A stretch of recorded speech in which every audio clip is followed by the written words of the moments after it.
The Project Gutenberg ebook of Ecce Homo. This ebook is for the use of anyone anywhere in the United States and most other parts of the world at no cost and with almost no restrictions whatsoever. You may copy it, give it away or reuse it under the terms of the Project Gutenberg license included with this ebook or online at www.gutenberg.org. If you are not located in the United States, you will have to check the laws of the country where you are located before using this ebook. Title: Ecce Homo. Author: Friedrich Wilhelm Nietzsche. Editor: Oscar Levy. Translator: Paul V. Kohn. Anthony M. Ludovici. Release date: May 30, 2016. Ebook number 52190. Most recently updated, April 2, 2024. Language: English. Credits: produced by Mark D. Hoog. Images generously made available by the Hatha Trust. Start of the Project Gutenberg ebook. Ecce Homo. Ecce Homo, Nietzsche's autobiography, by Friedrich Nietzsche. Translated by Anthony M. Ludovici. Poetry rendered by Paul V. Kohn. Francis Bickley. Hermann Skeffa or Dr. G. T. Wrench. Hymn to Life, composed by F. Nietzsche. The Complete Works of Friedrich Nietzsche. The first complete and authorized English translation edited by Dr. Oscar Levy. Volume 17 T.N. Foulis 13 and 15, Frederick Street, Edinburgh, and London 1911. Contents: Translators. Introduction. Preface. Why I am so wise, why I am so clever, why I write such excellent books. The birth of tragedy. Thoughts out of season. Human, all too human. The dawn of day. Joyful wisdom. L.A. Gaia Scienza. Thus spake Zarathustra. Beyond good and evil. The genealogy of morals. The twilight of the idols. The case of Wagner. Why I am a fatality. Editorial note to poetry. Poetry, songs, epigrams, etc. Dionysus Dithyram's. Fragments of Dionysus Dithyram's Hymn to Life, composed by F. Nietzsche. Translators. Introduction. Ecce Homo is the last prose work that Nietzsche wrote. It is true that the pamphlet Nietzsche contra Wagner was prepared a month later than the autobiography, but we cannot consider this pamphlet as anything more than a compilation, seeing that it consists entirely of aphorisms drawn from such previous works as Joyful Wisdom, Beyond Good and Evil, The Genealogy of Morals, etc. Coming at the end of a year in which he had produced The Case of Wagner, The Twilight of the Idols, and The Antichrist, Ecce Homo is not only a coping stone worthy of the wonderful creations of that year, but also a fitting conclusion to his whole life, in the form of a grand summing up of his character as a man, his purpose as a reformer, and his achievement as a thinker. As if half conscious of his approaching spiritual end, Nietzsche here bids his friends farewell, just in the manner in which, in The Twilight of the Idols, F. 36, Part 9, he declares that everyone should be able to take leave of his circle of relatives and intimates when his time seems to have come, that is to say, while he is still himself, while he still knows what he is about, and is able to measure his own life and life in general, and speak of both in a manner which is not vouchsafed to the groaning invalid, to the man lying on his back, decrepit and exhausted, or to the moribund victim of some wasting disease. Nietzsche's spiritual death, like his whole life, was in singular harmony with his doctrine. He died suddenly and proudly, sword in hand. War, which he and he alone among all the philosophers of Christendom had praised so wholeheartedly, at last struck him down in the full vigor of his manhood, and left him a victim on the battlefield, the terrible battlefield of thought, on which there is no quarter, and for which no Geneva Convention has yet been established or even thought of. To those who know Nietzsche's life work, no apology will be needed for the form and content of this wonderful work.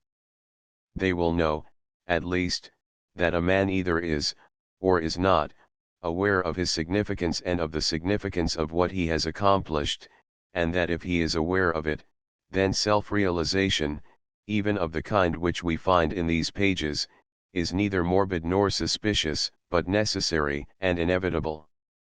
Such chapter headings as Why I Am So Wise, Why I Am a Fatality, Why I Write Such Excellent Books, however much they may have disturbed the equanimity, and objectivity in particular, of certain Nietzsche biographers, can be regarded as pathological only in a democratic age in which people have lost all sense of graduation and rank, and in which the virtues of modesty and humility have to be preached far and wide as a corrective against the vulgar pretensions of thousands of wretched nobodies.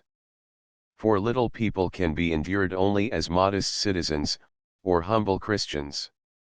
If, however, they demand a like modesty on the part of the truly great, if they raise their voices against Nietzsche's lack of the very virtue they so abundantly possess or pretend to possess, it is time to remind them of Goethe's famous remark, "Nur Lump sind bescheiden, only nobodies are ever modest."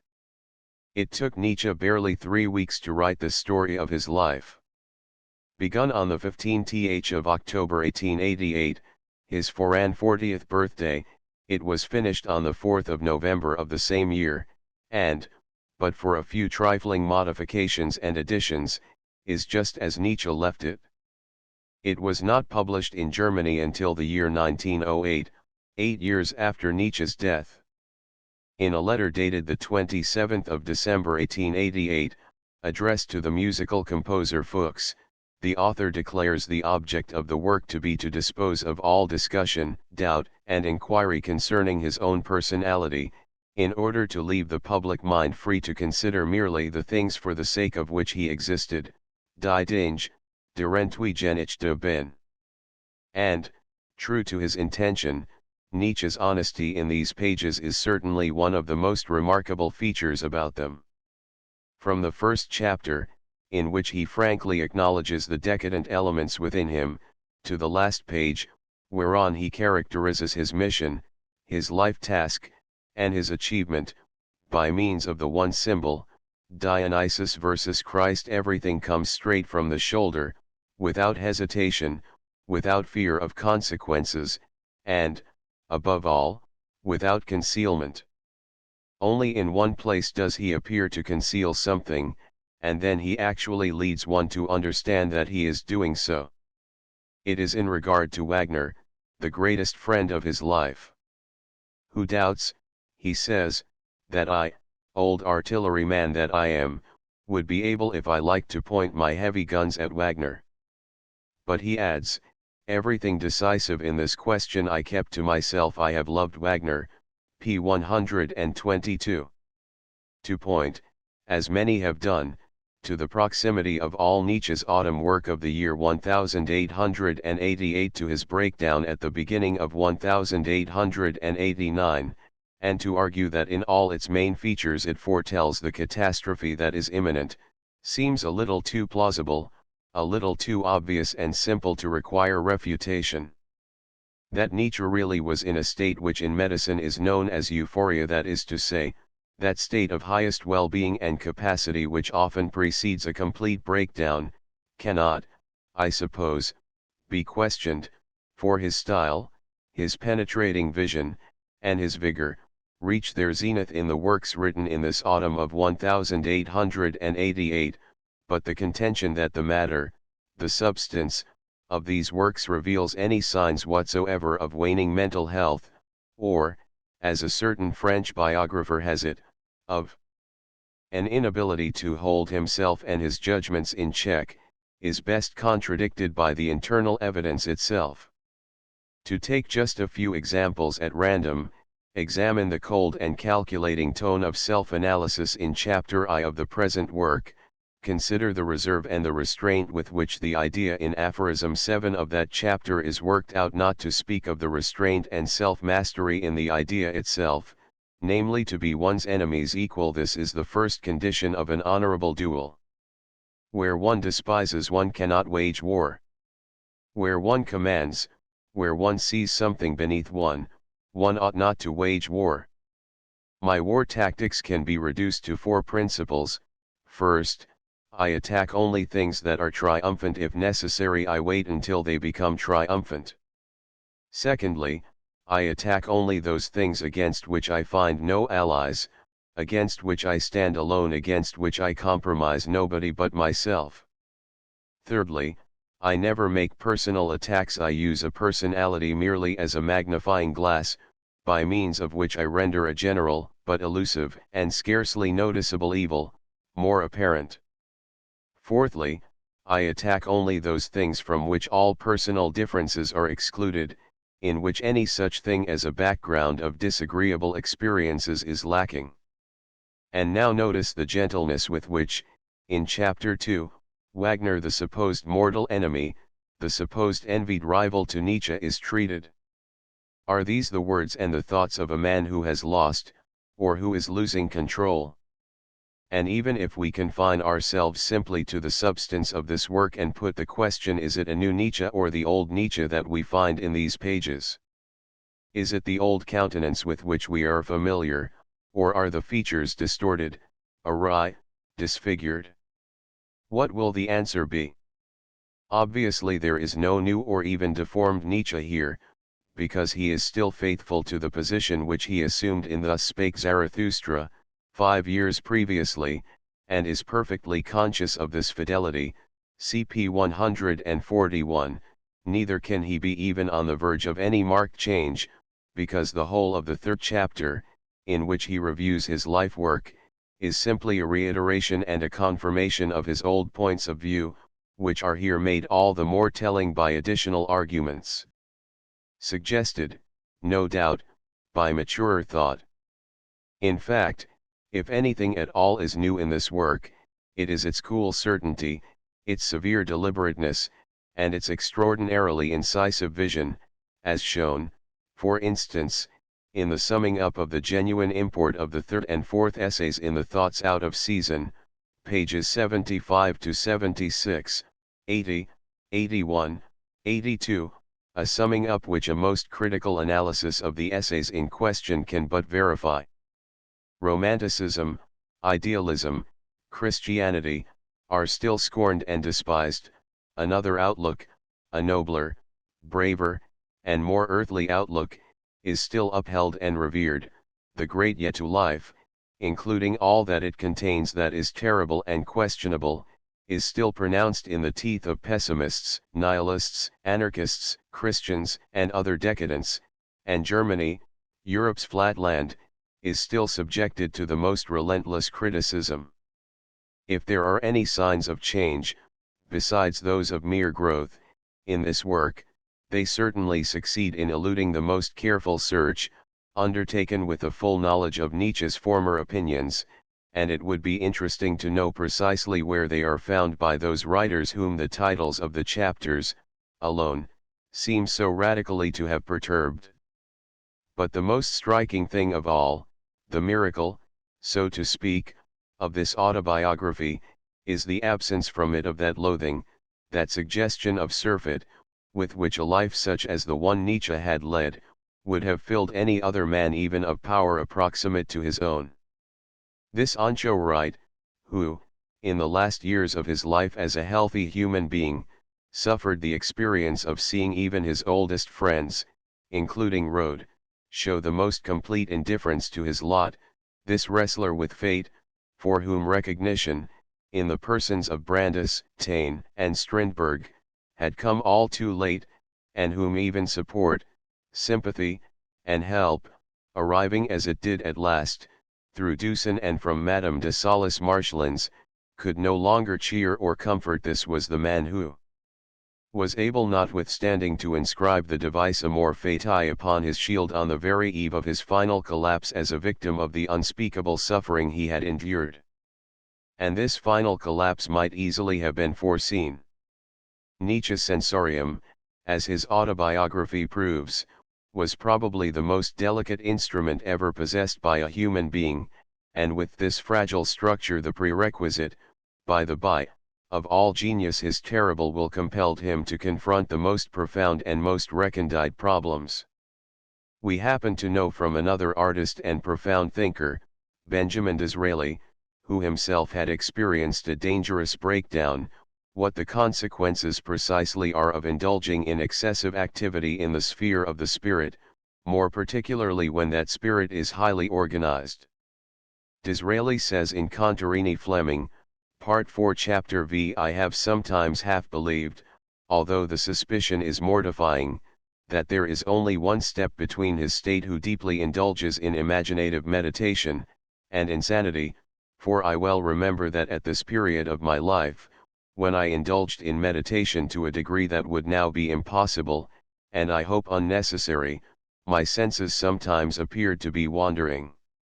And artists are the proper judges of artists, not Oxford dons, like Dr. Schiller, who, in his imprudent attempt at dealing with something for which his pragmatic hands are not sufficiently delicate, eagerly avails himself of popular help in his article on Nietzsche in the 11th edition of the Encyclopaedia Britannica, and implies the hackneyed and wholly exploded belief that Nietzsche's philosophy is madness in the making. As German philosophies, however, are said to go to Oxford only when they die, we may, perhaps, conclude from this want of appreciation in that quarter, how very much alive Nietzsche's doctrine still is. Not that Nietzsche went mad so soon, but that he went mad so late is the wonder of wonders. Considering the extraordinary amount of work he did, the great task of the transvaluation of all values, which he actually accomplished, and the fact that he endured such long years of solitude, which to him, the sensitive artist to whom friends were everything, must have been a terrible hardship, we can only wonder at his great health, and can well believe his sister's account of the phenomenal longevity and bodily vigor of his ancestors. No one, however, who is initiated, no one who reads this work with understanding, will be in need of this introductory note of mine, for, to all who know, these pages must speak for themselves. We are no longer in the 19th century. We have learned many things since then, and if caution is only one of these things, at least it will prevent us from judging a book such as this one, with all its apparent pontifical pride and surging self-reliance, with undue haste, or with that arrogant assurance with which the ignorance of the humble and the modest has always confronted everything truly great. Anthony M. Ludovici. Preface 1. As it is my intention within a very short time to confront my fellow men with the very greatest demand that has ever yet been made upon them, it seems to me above all necessary to declare here who and what I am. As a matter of fact, this ought to be pretty well known already, for I have not held my tongue about myself. But the disparity which obtains between the greatness of my task and the smallness of my contemporaries, is revealed by the fact that people have neither heard me nor yet seen me. I live on my own self-made credit, and it is probably only a prejudice to suppose that I am alive at all. I do but require to speak to any one of the scholars who come to the Oberengadin in the summer in order to convince myself that I am not alive. Under these circumstances, it is a duty and one against which my customary reserve, and to a still greater degree the pride of my instincts, rebel to say, listen. For I am such and such a person. For heaven's sake do not confound me with any one else. 2. I am, for instance, in no wise a bogey man, or moral monster. On the contrary, I am the very opposite in nature to the kind of man that has been honored hitherto as virtuous. Between ourselves, it seems to me that this is precisely a matter on which I may feel proud. I am a disciple of the philosopher Dionysus, and I would prefer to be even a satyr than a saint. But just read this book. Maybe I have here succeeded in expressing this contrast in a cheerful and at the same time sympathetic manner. Maybe this is the only purpose of the present work. The very last thing I should promise to accomplish would be to improve mankind. I do not set up any new idols, may old idols only learn what it costs to have legs of clay. To overthrow idols is the name I give to all ideals, is much more like my business. In proportion as an ideal world has been falsely assumed, reality has been robbed of its value, its meaning, and its truthfulness. The true world and the apparent world, in plain English, the fictitious world and reality. Hitherto the lie of the ideal has been the curse of reality, by means of it the very source of mankind's instincts has become mendacious and false, so much so that those values have come to be worshipped which are the exact opposite of the ones which would ensure man's prosperity, his future, and his great right to a future. 3. He who knows how to breathe in the air of my writings is conscious that it is the air of the heights, that it is bracing. A man must be built for it, otherwise the chances are that it will chill him. The ice is near, the loneliness is terrible, but how serenely everything lies in the sunshine. How freely one can breathe. How much, one feels, lies beneath one. Philosophy, as I have understood it hitherto, is a voluntary retirement into regions of ice and mountain peaks, the seeking out of everything strange and questionable in existence, everything upon which, hitherto, morality has set its ban. Through long experience, derived from such wanderings in forbidden country, I acquired an opinion very different from that which may seem generally desirable, of the causes which hitherto have led to men's moralizing and idealizing. The secret history of philosophers, the psychology of their great names, was revealed to me. How much truth can a certain mind endure, how much truth can it dare? These questions became for me ever more and more the actual test of values.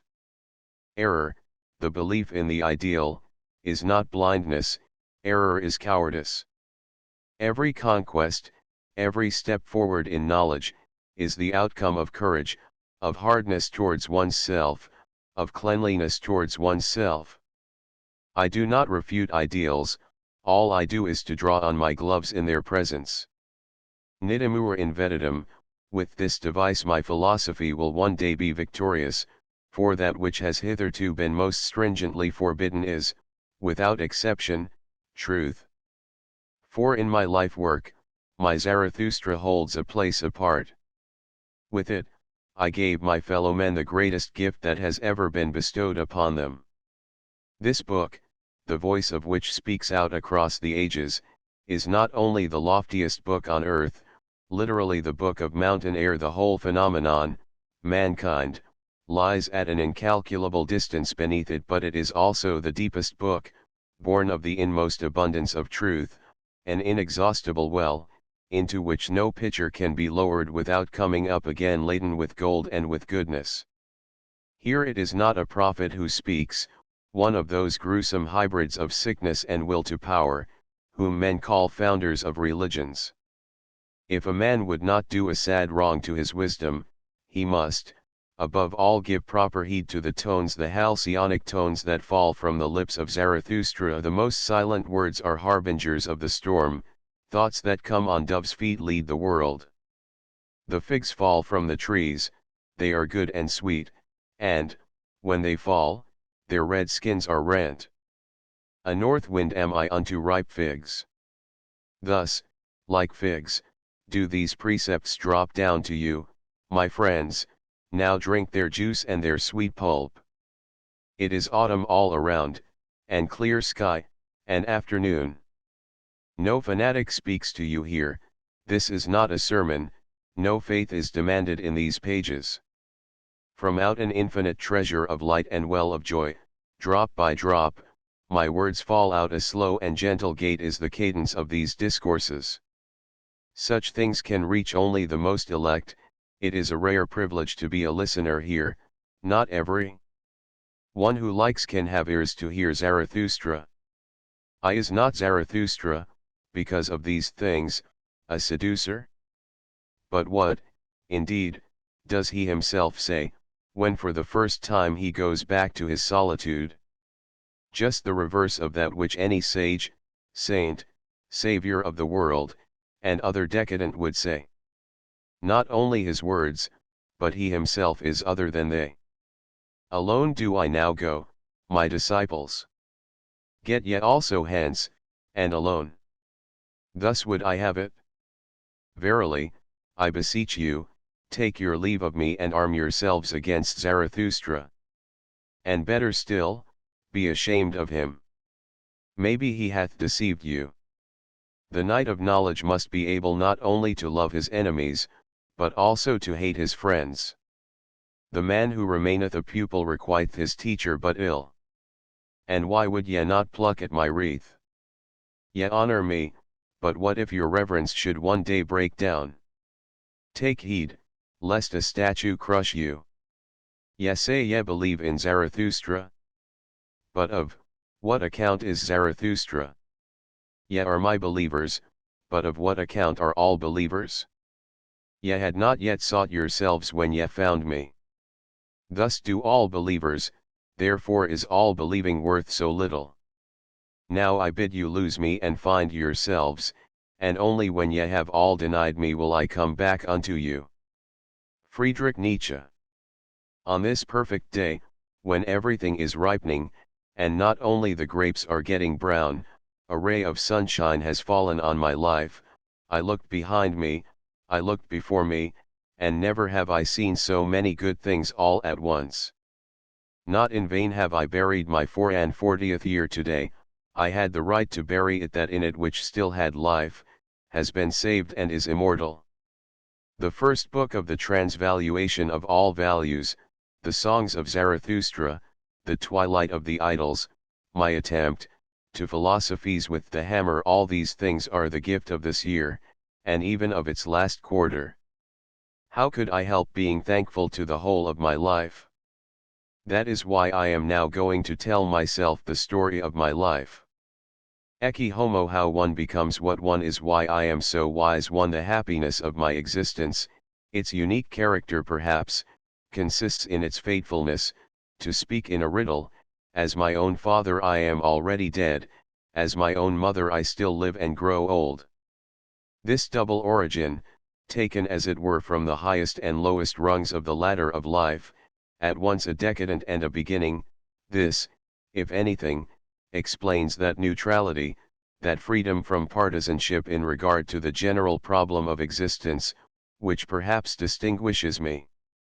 To the first indications of ascending or of descending life my nostrils are more sensitive than those of any man that has yet lived. In this domain I am a master to my backbone. I know both sides, for I am both sides. My father died in his 36th year. He was delicate, lovable, and morbid, like one who is preordained to pay simply a flying visit, a gracious reminder of life rather than life itself. In the same year that his life declined, mine also declined. In my 36th year I reached the lowest point in my vitality. I still lived, but my eyes could distinguish nothing that lay 3 paces away from me. At that time, it was the year 1879, I resigned my professorship at Bale, lived through the summer like a shadow in St. Moritz, and spent the following winter, the most sunless of my life, like a shadow in Naumburg. This was my lowest ebb. During this period I wrote The Wanderer and His Shadow. Without a doubt I was conversant with shadows then. The winter that followed, my first winter in Genoa, brought forth that sweetness and spirituality which is almost inseparable from extreme poverty of blood and muscle, in the shape of the dawn of day, the perfect lucidity and cheerfulness, the intellectual exuberance even, that this work reflects, coincides, in my case, not only with the most profound physiological weakness, but also with an excess of suffering. In the midst of the agony of a headache which lasted 3 days, accompanied by violent nausea, I was possessed of most singular dialectical clearness, and in absolutely cold blood I then thought out things, for which, in my more healthy moments, I am not enough of a climber, not sufficiently subtle, not sufficiently cold. My readers perhaps know to what extent I consider dialectic a symptom of decadence, as, for instance, in the most famous of all cases, the case of Socrates. All the morbid disturbances of the intellect, even that semi-stupor which accompanies fever, have, unto this day, remained completely unknown to me, and for my first information concerning their nature and frequency, I was obliged to have recourse to the learned works which have been compiled on the subject. My circulation is slow. No one has ever been able to detect fever in me. A doctor who treated me for some time as a nerve patient finally declared, "No. There is nothing wrong with your nerves, it is simply I who am nervous." It has been absolutely impossible to ascertain any local degeneration in me, nor any organic stomach trouble, however much I may have suffered from profound weakness of the gastric system as the result of general exhaustion. Even my eye trouble, which sometimes approached so perilously near to blindness, was only an effect and not a cause, for, whenever my general vital condition improved, my power of vision also increased. Having admitted all this, do I need to say that I am experienced in questions of decadence? I know them inside and out. Even that filigree art of prehension and comprehension in general, that feeling for delicate shades of difference, that psychology of seeing through brick walls, and whatever else I may be able to do, was first learnt then, and is the specific gift of that period during which everything in me was subtlest observation itself, together with all the organs of observation. To look upon healthier concepts and values from the standpoint of the sick, and conversely to look down upon the secret work of the instincts of decadence from the standpoint of him who is laden and self-reliant with the richness of life, this has been my longest exercise, my principal experience. If in anything at all, it was in this that I became a master. Today my hand knows the trick. I now have the knack of reversing perspectives, the first reason perhaps why a transvaluation of all values has been possible to me alone. 2. Apart from the fact that I am a decadent, I am also the reverse of such a creature. Among other things, my proof of this is, that I always instinctively select the proper remedy when my spiritual or bodily health is low, whereas the decadent, as such, invariably chooses those remedies which are bad for him. As a whole I was sound, but in certain details I was a decadent. That energy with which I sentenced myself to absolute solitude, and to a severance from all those conditions in life to which I had grown accustomed, my discipline of myself, and my refusal to allow myself to be pampered, to be tended hand and foot, and to be doctored, all this betrays the absolute certainty of my instincts respecting what at that time was most needful to me. I placed myself in my own hands, I restored myself to health. The first condition of success in such an undertaking, as every physiologist will admit, is that at bottom a man should be sound. An intrinsically morbid nature cannot become healthy. On the other hand, to an intrinsically sound nature, illness may even constitute a powerful stimulus to life, to a surplus of life. It is in this light that I now regard the long period of illness that I endured. It seemed as if I had discovered life afresh, my own self included. I tasted all good things and even trifles in a way in which it was not easy for others to taste them. Out of my will to health and to life I made my philosophy. For this should be thoroughly understood, it was during those years in which my vitality reached its lowest point that I ceased from being a pessimist. The instinct of self-recovery forbade my holding to a philosophy of poverty and desperation. Now, by what signs are nature's lucky strokes recognized among men? They are recognized by the fact that any such lucky stroke gladdens our senses, that he is carved from one integral block, which is hard, sweet, and fragrant as well. He enjoys that only which is good for him. His pleasure, his desire, ceases when the limits of that which is good for him are overstepped. He divines remedies for injuries. He knows how to turn serious accidents to his own advantage. That which does not kill him makes him stronger. He instinctively gathers his material from all he sees, hears, and experiences. He is a selective principle, he rejects much. He is always in his own company, whether his intercourse be with books, with men, or with natural scenery. He honors the things he chooses, the things he acknowledges, the things he trusts. He reacts slowly to all kinds of stimuli. With that tardiness which long caution and deliberate pride have bred in him, he tests the approaching stimulus. He would not dream of meeting it halfway. He believes neither in ill luck nor guilt. He can digest himself and others. he knows how to forget he is strong enough to make everything turn to his own advantage. Lo then! I am the very reverse of a decadent, for he whom I have just described is none other than myself. 3. This double thread of experiences, this means of access to two worlds that seem so far asunder, finds in every detail its counterpart in my own nature. I am my own complement, I have a second sight, as well as a first. And perhaps I also have a third sight. By the very nature of my origin I was allowed an outlook beyond all merely local, merely national, and limited horizons. It required no effort on my part to be a good European. On the other hand, I am perhaps more German than modern Germans, mere imperial Germans, can hope to be. The last anti-political German. Be this as it may, my ancestors were Polish noblemen. It is owing to them that I have so much race instinct in my blood. Who knows? Perhaps even the liberum veto won when I think of the number of times in my travels that I have been accosted as a Pole, even by Poles themselves, and how seldom I have been taken for a German. It seems to me as if I belong to those only who have a sprinkling of German in them. But my mother, Franziska Oehler, is at any rate something very German, as is also my paternal grandmother, Erdmuth Krauss. The latter spent the whole of her youth in good old Weimar, not without coming into contact with Goethe's circle. Her brother, Krauss, the professor of theology in Königsberg, was called to the post of general superintendent at Weimar after Herder's death.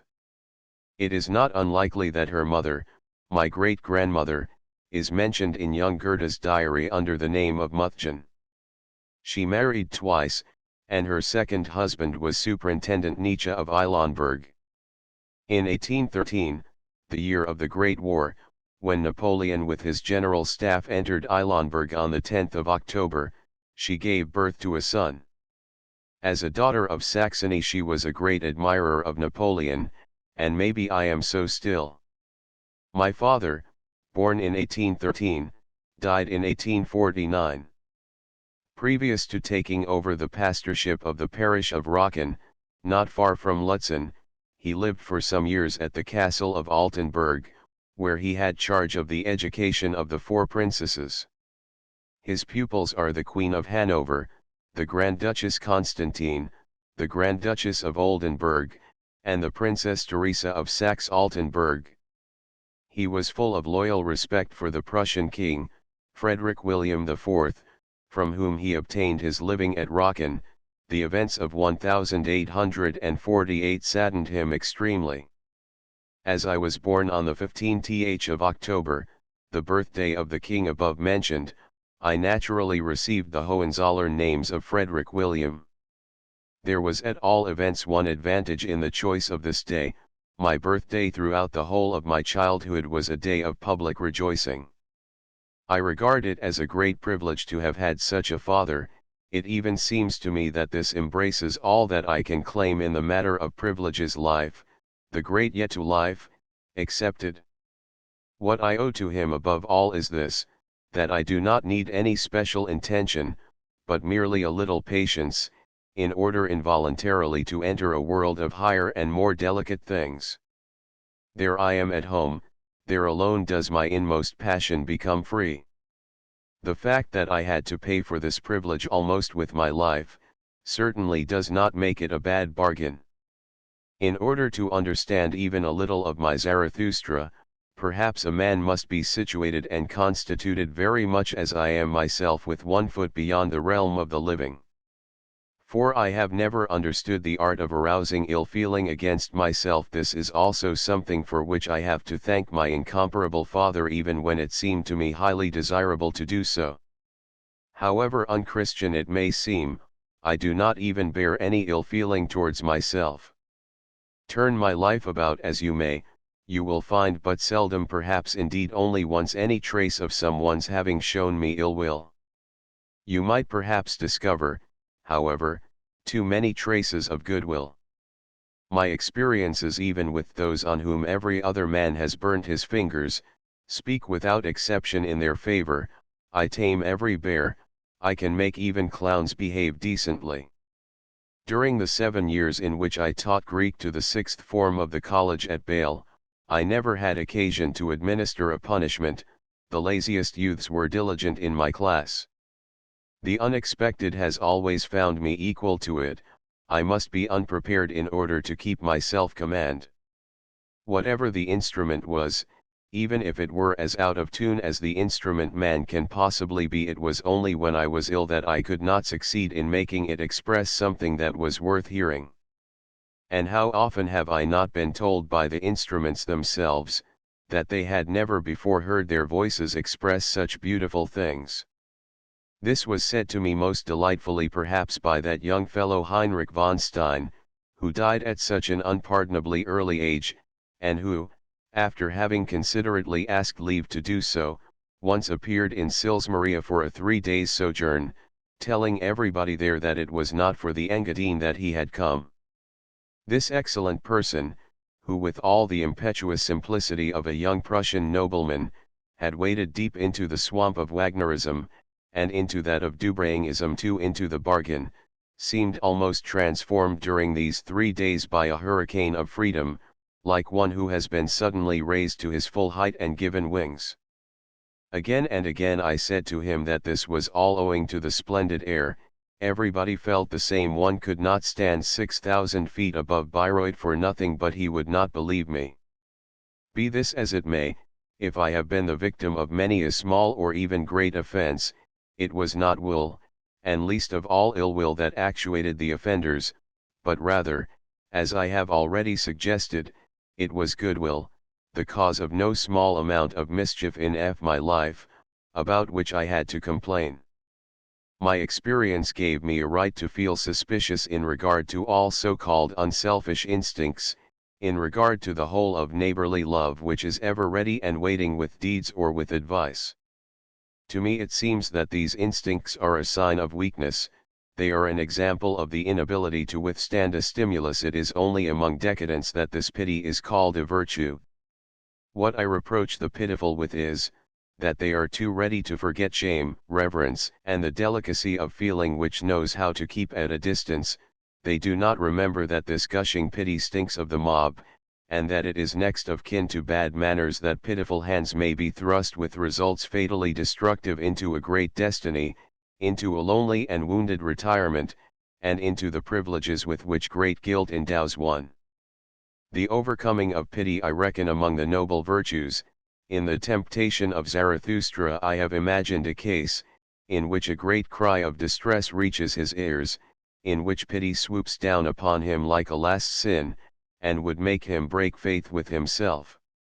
To remain one's own master in such circumstances, to keep the sublimity of one's mission pure in such cases, pure from the many ignoble and more short-sighted impulses which come into play in so-called unselfish actions, this is the rub, the last test perhaps which a Zarathustra has to undergo, the actual proof of his power. 5. In yet another respect I am no more than my father over again, and as it were the continuation of his life after an all too early death. Like every man who has never been able to meet his equal, and unto whom the concept retaliation is just as incomprehensible as the notion of equal rights, I have forbidden myself the use of any sort of measure of security or protection, and also, of course, of defense and justification in all cases in which I have been made the victim either of trifling or even very great foolishness.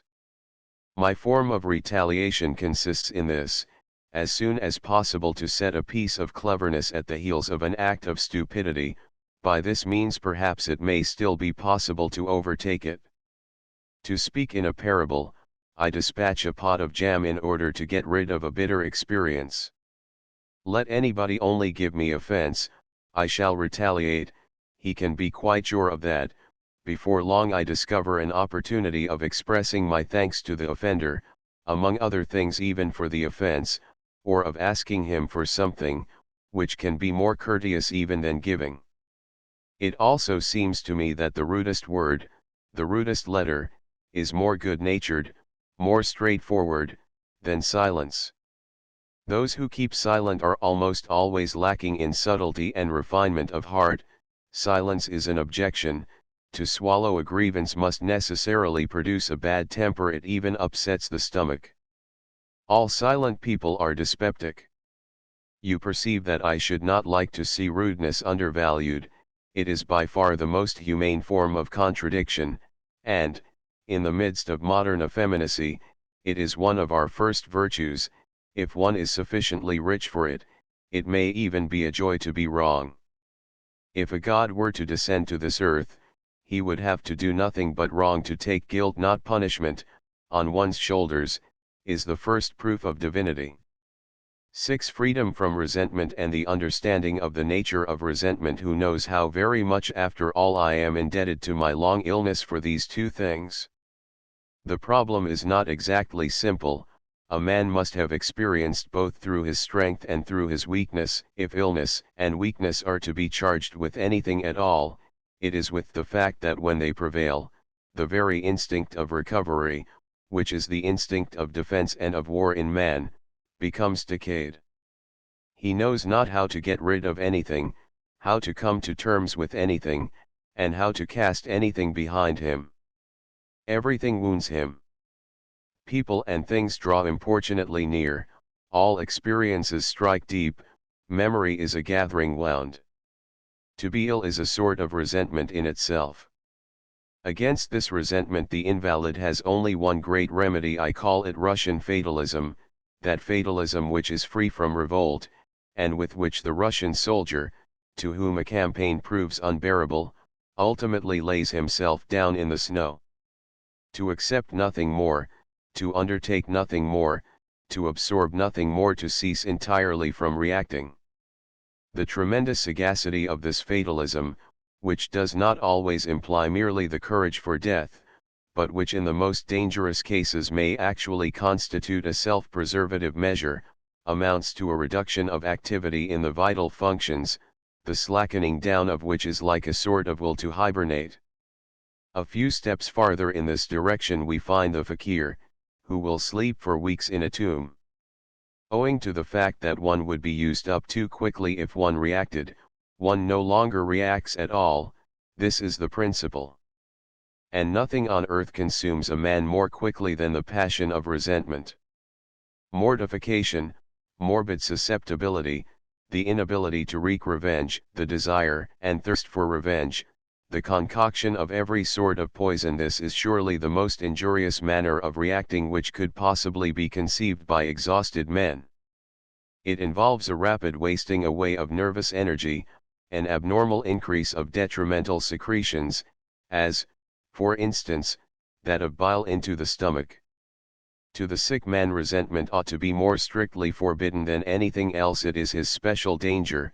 Unfortunately, however, it is also his most natural propensity. This was fully grasped by that profound physiologist Buddha. His religion, which it would be better to call a system of hygiene, in order to avoid confounding it with a creed so wretched as Christianity, depended for its effect upon the triumph over resentment. To make the soul free therefrom was considered the first step towards recovery. Not through hostility is hostility put to flight, through friendship does hostility end. This stands at the beginning of Buddha's teaching. This is not a precept of morality, but of physiology. Resentment born of weakness is not more deleterious to anybody than it is to the weak man himself. Conversely, in the case of that man whose nature is fundamentally a rich one, resentment is a superfluous feeling, a feeling to remain master of which is almost a proof of riches.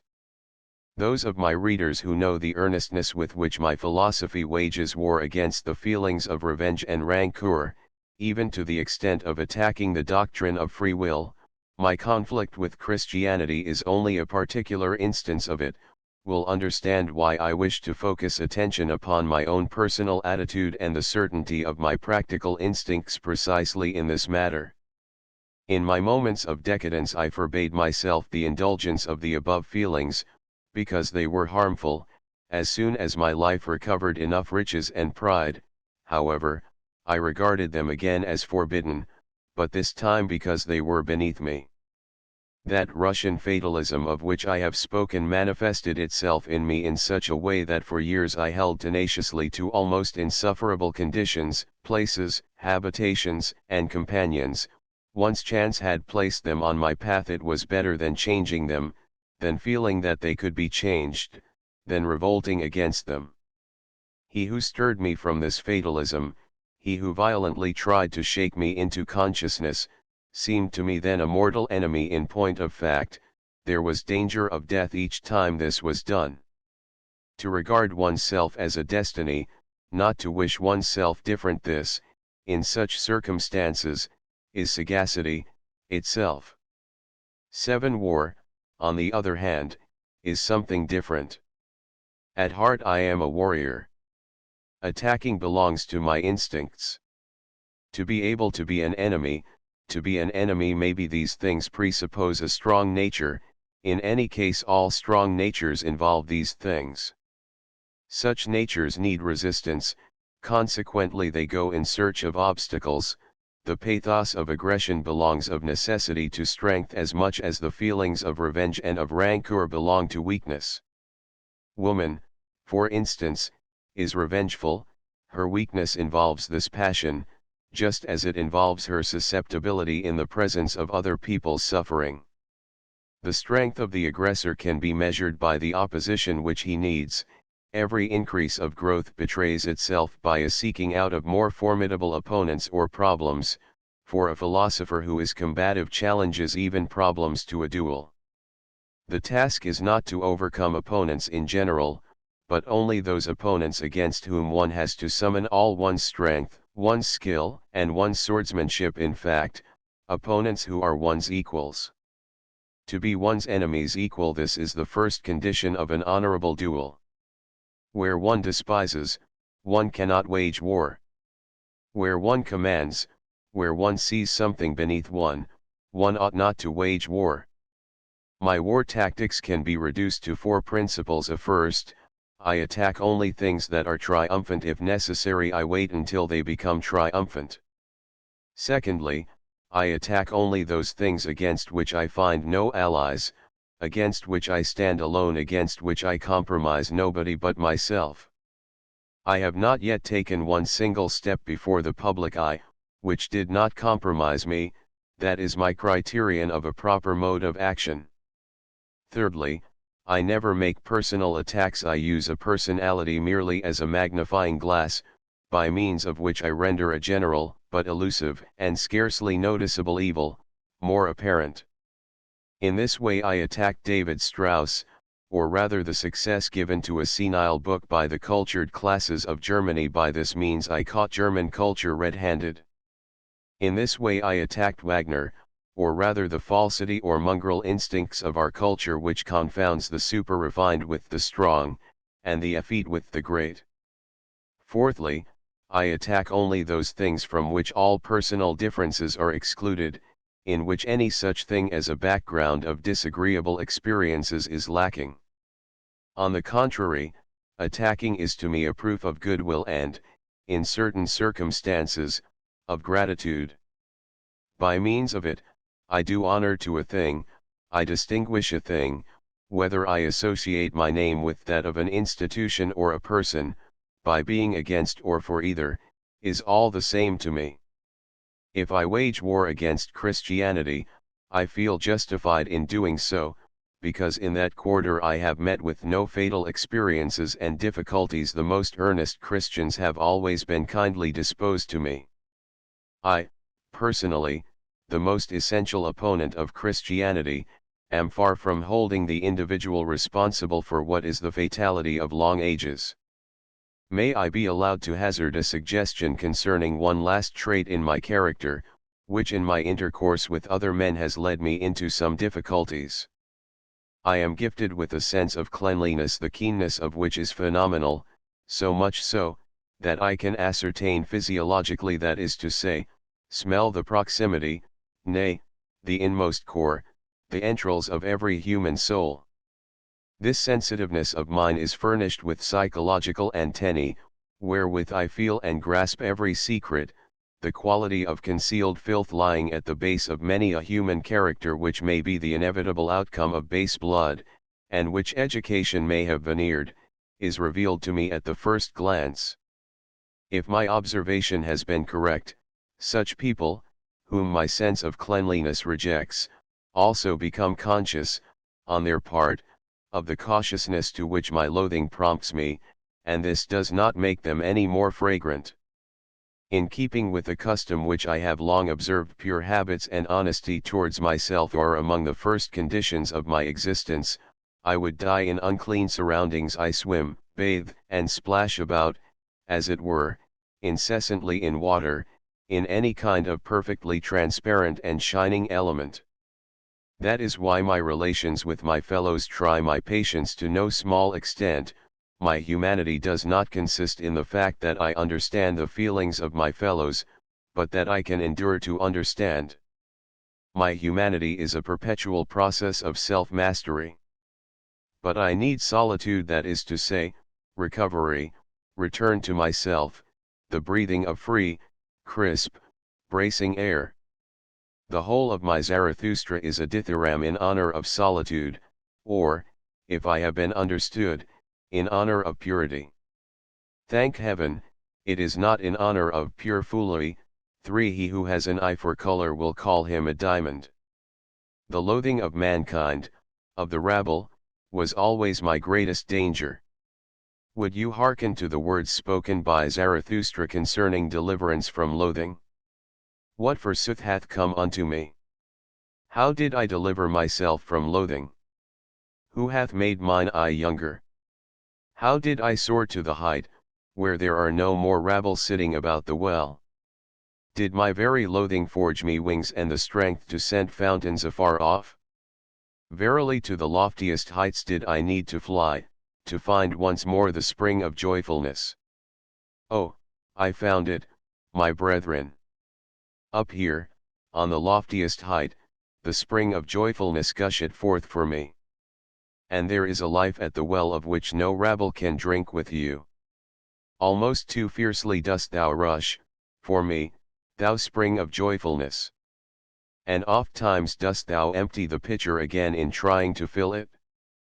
And yet must I learn to draw near thee more humbly. Far too eagerly doth my heart jump to meet thee.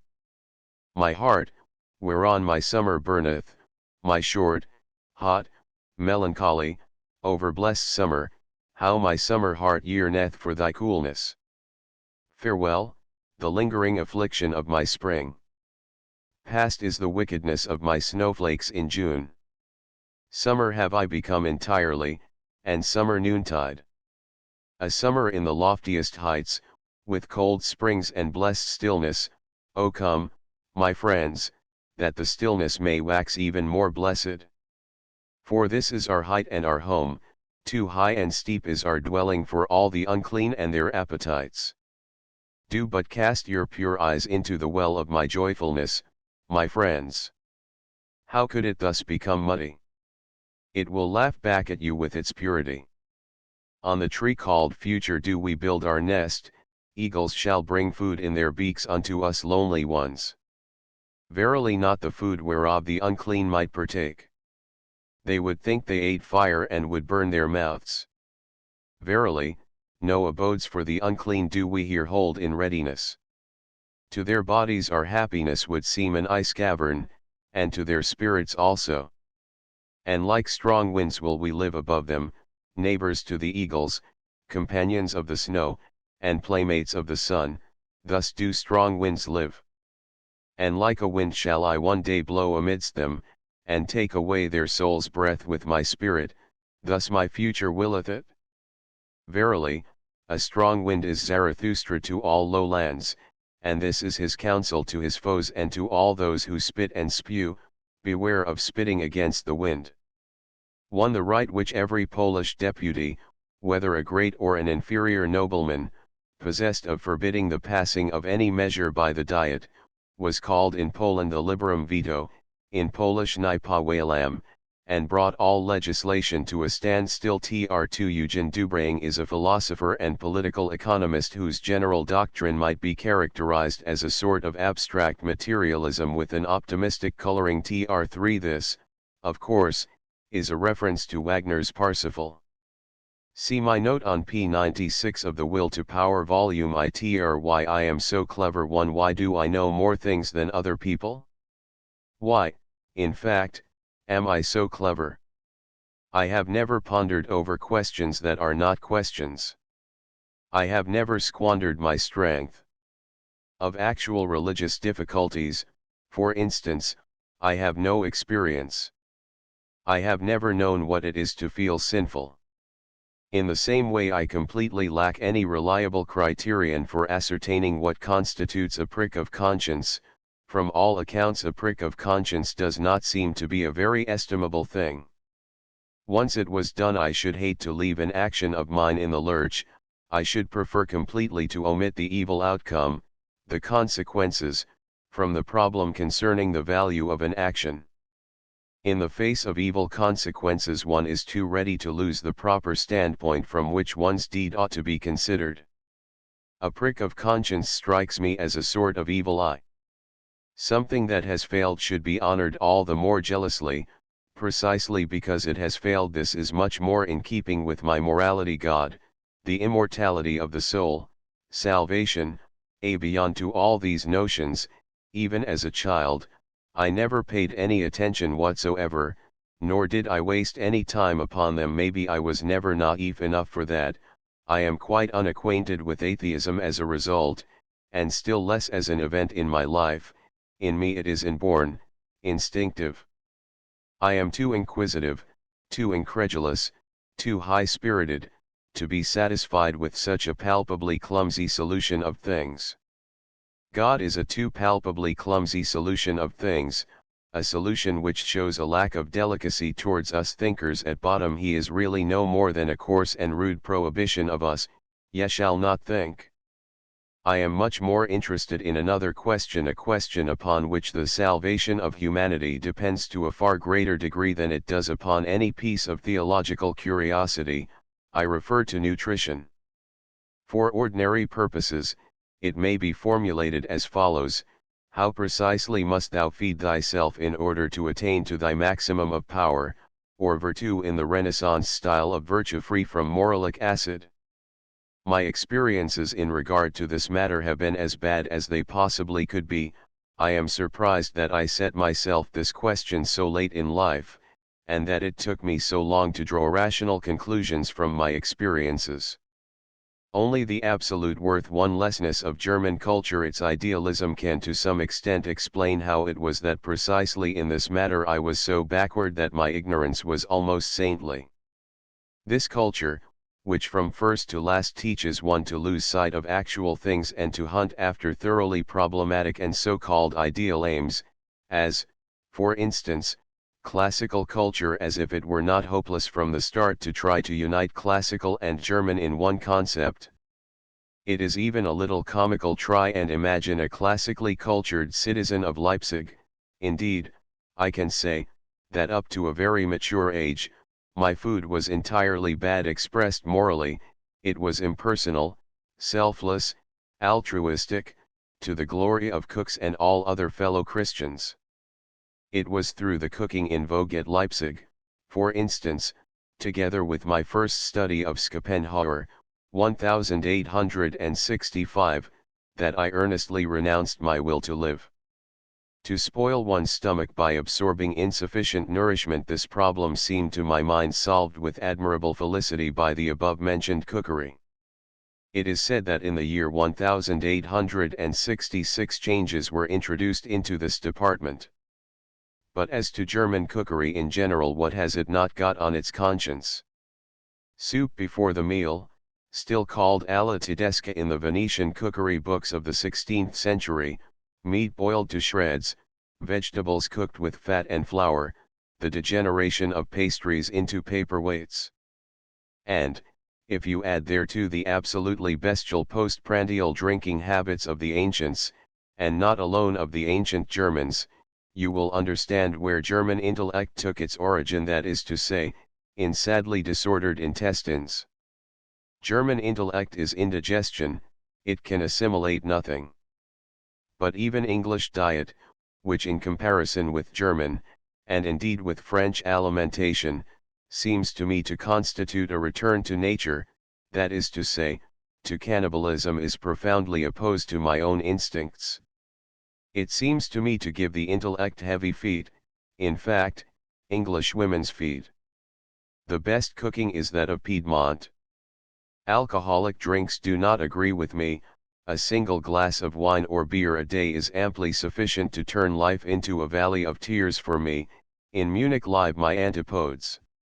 Although I admit that this knowledge came to me somewhat late, it already formed part of my experience even as a child. As a boy I believed that the drinking of wine and the smoking of tobacco were at first but the vanities of youths, and later merely bad habits.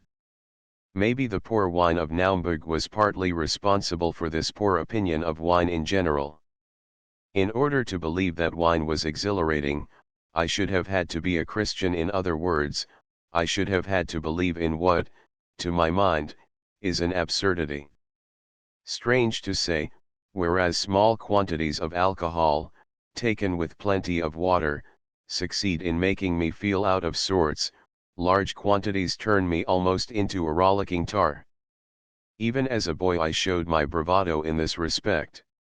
To compose a long Latin essay in one night, to revise and recopy it, to aspire with my pen to emulating the exactitude and the terseness of my model, Sallust, and to pour a few very strong grogs over it, all this mode of procedure, while I was a pupil at the venerable old school of Pforta, was not in the least out of keeping with my physiology, nor perhaps with that of Sallust, however much it may have been alien to dignified Pforta. Later on, towards the middle of my life, I grew more and more opposed to alcoholic drinks.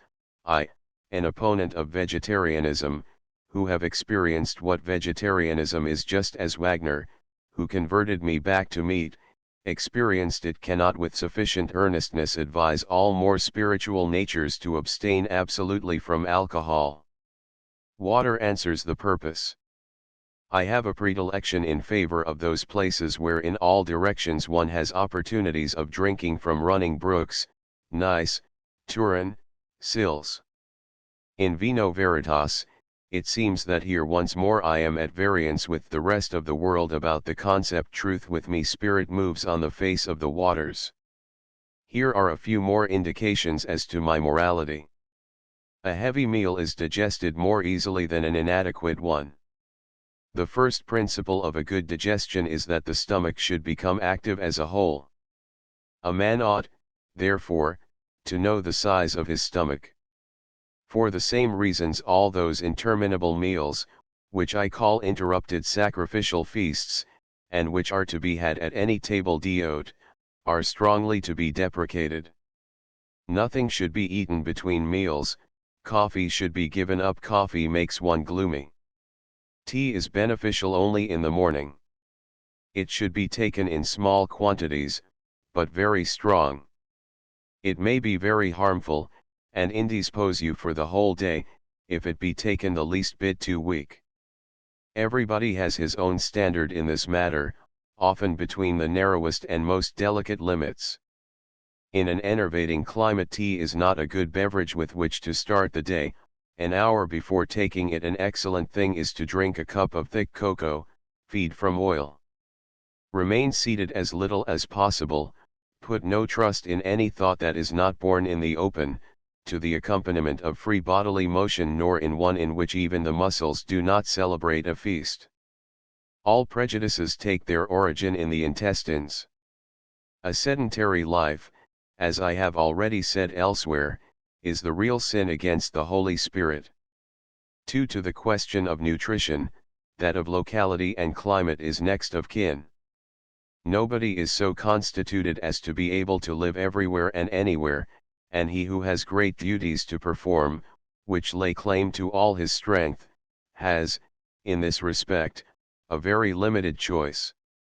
The influence of climate upon the bodily functions, affecting their acceleration or retardation, extends so far, that a blunder in the choice of locality and climate is able not only to alienate a man from his actual duty, but also to withhold it from him altogether, so that he never even comes face to face with it.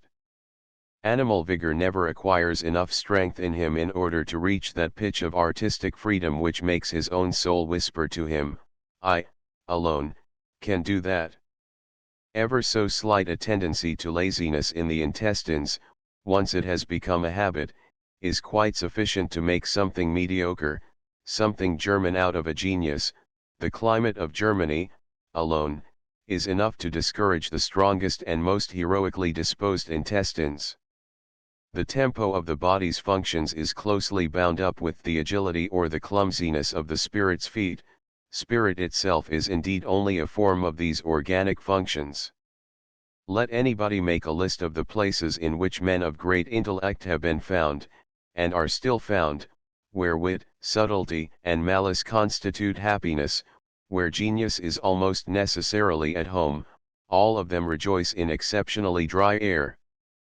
Paris, Provence, Florence, Jerusalem, Athens. These names prove something, namely, that genius is conditioned by dry air, by a pure sky, that is to say, by rapid organic functions, by the constant and ever-present possibility of procuring for oneself great and even enormous quantities of strength. I have a certain case in mind in which a man of remarkable intellect and independent spirit became a narrow, craven specialist and a grumpy old crank, simply owing to a lack of subtlety in his instinct for climate. And I myself might have been an example of the same thing, if illness had not compelled me to reason, and to reflect upon reason realistically.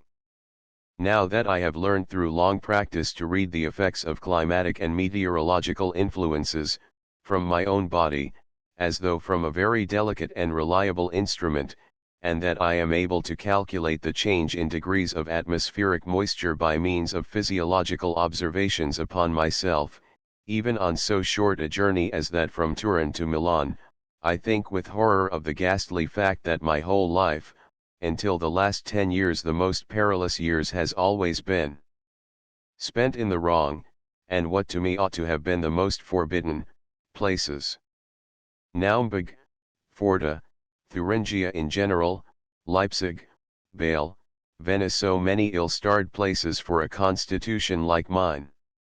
If I cannot recall one single happy reminiscence of my childhood and youth, it is nonsense to suppose that so-called moral causes could account for this, as, for instance, the incontestable fact that I lacked companions that could have satisfied me, for this fact is the same today as it ever was, and it does not prevent me from being cheerful and brave.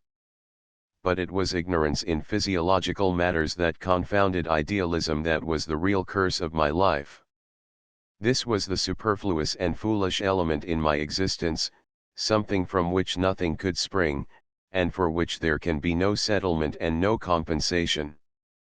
As the outcome of this idealism I regard all the blunders, the great aberrations of instinct, and the modest specializations which drew me aside from the task of my life, as, for instance, the fact that I became a philologist, why not at least a medical man, or anything else which might have opened my eyes.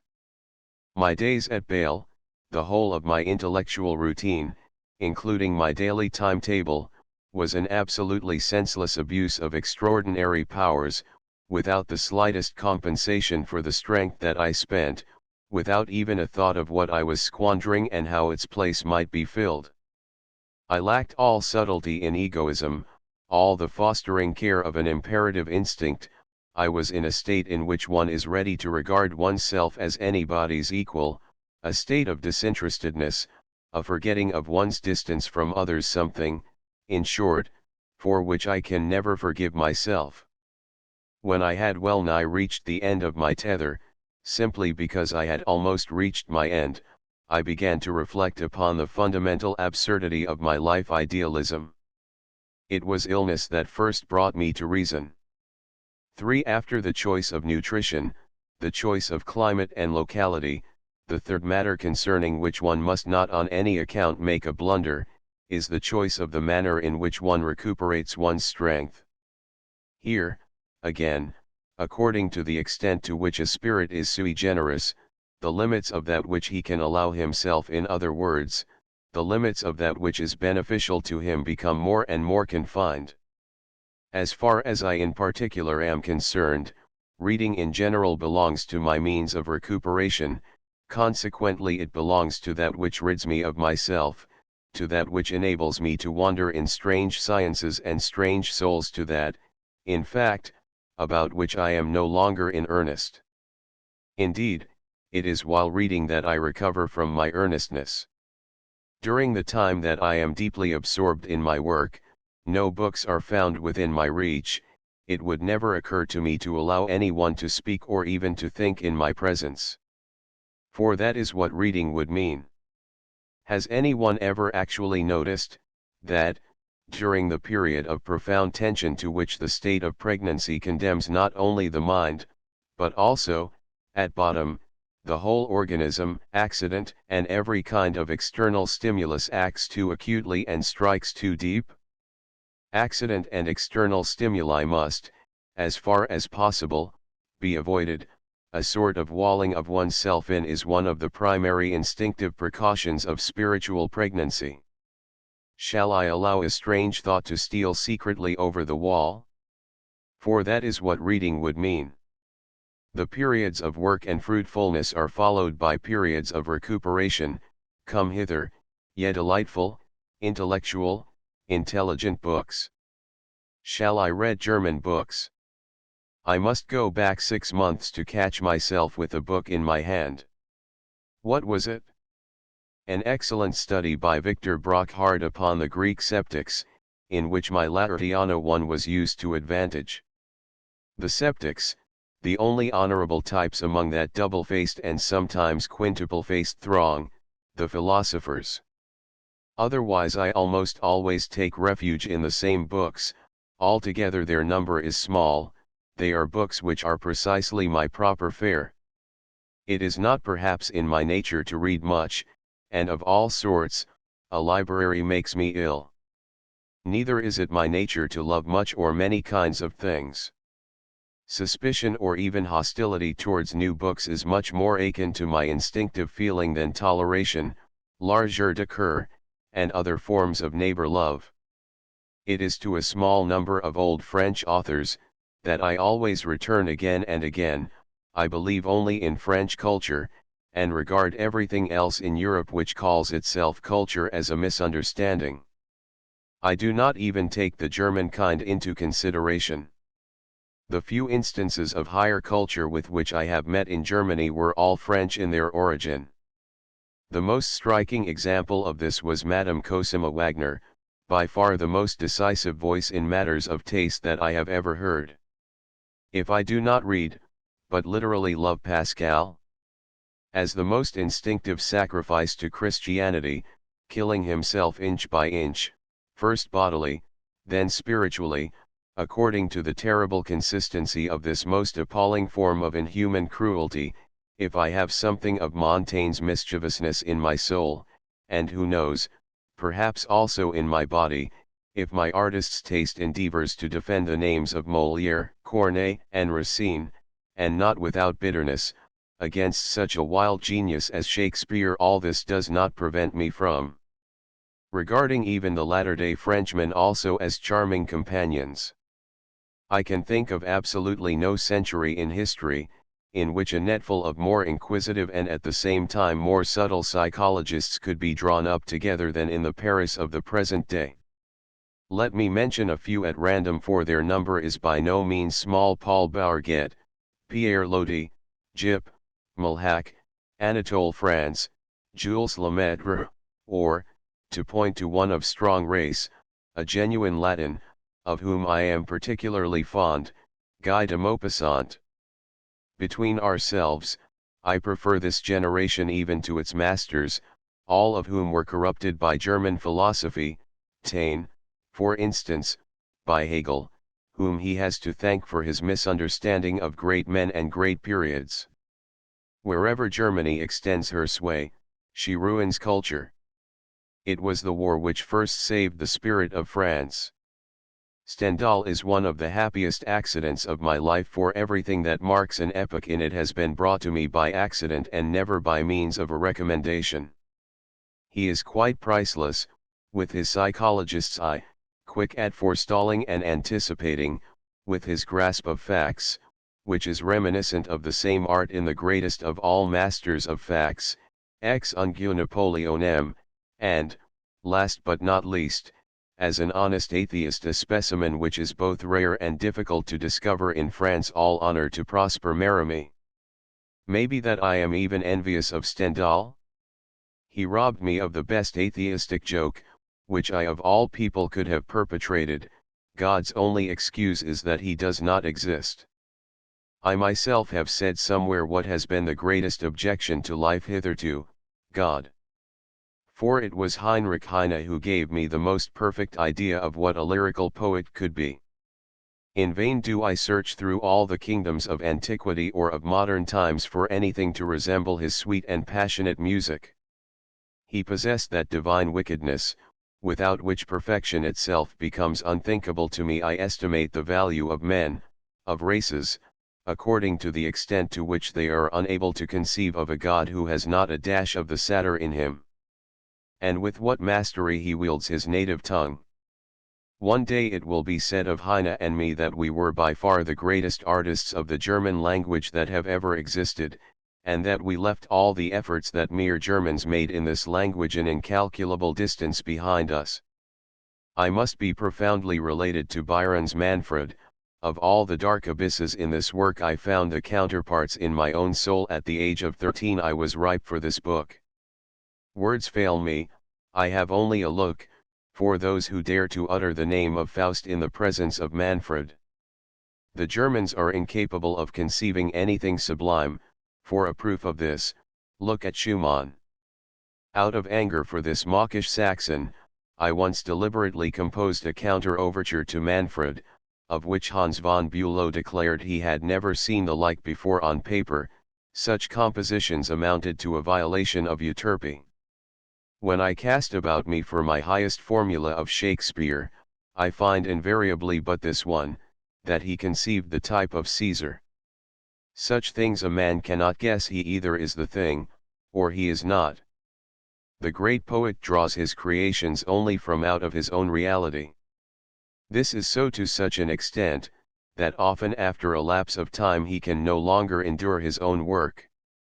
After casting a glance between the pages of my Zarathustra, I pace my room to and fro for half an hour at a time, unable to overcome an insufferable fit of tears. I know of no more here trending reading than Shakespeare. How a man must have suffered to be so much in need of playing the clown. Is Hamlet understood?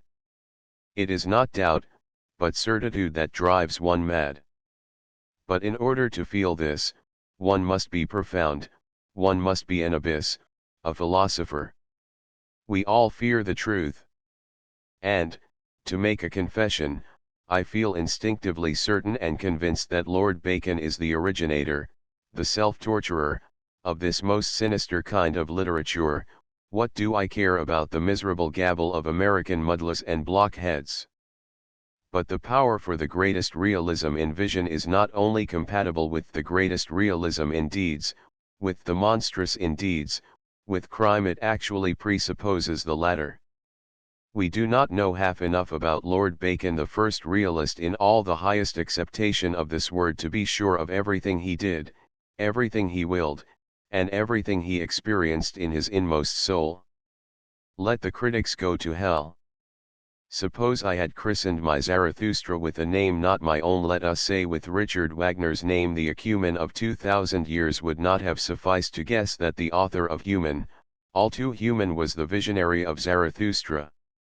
5. As I am speaking here of the recreations of my life, I feel I must express a word or two of gratitude for that which has refreshed me by far the most heartily and most profoundly. This, without the slightest doubt, was my intimate relationship with Richard Wagner. All my other relationships with men I treat quite lightly, but I would not have the days I spent at Tribschen, those days of confidence, of cheerfulness, of sublime flashes, and of profound moments blotted from my life at any price. I know not what Wagner may have been for others, but no cloud ever darkened our sky. And this brings me back again to France. I have no arguments against Wagnerites, and hoc genus omne who believe that they do honor to Wagner by believing him to be like themselves. For such people I have only a contemptuous curl of my lip. With a nature like mine, which is so strange to everything Teutonic, that even the presence of a German retards my digestion, my first meeting with Wagner was the first moment in my life in which I breathed freely. I felt him, I honored him, as a foreigner, as the opposite and the incarnate contradiction of all German virtues. We who as children breathed the marshy atmosphere of the 50s, are necessarily pessimists in regard to the concept German. We cannot be anything else than revolutionaries. We can assent to no state of affairs which allows the Kanteing bigot to be at the top. I care not a jot whether this Kanteing bigot acts in different colors today, whether he dresses in scarlet or dons the uniform of a hussar. Too very well, then. Wagner was a revolutionary. He fled from the Germans. As an artist, a man has no home in Europe save in Paris. That subtlety of all the five senses which Wagner's art presupposes, those fingers that can detect slight gradations, psychological morbidity, all these things can be found only in Paris. Nowhere else can you meet with this passion for questions of form, this earnestness in matters of mise en scene, which is the Parisian earnestness par excellence. In Germany no one has any idea of the tremendous ambition that fills the heart of a Parisian artist. The German is a good fellow. Wagner was by no means a good fellow. But I have already said quite enough on the subject of Wagner's real nature. See Beyond Good and Evil, aphorism 269, and about those to whom he is most closely related. He is one of the late French romanticists, that high-soaring and heaven-aspiring band of artists, like Delacroix and Berlioz, who in their inmost natures are sick and incurable, and who are all fanatics of expression, and virtuosos through and through. Who, in sooth, was the first intelligent follower of Wagner? Charles Baudelaire, the very man who first understood Delacroix, that typical decadent, in whom a whole generation of artists saw their reflection. He was perhaps the last of them too. What is it that I have never forgiven Wagner? The fact that he condescended to the Germans, that he became a German imperialist. Wherever Germany spreads, she ruins culture. 6. Taking everything into consideration, I could never have survived my youth without Wagnerian music. For I was condemned to the society of Germans. If a man wished to get rid of a feeling of insufferable oppression, he has to take to hashish. Well, I had to take to Wagner. Wagner is the counterpoison to everything essentially German. The fact that he is a poison too, I do not deny. From the moment that Tristan was arranged for the piano, all honor to you, Herr von Bülow, I was a Wagnerite. Wagner's previous works seemed beneath me. They were too commonplace, too German. But to this day I am still seeking for a work which would be a match to Tristan in dangerous fascination, and possess the same gruesome and dulcet quality of infinity. I seek among all the arts in vain. All the quaint features of Leonardo da Vinci's work lose their charm at the sound of the first bar in Tristan. This work is without question Wagner's non plus ultra. After its creation, the composition of the Mastersingers and of the Ring was a relaxation to him. To become more healthy, this in a nature like Wagner's amounts to going backwards. The curiosity of the psychologist is so great in me, that I regard it as quite a special privilege to have lived at the right time, and to have lived precisely among Germans, in order to be ripe for this work. The world must indeed be empty for him who has never been unhealthy enough for this infernal voluptuousness. It is allowable, it is even imperative, to employ a mystic formula for this purpose. I suppose I know better than anyone the prodigious feats of which Wagner was capable, the 50 worlds of strange ecstasies to which no one else had wings to soar, and as I am alive today and strong enough to turn even the most suspicious and most dangerous things to my own advantage, and thus to grow stronger, I declare Wagner to have been the greatest benefactor of my life. The bond which unites us is the fact that we have suffered greater agony, even at each other's hands, than most men are able to bear nowadays, and this will always keep our names associated in the minds of men. For, just as Wagner is merely a misunderstanding among Germans, so, in truth, am I, and ever will be. Ye lack 2 centuries of psychological and artistic discipline, my dear countrymen. But ye can never recover the time lost. 7. To the most exceptional of my readers I should like to say just one word about what I really exact from music. It must be cheerful and yet profound, like an October afternoon. It must be original, exuberant, and tender, and like a dainty, soft woman in roguishness and grace. I shall never admit that a German can understand what music is. Those musicians who are called German, the greatest and most famous foremost, are all foreigners, either Slavs, Croats, Italians, Dutchmen or Jews, or else, like Heinrich Schütz, Bach, and Handel, they are Germans of a strong race which is now extinct. For my own part, I have still enough of the Pole left in me to let all other music go, if only I can keep Chopin.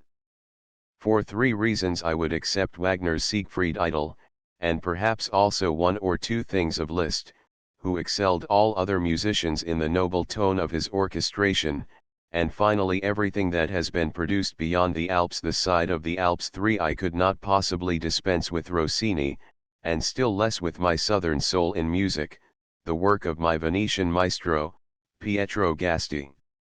And when I say beyond the Alps, all I really mean is Venice. If I try to find a new word for music, I can never find any other than Venice.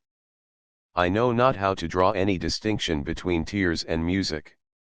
I do not know how to think either of joy, or of the South, without a shudder of fear. On the bridge I stood lately, in gloomy night.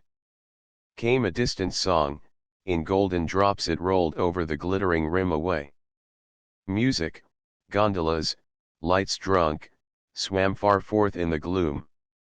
A stringed instrument, my soul, sang, imperceptibly moved, a gondola song by stealth, gleaming for gaudy blessedness. Here kenned any there too? 8. In all these things, in the choice of food, place, climate, and recreation, the instinct of self-preservation is dominant, and this instinct manifests itself with least ambiguity when it acts as an instinct of defense. To close one's eyes too much, to seal one's ears too much, to keep certain things at a distance, this is the first principle of prudence, the first proof of the fact that a man is not an accident but a necessity. The popular word for this instinct of defense is taste. A man's imperative command is not only to say no in cases where yes would be a sign of disinterestedness, but also to say no as seldom as possible. One must part with all that which compels one to repeat no, with ever greater frequency.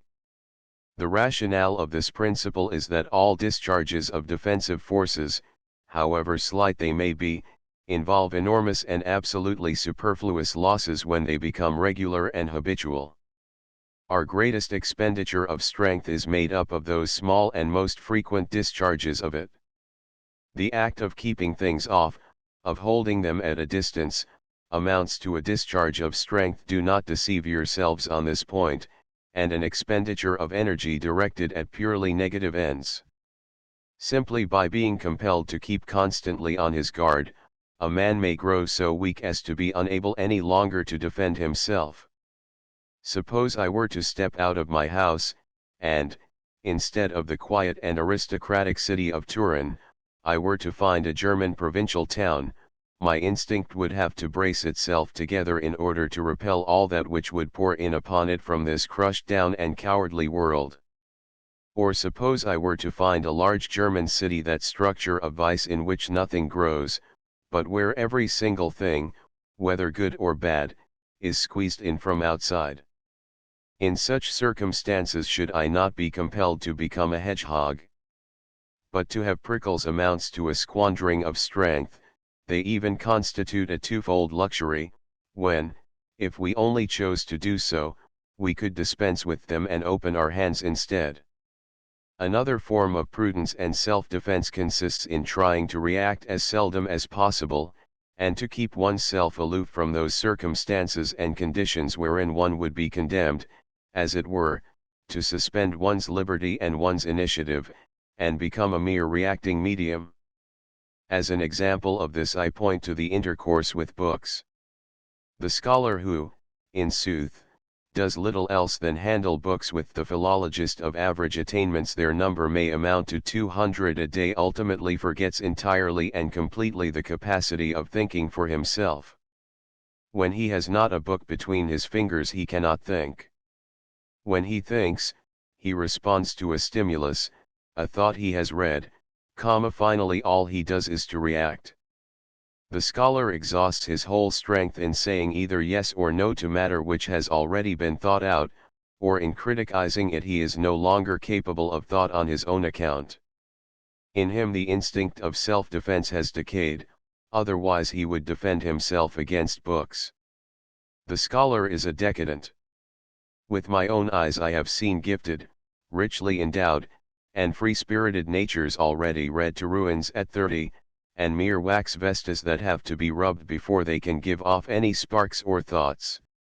To set to early in the morning, at the break of day, in all the fullness and dawn of one's strength, and to read a book, this I call positively vicious. 9. At this point I can no longer evade a direct answer to the question, how one becomes what one is. And in giving it, I shall have to touch upon that masterpiece in the art of self-preservation, which is selfishness. Granting that one's life task, the determination and the fate of one's life task greatly exceeds the average measure of such things, nothing more dangerous could be conceived than to come face to face with oneself by the side of this life task. The fact that one becomes what one is, presupposes that one has not the remotest suspicion of what one is. From this standpoint even the blunders of one's life have their own meaning and value, the temporary deviations and aberrations, the moments of hesitation and of modesty, the earnestness wasted upon duties which lie outside the actual life task. In these matters great wisdom, perhaps even the highest wisdom, comes into activity. In these circumstances, in which nesti ipsum would be the sure road to ruin, forgetting oneself, misunderstanding oneself, belittling oneself, narrowing oneself, and making oneself mediocre, amount to reason itself. Expressed morally, to love one's neighbor and to live for others and for other things may be the means of protection employed to maintain the hardest kind of egoism. This is the exceptional case in which I, contrary to my principle and conviction, take the side of the altruistic instincts, for here they are concerned in subserving selfishness and self-discipline. The whole surface of consciousness, for consciousness is a surface, must be kept free from any one of the great imperatives. Beware even of every striking word, of every striking attitude. They are all so many risks which the instinct runs of understanding itself too soon.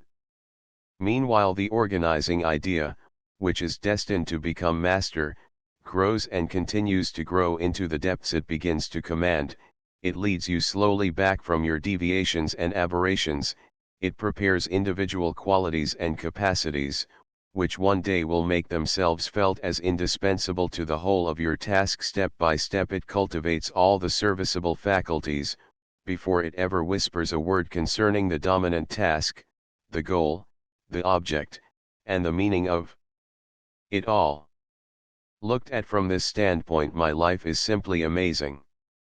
For the task of transvaluing values, more capacities were needful perhaps than could well be found side by side in one individual, and above all, antagonistic capacities which had to be free from the mutual strife and destruction which they involve.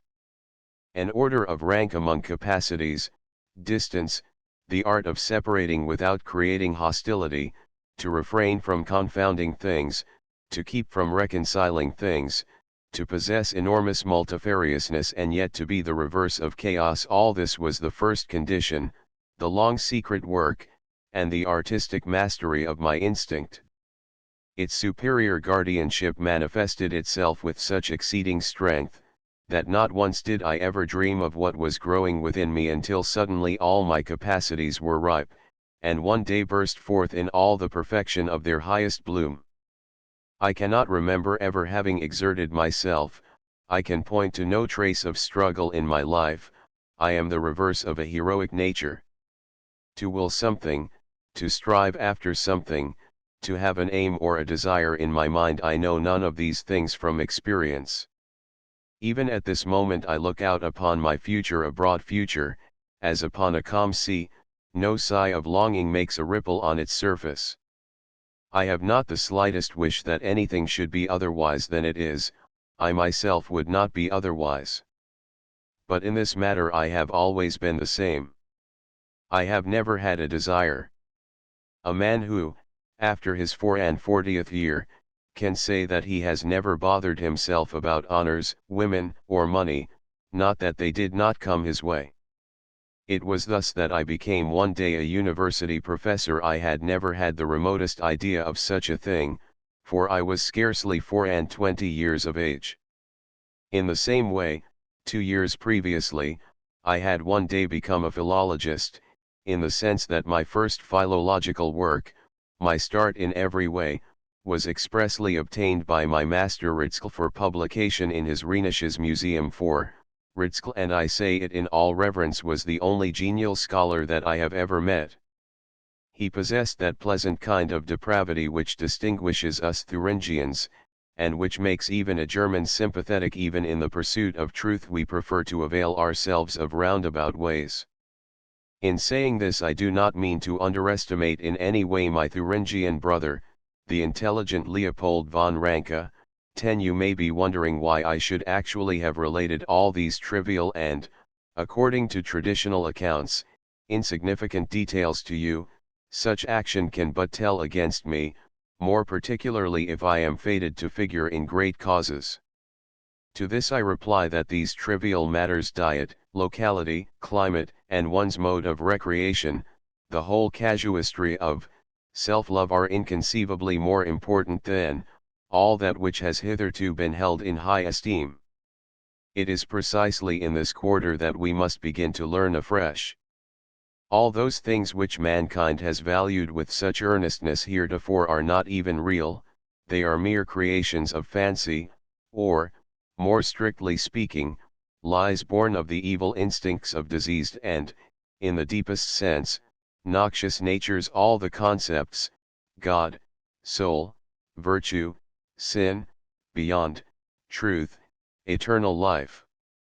But the greatness of human nature, its divinity, was sought for in them.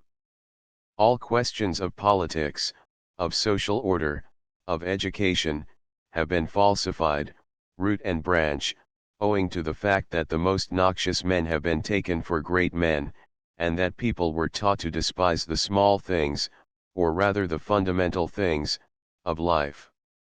If I now choose to compare myself with those creatures who have hitherto been honored as the first among men, the difference becomes obvious. I do not reckon the so-called first men even as human beings. For me they are the excrements of mankind, the products of disease and of the instinct of revenge. They are so many monsters laden with rottenness, so many hopeless incurables, who avenge themselves on life. I wish to be the opposite of these people. It is my privilege to have the very sharpest discernment for every sign of healthy instincts. There is no such thing as a morbid trait in me. Even in times of serious illness I have never grown morbid, and you might seek in vain for a trace of fanaticism in my nature. No one can point to any moment of my life in which I have assumed either an arrogant or a pathetic attitude. Pathetic attitudes are not in keeping with greatness. He who needs attitudes is false. Beware of all picturesque men. Life was easy, in fact easiest to me, in those periods when it exacted the heaviest duties from me. Whoever could have seen me during the 70 days of this autumn, when, without interruption, I did a host of things of the highest rank, things that no man can do nowadays with a sense of responsibility for all the ages yet to come, would have noticed no sign of tension in my condition, but rather a state of overflowing freshness and good cheer. Never have I eaten with more pleasant sensations, never has my sleep been better. I know of no other manner of dealing with great tasks, than as play. This, as a sign of greatness, is an essential prerequisite. The slightest constraint, a somber mien, any hard accent in the voice, all these things are objections to a man, but how much more to his work. One must not have nerves. Even to suffer from solitude is an objection. The only thing I have always suffered from is multitude. 5. At an absurdly tender age, in fact when I was 7 years old, I already knew that no human speech would ever reach me. Did anyone ever see me sad on that account? At present I still possess the same affability towards everybody. I am even full of consideration for the lowest. In all this there is not an atom of haughtiness or of secret contempt. He whom I despise soon guesses that he is despised by me. The very fact of my existence is enough to rouse indignation in all those who have polluted blood in their veins. My formula for greatness in man is amor fati, the fact that a man wishes nothing to be different, either in front of him or behind him, or for all eternity. Not only must the necessary be borne, and on no account concealed, all idealism is falsehood in the face of necessity, but it must also be loved. One Nietzsche, as is well known, devoted much time when a student at Leipzig to the study of 3 Greek philosophers, Theonis, Diogenes Laertius, and Democritus. This study first bore fruit in the case of a paper, Zur Geschichte Theonideischen Sprachsammlung, which was subsequently published by the most influential journal of classical philology in Germany. Later, however, it enabled Nietzsche to enter for the prize offered by the University of Leipzig for an essay, De Fondibus Diogenes Laertii. He was successful in gaining the prize, and the treatise was afterwards published in the Rheinisches Museum, and is still quoted as an authority. It is to this essay, written when he was 23 years of age, that he here refers to the favorite uniform of the German Emperor, William II. In the latter years of his life, Nietzsche practically made Italy his home. 4 see note on page 37. 5. The German words are, Einsamkeit and Vielsamkeit. The latter was coined by Nietzsche. The English word multitude should, therefore, be understood as signifying multifarious instincts and gifts, which in Nietzsche strove for ascendancy and caused him more suffering than any solitude. Complexity of this sort, held in check by a dominant instinct, as in Nietzsche's case, is of course the only possible basis of an artistic nature. Why I write such excellent books. 1. I am one thing, my creations are another. Here, before I speak of the books themselves, I shall touch upon the question of the understanding and misunderstanding with which they have met. I shall proceed to do this in as perfunctory a manner as the occasion demands, for the time has by no means come for this question. My time has not yet come either. Some are born posthumously. 1's day institutions will be needed in which men will live and teach, as I understand living and teaching, maybe, also, that by that time, chairs will be founded and endowed for the interpretation of Zarathustra. But I should regard it as a complete contradiction of myself, if I expected to find ears and eyes for my truths today. The fact that no one listens to me, that no one knows how to receive at my hands today, is not only comprehensible, it seems to me quite the proper thing. I do not wish to be mistaken for another, and to this end I must not mistake myself. To repeat what I have already said, I can point to but few instances of ill will in my life, and as for literary ill will, I could mention scarcely a single example of it. On the other hand, I have met with far too much pure foolery. It seems to me that to take up one of my books is one of the rarest honors that a man can pay himself, even supposing that he put his shoes from off his feet beforehand, not to mention boots. When on one occasion Dr. Heinrich von Stein honestly complained that he could not understand a word of my Zarathustra, I said to him that this was just as it should be, to have understood 6 sentences in that book, that is to say, to have lived them, raises a man to a higher level among mortals than modern men can attain. With this feeling of distance, how could I even wish to be read by the moderns whom I know? My triumph is just the opposite of what Schopenhauer's was. I say non legere, non legare. Not that I should like to underestimate the pleasure I have derived from the innocence with which my works have frequently been contradicted. As late as last summer, at a time when I was attempting, perhaps by means of my weighty, all too weighty literature, to throw the rest of literature off its balance, a certain professor of Berlin University kindly gave me to understand that I ought really to make use of a different form. No one could read such stuff as I wrote. Finally, it was not Germany, but Switzerland that presented me with the 2 most extreme cases. An essay on Beyond Good and Evil, by Dr. V. Widman in the paper called The Bund, under the heading Nietzsche's Dangerous Book, and a general account of all my works, from the pen of Herr Karl Spitteler, also in the Bund, constitute a maximum in my life. I shall not say of what. The latter treated my Zarathustra, for instance, as advanced exercises in style, and expressed the wish that later on I might try and attend to the question of substance as well. Dr. Widman assured me of his respect for the courage I showed in endeavoring to abolish all decent feeling. Thanks to a little trick of destiny, every sentence in these criticisms seemed, with a consistency that I could but admire, to be an inverted truth. In fact, it was most remarkable that all one had to do was to transvalue all values, in order to hit the nail on the head with regard to me, instead of striking my head with the nail. I am more particularly anxious therefore to discover an explanation. After all, no one can draw more out of things, books included, than he already knows. A man has no ears for that to which experience has given him no access. To take an extreme case, suppose a book contains simply incidents which lie quite outside the range of general or even rare experience. Suppose it to be the first language to express a whole series of experiences.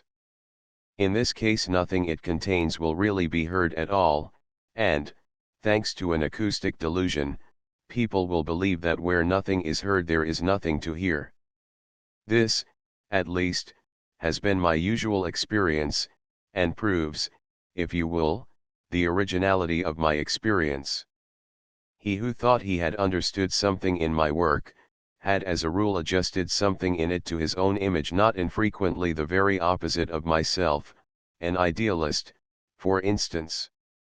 He who understood nothing in my work, would deny that I was worth considering at all. The word Superman, which designates a type of man that would be one of nature's rarest and luckiest strokes, as opposed to modern men, to good men, to Christians and other nihilists, a word which in the mouth of Zarathustra, the annihilator of morality, acquires a very profound meaning, is understood almost everywhere, and with perfect innocence, in the light of those values to which a flat contradiction was made manifest in the figure of Zarathustra, that is to say, as an ideal type, a higher kind of man, half saint and half genius.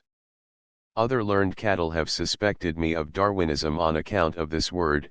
Even the hero cult of that great unconscious and involuntary swindler, Carlyle, a cult which I repudiated with such roguish malice, was recognized in my doctrine. Once, when I whispered to a man that he would do better to seek for the Superman in a Caesar Borgia than in a Parsifal, he could not believe his ears. The fact that I am quite free from curiosity in regard to criticisms of my books, more particularly when they appear in newspapers, will have to be forgiven me. My friends and my publishers know this, and never speak to me of such things. In one particular case, I once saw all the sins that had been committed against a single book. It was beyond good and evil. I could tell you a nice story about it.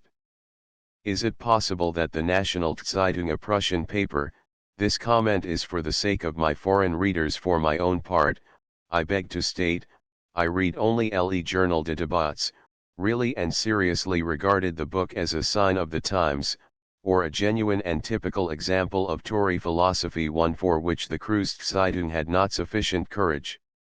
2. This was said for the benefit of Germans, for everywhere else I have my readers, all of them exceptionally intelligent men, characters that have won their spurs and that have been reared in high offices and superior duties. I have even real geniuses among my readers. In Vienna, in St. Petersburg, in Stockholm, in Copenhagen, in Paris, and New York I have been discovered everywhere. I have not yet been discovered in Europe's flatland Germany. And, to make a confession, I rejoice much more heartily over those who do not read me, over those who have neither heard of my name nor of the word philosophy. But whithersoever I go, here in Turin, for instance, every face brightens and softens at the sight of me. A thing that has flattered me more than anything else hitherto, is the fact that old market women cannot rest until they have picked out the sweetest of their grapes for me. To this extent must a man be a philosopher.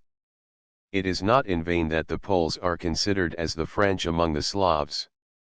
A charming Russian lady will not be mistaken for a single moment concerning my origin. I am not successful at being pompous. The most I can do is to appear embarrassed.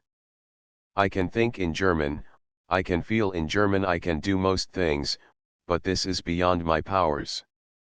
My old master Ritschl went so far as to declare that I planned even my philological treatises after the manner of a Parisian novelist, that I made them absurdly thrilling. In Paris itself people are surprised at toutes mes audaces et finesses. The words are Monsieur Taine's. I fear that even in the highest forms of the dithyramb, that salt will be found pervading my work which never becomes insipid, which never becomes German, and that is, wit. I can do naught else. God help me. Amen. We all know, some of us even from experience, what a long ears is. Well then, I venture to assert that I have the smallest ears that have ever been seen. This fact is not without interest to women. It seems to me they feel that I understand them better. I am essentially the anti-ass, and on this account alone a monster in the world's history in Greek, and not only in Greek. I am the Antichrist. 3. I am to a great extent aware of my privileges as a writer. In one or two cases it has even been brought home to me how very much the habitual reading of my works spoils a man's taste. Other books simply cannot be endured after mine, and least of all philosophical ones. It is an incomparable distinction to cross the threshold of this noble and subtle world. In order to do so one must certainly not be a German. It is, in short, a distinction which one must have deserved. He, however, who is related to me through loftiness of will, experiences genuine raptures of understanding in my books, for I swoop down from heights into which no bird has ever soared. I know abysses into which no foot has ever slipped. People have told me that it is impossible to lay down a book of mine that I disturb even the night's rest. There is no prouder or at the same time more subtle kind of books.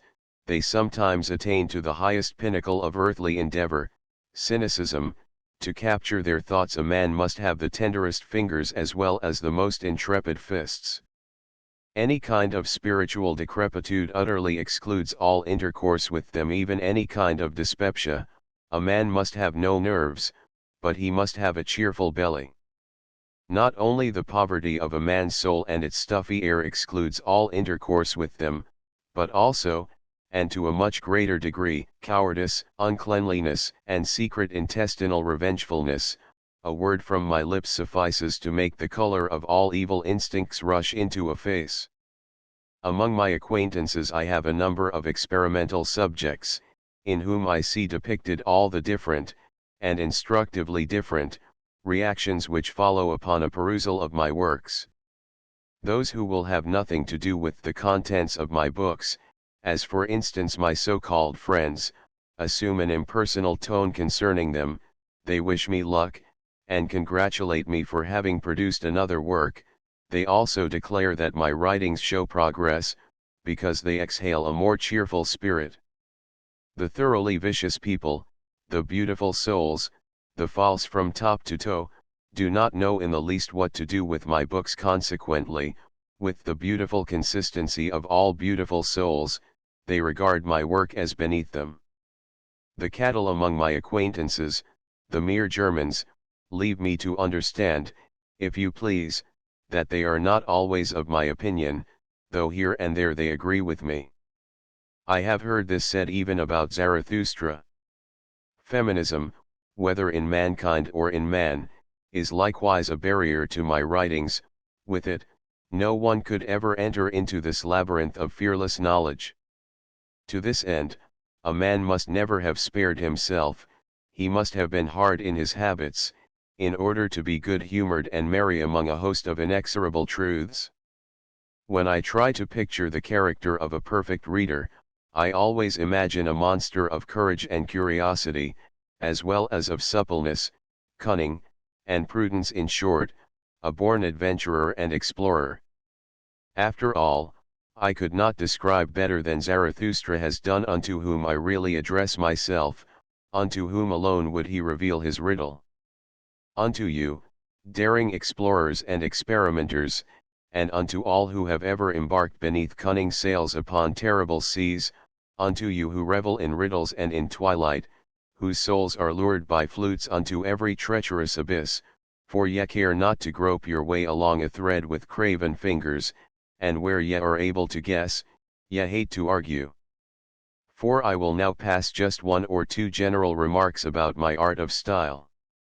To communicate a state and inner tension of pathos by means of signs, including the tempo of these signs, that is the meaning of every style, and in view of the fact that the multiplicity of inner states in me is enormous, I am capable of many kinds of style. In short, the most multifarious art of style that any man has ever had at his disposal.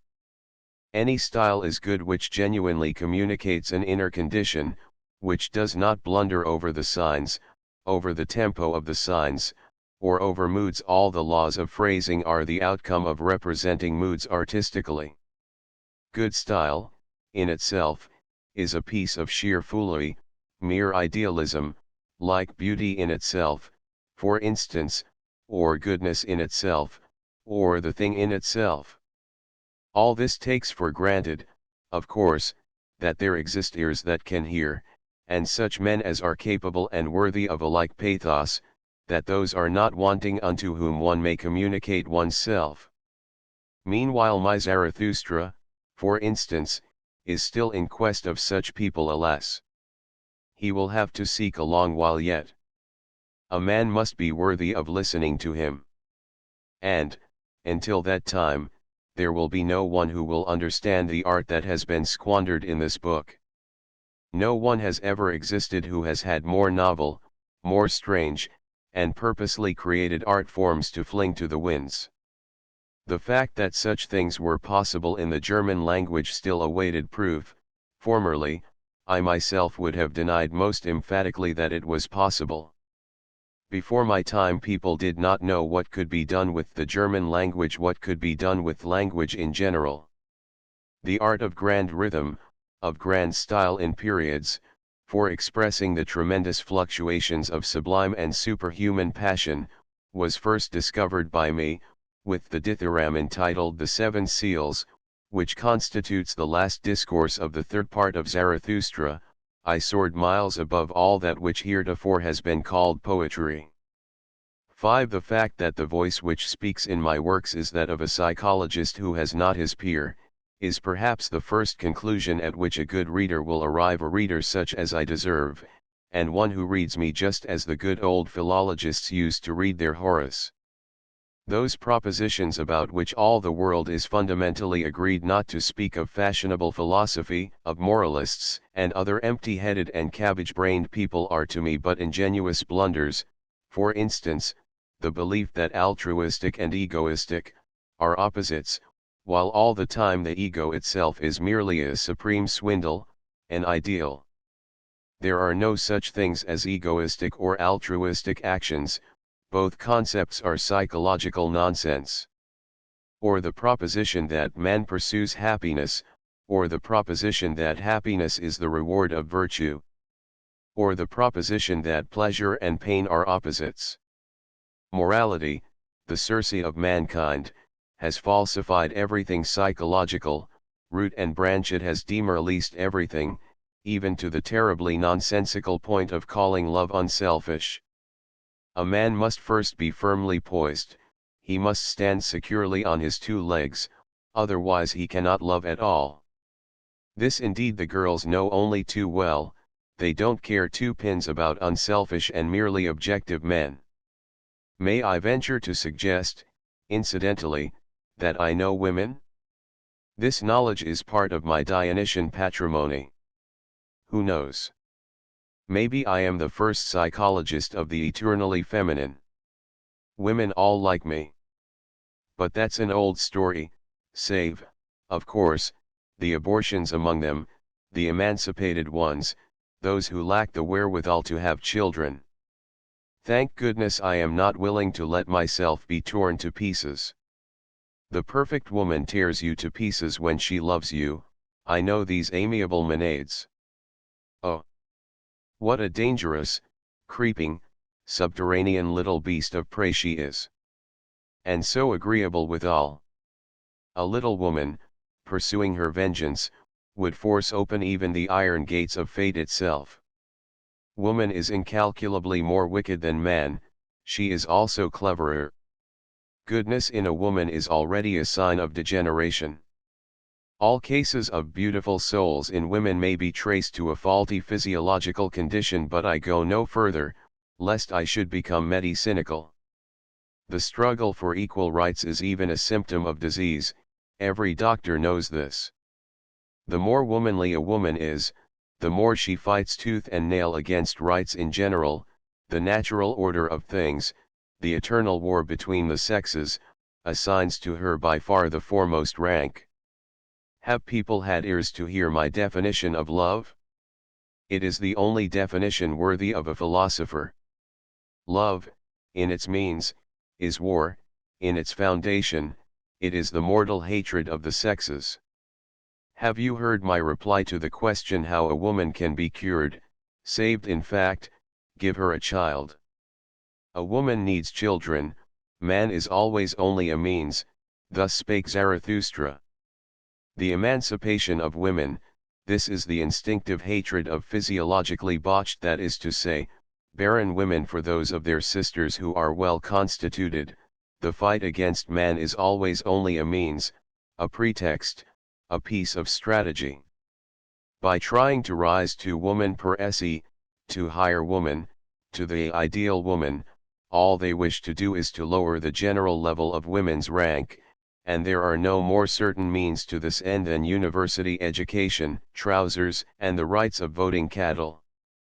Truth to tell, the emancipated are the anarchists in the eternally feminine world, the physiological mishaps, the most deep-rooted instinct of whom is revenge. A whole species of the most malicious idealism which, by the by, also manifests itself in men, in Henrik Ibsen for instance, that typical old maid whose object is to poison the clean conscience, the natural spirit, of sexual love. And in order to leave no doubt in your minds in regard to my opinion, which, on this matter, is as honest as it is severe, I will reveal to you one more clause out of my moral code against vice. With the word vice I combat every kind of opposition to nature, or, if you prefer fine words, idealism. The clause reads, preaching of chastity is a public incitement to unnatural practices. All depreciation of the sexual life, all the sullying of it by means of the concept impure, is the essential crime against life, is the essential crime against the Holy Spirit of life. In order to give you some idea of myself as a psychologist, let me take this curious piece of psychological analysis out of the book Beyond Good and Evil, in which it appears. I forbid, by the by, any guessing as to whom I am describing in this passage. The genius of the heart, as that great anchorite possesses it, the divine tempter and born Pied Piper of consciences, whose voice knows how to sink into the inmost depths of every soul, who neither utters a word nor casts a glance, in which some seductive motive or trick does not lie, a part of whose masterliness is that he understands the art of seeming not what he is, but that which will place a fresh constraint upon his followers to press ever more closely upon him, to follow him ever more enthusiastically and wholeheartedly.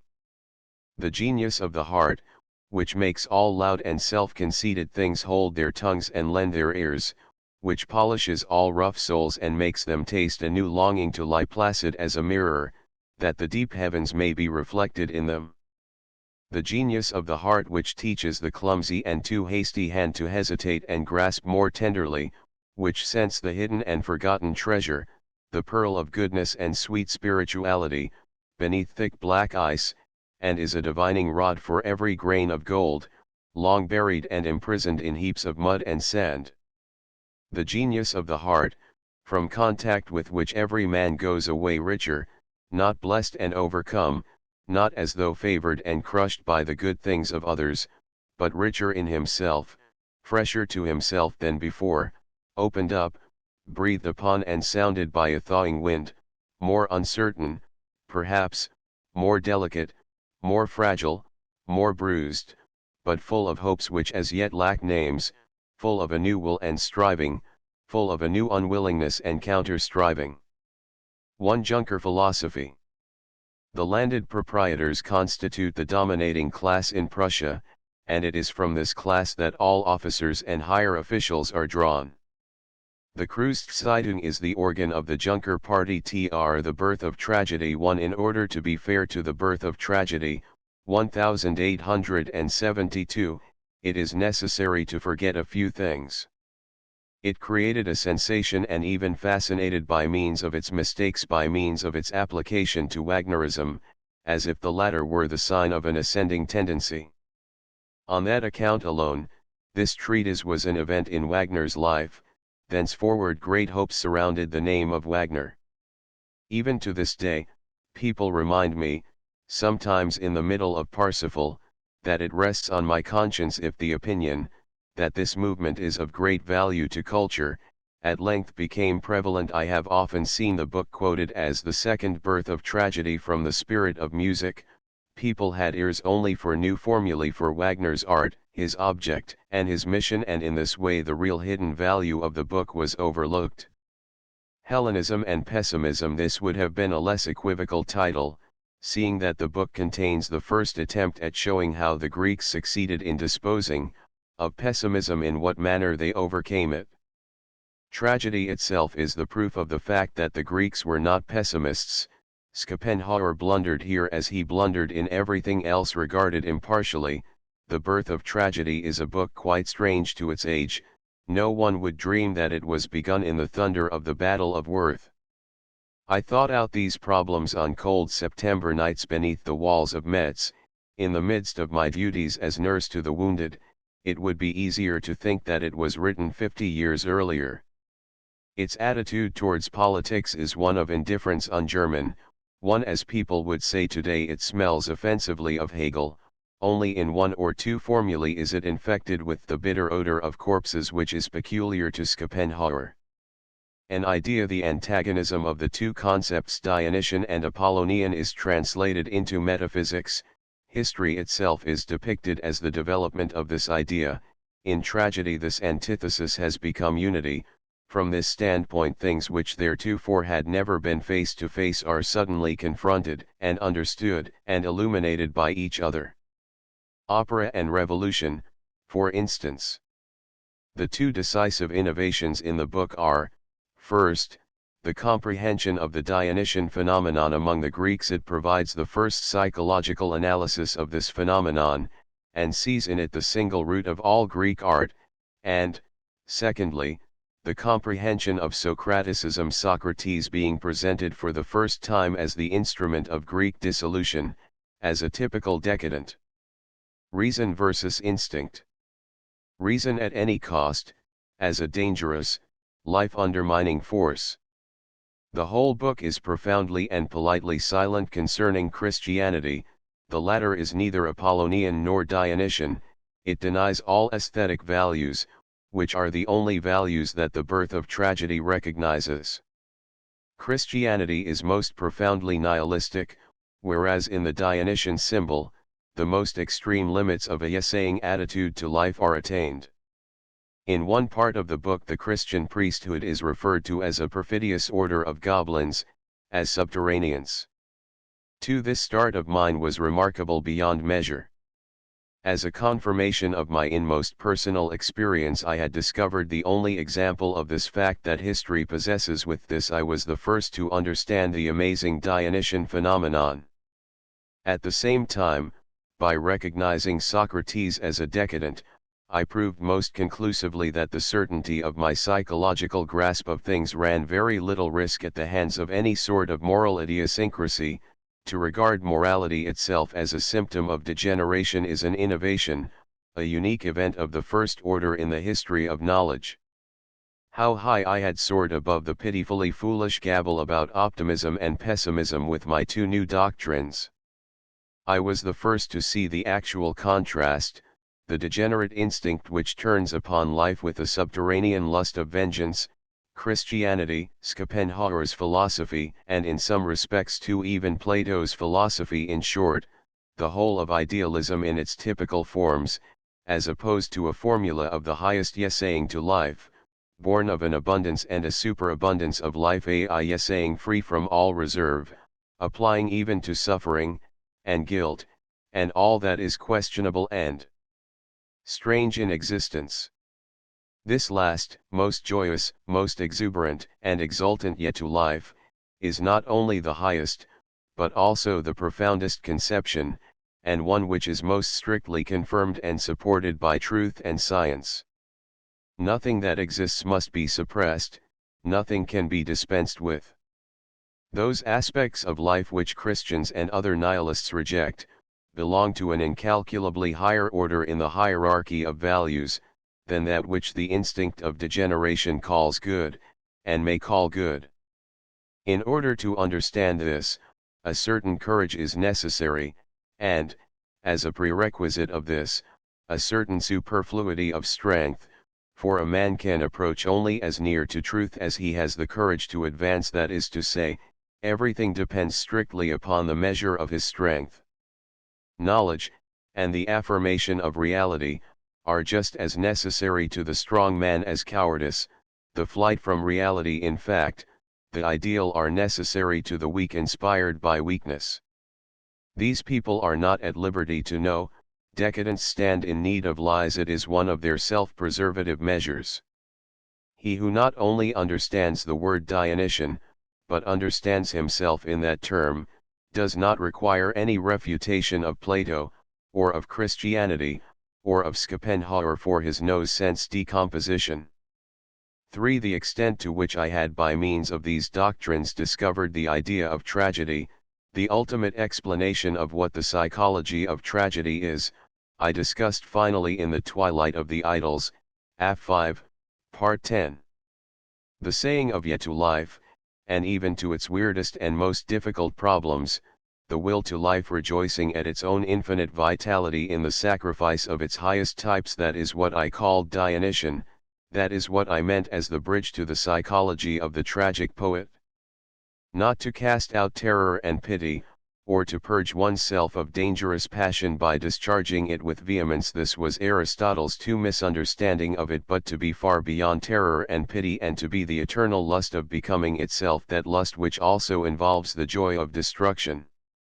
In this sense I have the right to regard myself as the first tragic philosopher, that is to say, the most extreme antithesis and antipodes of a pessimistic philosopher. Before my time no such thing existed as this translation of the Dionysian phenomenon into philosophic emotion. Tragic wisdom was lacking. In vain have I sought for signs of it even among the great Greeks in philosophy, those belonging to the 2 centuries before Socrates. I still remained a little doubtful about Heraclitus, in whose presence, alone, I felt warmer and more at ease than anywhere else. The essaying to the impermanence and annihilation of things, which is the decisive feature of a Dionysian philosophy, the essaying to contradiction and war, the postulation of becoming, together with the radical rejection even of the concept being in all these things, at all events, I must recognize him who has come nearest to me in thought hitherto. The doctrine of the eternal recurrence, that is to say, of the absolute and eternal repetition of all things in periodical cycles, this doctrine of Zarathustra's might, it is true, have been taught before. In any case, the Stoics, who derived nearly all their fundamental ideas from Heraclitus, show traces of it. A tremendous hope finds expression in this work. After all, I have absolutely no reason to renounce the hope for a Dionysian future of music. Let us look a century ahead, and let us suppose that my attempt to destroy 2 millenniums of hostility to nature and of the violation of humanity be crowned with success. That new party of life advocates, which will undertake the greatest of all tasks, the elevation and perfection of mankind, as well as the relentless destruction of all degenerate and parasitical elements, will make that superabundance of life on earth once more possible, out of which the Dionysian state will perforce arise. Again, I promise the advent of a tragic age.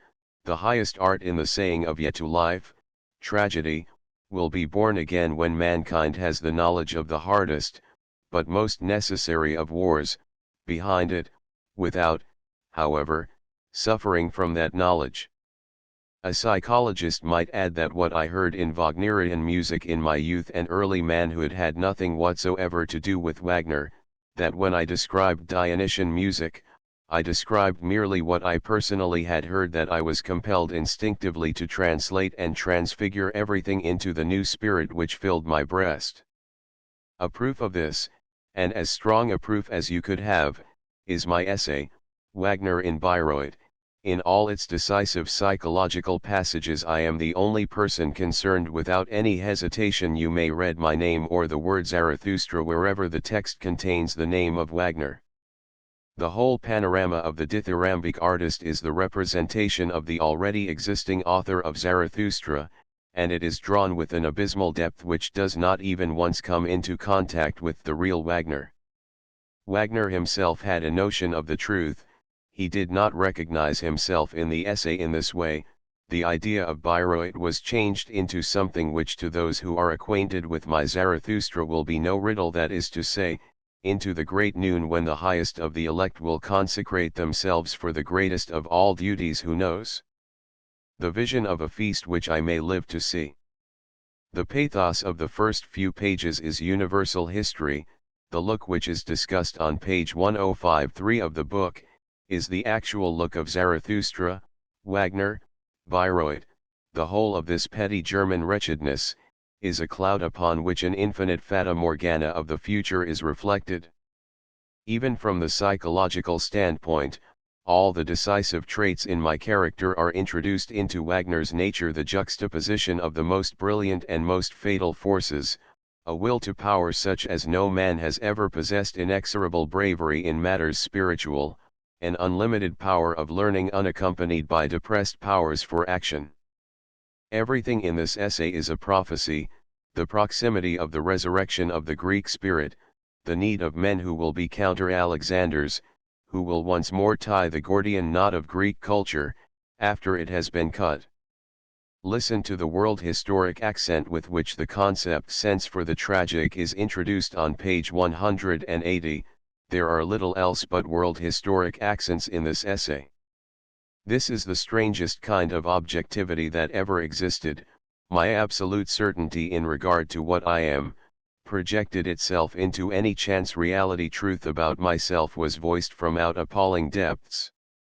On pages 174 and 175 the style of Zarathustra is described and foretold with incisive certainty, and no more magnificent expression will ever be found than that on pages 144 to 147 for the event for which Zarathustra stands, that prodigious act of the purification and consecration of mankind. 1. Those Germans who, like Nietzsche or Goethe, recognized that politics constituted a danger to culture, and who appreciated the literature of maturer cultures, such as that of France, are called undeutsch, un-German, by imperialistic Germans. Tr2 Aristotle's Poetics, c6 Tr3 This number and those which follow refer to thoughts out of season, Part I. In this edition of Nietzsche's works Tr Thoughts Out of Season 1. The 4 essays composing the Thoughts Out of Season are thoroughly warlike in tone. They prove that I was no mere dreamer, that I delight in drawing the sword, and perhaps, also, that my wrist is dangerously supple. The first onslaught, 1873, was directed against German culture, upon which I looked down even at that time with unmitigated contempt, without either sense, substance, or goal. It was simply public opinion.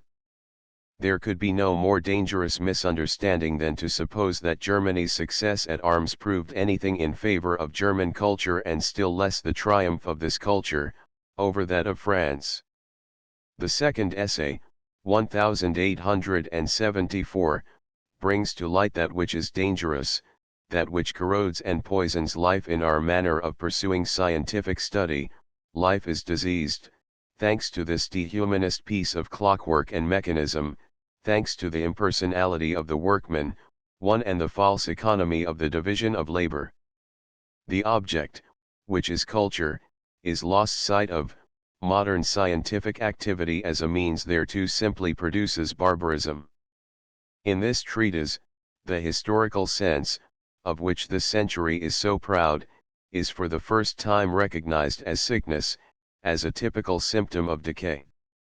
In the third and fourth essays, a signpost is set up pointing to a higher concept of culture, to a re-establishment of the notion culture, and 2 pictures of the hardest self-love and self-discipline are presented, 2 essentially unmodern types, full of the most sovereign contempt for all that which lay around them and was called empire, culture, Christianity, Bismarck, and success.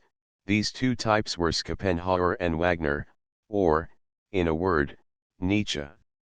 2 of these 4 attacks, the first met with extraordinary success. The stir which it created was in every way gorgeous. I had put my finger on the vulnerable spot of a triumphant nation. I had told it that its victory was not a red-letter day for culture, but, perhaps, something very different. The reply rang out from all sides, and certainly not only from old friends of David Strauss, whom I had made ridiculous as the type of a German Philistine of culture and a man of smug self-content, in short, as the author of that suburban gospel of his, called The Old and the New Faith. The term Philistine of culture passed into the current language of Germany after the appearance of my book. These old friends, whose vanity as Württembergians and Swabians I had deeply wounded in regarding their unique animal, their bird of paradise, as a trifle comic, replied to me as ingenuously and as grossly as I could have wished. The Prussian replies were smarter, they contained more Prussian blue.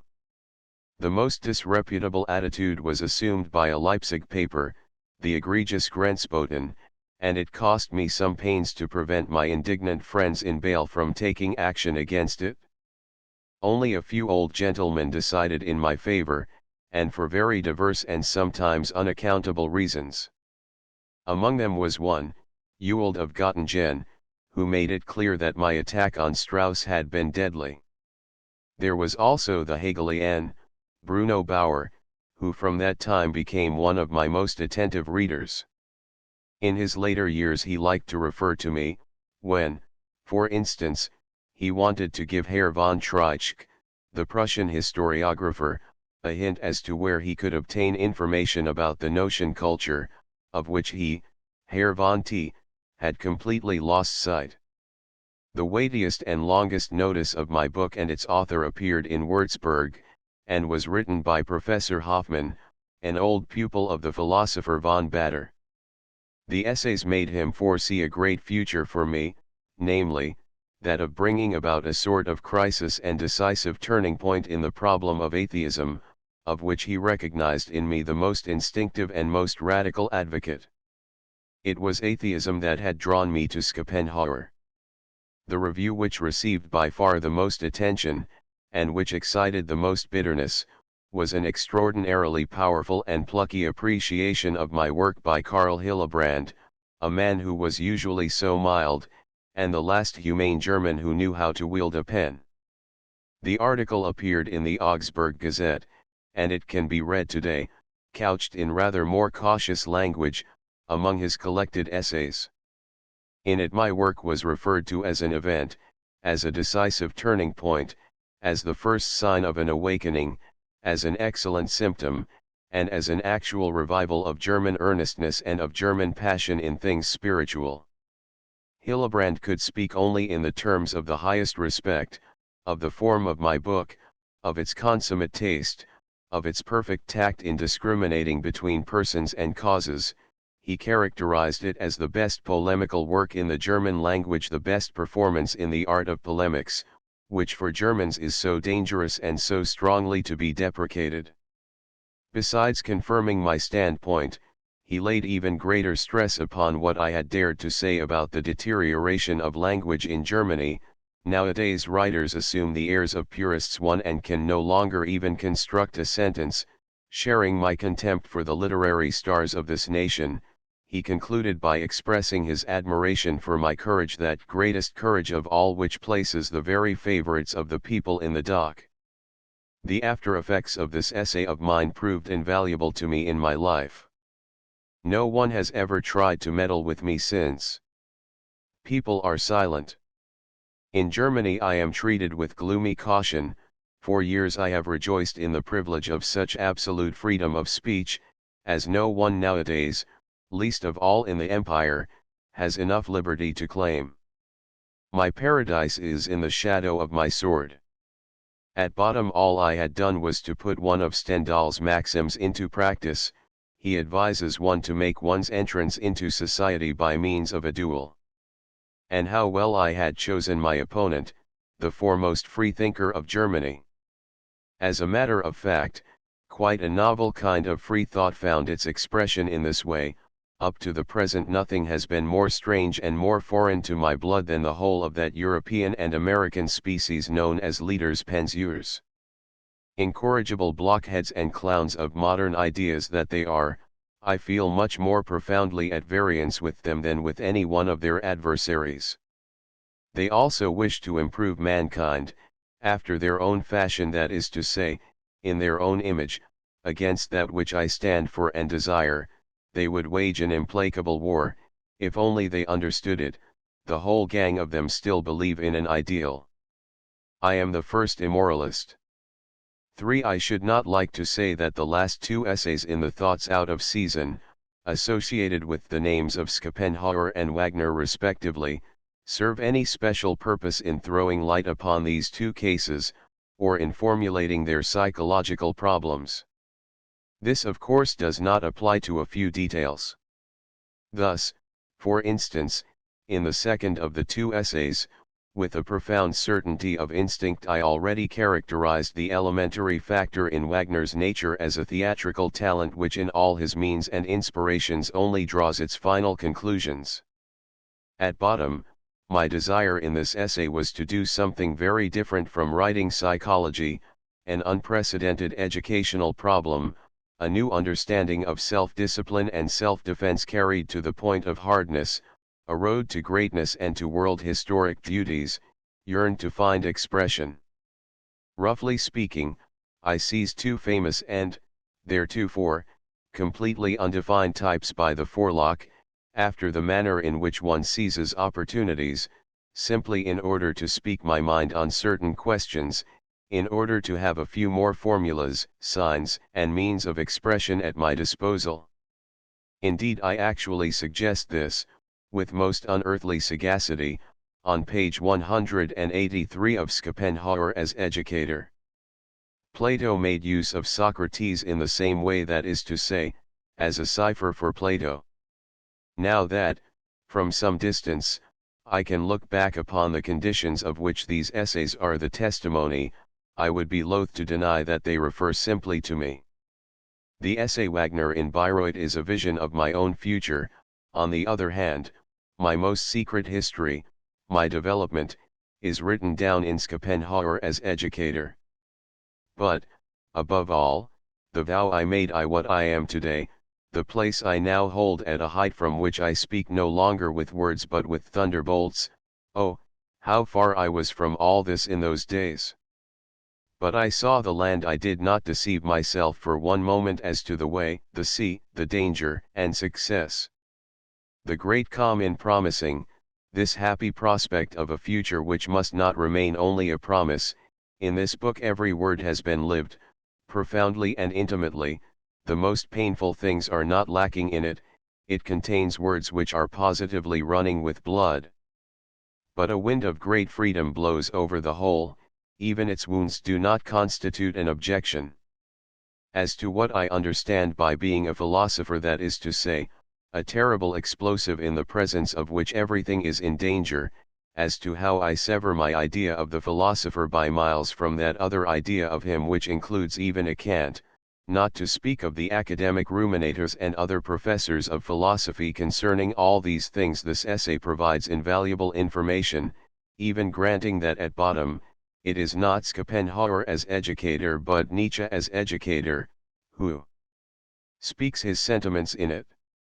Considering that, in those days, my trade was that of a scholar, and perhaps, also, that I understood my trade, the piece of austere scholar psychology which suddenly makes its appearance in this essay is not without importance.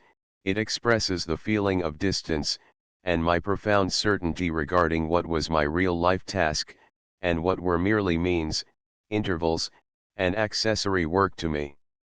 My wisdom consists in my having been many things, and in many places, in order to become one thing, in order to be able to attain to one thing. It was part of my fate to be a scholar for a while. The purists constitute a definite body in Germany, which is called the Deutsche Sprachverein. Their object is to banish every foreign word from the language, and they carry this process of ostracism even into the domain of the menu, where their efforts at rendering the meaning of French dishes are extremely comical. Strange to say, their principal organ, and their other publications, are by no means free either from solecisms or faults of style, and it is doubtless to this curious anomaly that Nietzsche here refers. Tr human, all too human, one human, all too human, with its two sequels, is the memorial of a crisis. It is called a book for free spirits. Almost every sentence in it is the expression of a triumph. By means of it I purged myself of everything in me which was foreign to my nature. Idealism is foreign to me, the title of the book means, where ye see ideal things I see human, alas, all too human things. I know men better. The word free spirit in this book must not be understood as anything else than a spirit that has become free, that has once more taken possession of itself. My tone, the pitch of my voice, has completely changed. The book will be thought clever, cool, and at times both hard and scornful. A certain spirituality, of noble taste, seems to be ever struggling to dominate a passionate torrent at its feet. In this respect there is some sense in the fact that it was the 100th anniversary of Voltaire's death that served, so to speak, as an excuse for the publication of the book as early as 1878. For Voltaire, as the opposite of everyone who wrote after him, was above all a grandee of the intellect, precisely what I am also. The name of Voltaire on one of my writings, that was verily a step forward in my direction. Looking into this book a little more closely, you perceive a pitiless spirit who knows all the secret hiding places in which ideals are wont to skulk, where they find their dungeons, and, as it were, their last refuge. With a torch in my hand, the light of which is not by any means a flickering one, I illuminate this nether world with beams that cut like blades.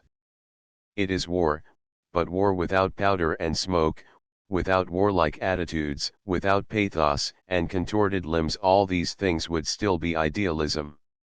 One error after the other is quietly laid upon ice, the ideal is not refuted, it freezes. Here, for instance, genius freezes, round the corner the saint freezes, under a thick icicle the hero freezes, and in the end faith itself freezes. So-called conviction and also pity are considerably cooled, and almost everywhere the thing in itself is freezing to death. This book was begun during the first musical festival at Bayreuth. A feeling of profound strangeness towards everything that surrounded me there, is one of its first conditions. He who has any notion of the visions which even at that time had flitted across my path, will be able to guess what I felt when one day I came to my senses in Bayreuth. It was just as if I had been dreaming. Where on earth was I? I recognized nothing that I saw, I scarcely recognized Wagner. It was in vain that I called up reminiscences. Tribschen, remote island of bliss, not the shadow of a resemblance. The incomparable days devoted to the laying of the first stone, the small group of the initiated who celebrated them, and who were far from lacking fingers for the handling of delicate things, not the shadow of a resemblance. What had happened? Wagner had been translated into German. The Wagnerite had become master of Wagner, German art. The German master. German beer. We who know only too well the kind of refined artists and cosmopolitanism in taste, to which alone Wagner's art can appeal, were beside ourselves at the sight of Wagner bedecked with German virtues. I think I know the Wagnerite. I have experienced 3 generations of them, from Brendel of blessed memory, who confounded Wagner with Hegel, to the idealists of the Bayreuth Gazette, who confound Wagner with themselves. I have been the recipient of every kind of confession about Wagner, from beautiful souls. My kingdom for just one intelligent word, I in very truth, a blood-curdling company. Knoll, Pole, and Cole, one and others of their kidney to infinity. There was not a single abortion that was lacking among them, no, not even the anti-Semite poor Wagner. Into whose hands had he fallen? If only he had gone into a herd of swine. But among Germans. Some day, for the edification of posterity, one ought really to have a genuine Bayreuthian stuffed, or, better still, preserved in spirit, for it is precisely spirit that is lacking in this quarter, with this inscription at the foot of the jar, a sample of the spirit whereon the German Empire was founded. But enough. In the middle of the festivities I suddenly packed my trunk and left the place for a few weeks. Despite the fact that a charming Parisian lady sought to comfort me, I excused myself to Wagner simply by means of a fatalistic telegram. In a little spot called Klingenbrunn, deeply buried in the recesses of the Bomerwald, I carried my melancholy and my contempt of Germans about with me like an illness, and, from time to time, under the general title of the Plowshare, I wrote a sentence or two down in my notebook, nothing but severe psychological stuff, which it is possible may have found its way into human, all too human. 3. That which had taken place in me, then, was not only a breach with Wagner. I was suffering from a general aberration of my instincts, of which a mere isolated blunder, whether it were Wagner or my professorship at Bale, was nothing more than a symptom. I was seized with a fit of impatience with myself. I saw that it was high time that I should turn my thoughts upon my own lot. In a trice I realized, with appalling clearness, how much time had already been squandered, how futile and how senseless my whole existence as a philologist appeared by the side of my life task. I was ashamed of this false modesty. 10 years were behind me, during which, to tell the truth, the nourishment of my spirit had been at a standstill, during which I had added not a single useful fragment to my knowledge, and had forgotten countless things in the pursuit of a hodgepodge of dry-as-dust scholarship. To crawl with meticulous care and short-sighted eyes through old Greek metric aeons, that is what I had come to. Moved to pity, I saw myself quite thin, quite emaciated, realities were only too plainly absent from my stock of knowledge, and what the idealities were worth the devil alone knew. A positively burning thirst overcame me, and from that time forward I have done literally nothing else than study physiology, medicine, and natural science. I even returned to the actual study of history only when my life task compelled me to. It was at that time, too, that I first divined the relation between an instinctively repulsive occupation, a so-called vocation, which is the last thing to which one is called, and that need of lulling a feeling of emptiness and hunger, by means of an art which is a narcotic, by means of Wagner's art, for instance. After looking carefully about me, I have discovered that a large number of young men are all in the same state of distress. One kind of unnatural practice perforce leads to another. In Germany, or rather, to avoid all ambiguity, in the empire too, only too many are condemned to determine their choice too soon, and then to pine away beneath a burden that they can no longer throw off. Such creatures crave for Wagner as for an opiate. They are thus able to forget themselves, to be rid of themselves for a moment. What am I saying, for 5 or 6 hours? For at this time my instincts turned resolutely against any further yielding or following on my part, and any further misunderstanding of myself. Every kind of life, the most unfavorable circumstances, illness, poverty, anything seemed to me preferable to that undignified selfishness into which I had fallen, in the first place, thanks to my ignorance and youth, and in which I had afterwards remained owing to laziness, the so-called sense of duty. At this juncture there came to my help, in a way that I cannot sufficiently admire, and precisely at the right time, that evil heritage which I derive from my father's side of the family, and which, at bottom, is no more than a predisposition to die young.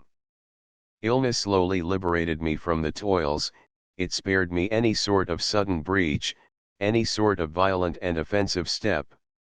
At that time I lost not a particle of the goodwill of others, but rather added to my store. Illness likewise gave me the right completely to reverse my mode of life. It not only allowed, it actually commanded, me to forget. It bestowed upon me the necessity of lying still, of having leisure, of waiting, and of exercising patience. But all this means thinking. The state of my eyes alone put an end to all bookwormishness, or, in plain English philology, I was thus delivered from books. For years I ceased from reading, and this was the greatest boon I ever conferred upon myself. That nethermost self, which was, as it were, entombed, and which had grown dumb because it had been forced to listen perpetually to other selves, for that is what reading means, slowly awakened. At first it was shy and doubtful, but at last it spoke again. Never have I rejoiced more over my condition than during the sickest and most painful moments of my life. You have only to examine the dawn of day, or, perhaps, the wanderer and his shadow 3 in order to understand what this return to myself actually meant. In itself it was the highest kind of recovery. My cure was simply the result of it. 5. Human, all too human, this monument of a course of vigorous self-discipline, by means of which I put an abrupt end to all the superior bunkum, idealism, beautiful feelings, and other effeminacies that had percolated into my being, was written principally in Sorrento.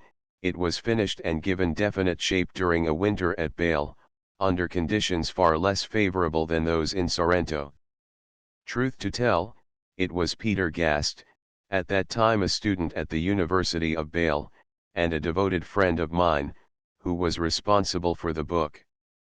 With my head wrapped in bandages, and extremely painful, I dictated while he wrote and corrected as he went along to be accurate. He was the real composer, whereas I was only the author. When the completed book ultimately reached me, to the great surprise of the serious invalid, I sent, among others, 2 copies to Bayreuth.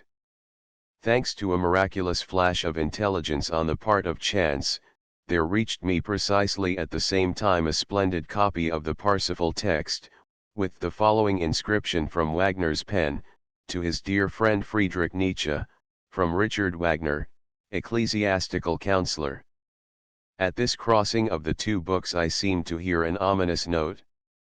Did it not sound as if two swords had crossed? At all events we both felt this was so, for each of us remained silent. At about this time the first Bayreuth pamphlets appeared, and I then understood the move on my part for which it was high time. Incredible! Wagner had become pious. 6. My attitude to myself at that time, 1876, and the unearthly certitude with which I grasped my life task and all its world historic consequences, is well revealed throughout the book, but more particularly in one very significant passage, despite the fact that, with my instinctive cunning, I once more circumvented the use of the little word I, not however, this time, in order to shed world historic glory on the names of Schopenhauer and Wagner, but on that of another of my friends, the excellent Dr. Paul Re. Fortunately much too acute a creature to be deceived, others were less subtle.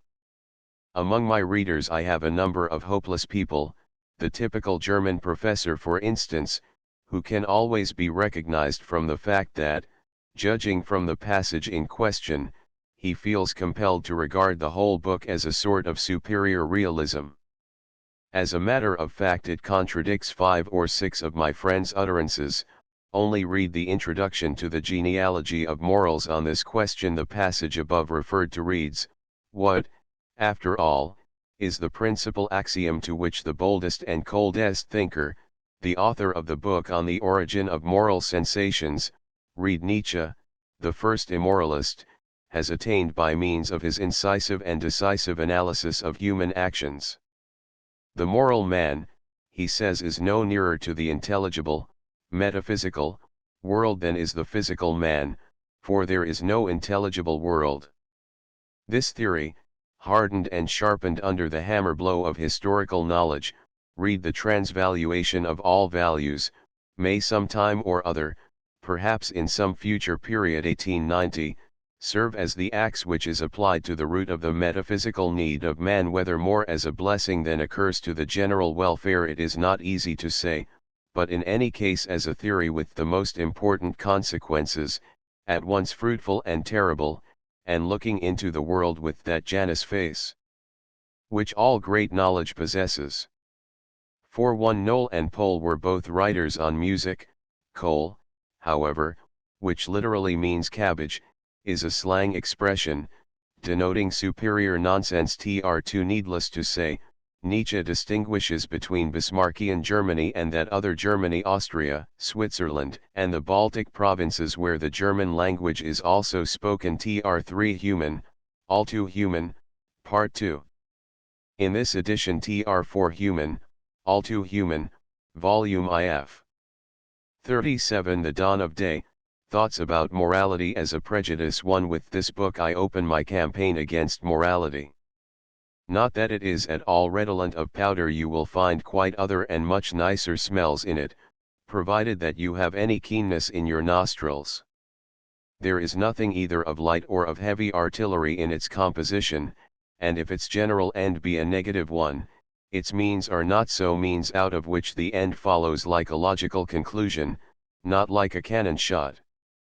And if the reader takes leave of this book with a feeling of timid caution in regard to everything which has hitherto been honored and even worshipped under the name of morality, it does not alter the fact that there is not one negative word, not one attack, and not one single piece of malice in the whole work. On the contrary, it lies in the sunshine, smooth and happy, like a marine animal, basking in the sun between two rocks. For, after all, I was this marine animal. Almost every sentence in the book was thought out, or rather caught, among that medley of rocks in the neighborhood of Genoa, where I lived quite alone, and exchanged secrets with the ocean. Even to this day, when by chance I happen to turn over the leaves of this book, almost every sentence seems to me like a hook by means of which I draw something incomparable out of the depths.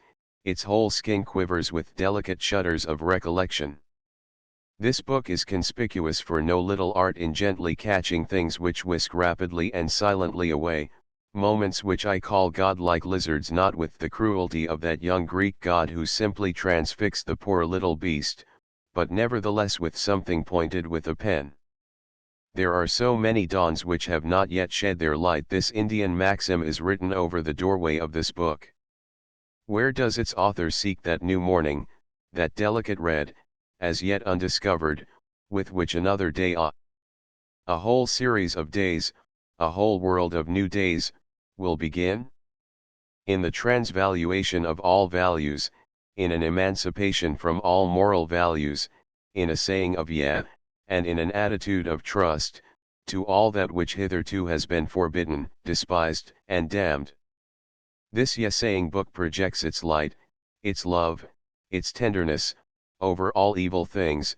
It restores to them their soul, their clear conscience, and their superior right and privilege to exist on earth. Morality is not assailed, it simply ceases to be considered. This book closes with the word or. It is the only book which closes with an or. My life task is to prepare for humanity one supreme moment in which it can come to its senses, a great noon in which it will turn its gaze backwards and forwards, in which it will step from under the yoke of accident and of priests, and for the first time set the question of the why and wherefore of humanity as a whole. This life task naturally follows out of the conviction that mankind does not get on the right road of its own accord, that it is by no means divinely ruled, but rather that it is precisely under the cover of its most holy valuations that the instinct of negation, of corruption, and of degeneration has held such a seductive sway.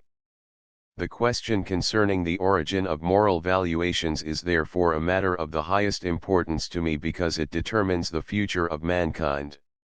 The demand made upon us to believe that everything is really in the best hands, that a certain book, the Bible, gives us the definite and comforting assurance that there is a providence that wisely rules the fate of man, when translated back into reality amounts simply to this, namely, the will to stifle the truth which maintains the reverse of all this, which is that hitherto man has been in the worst possible hands, and that he has been governed by the physiologically botched, the men of cunning and burning revengefulness, and the so-called saints, those slanderers of the world and traducers of humanity.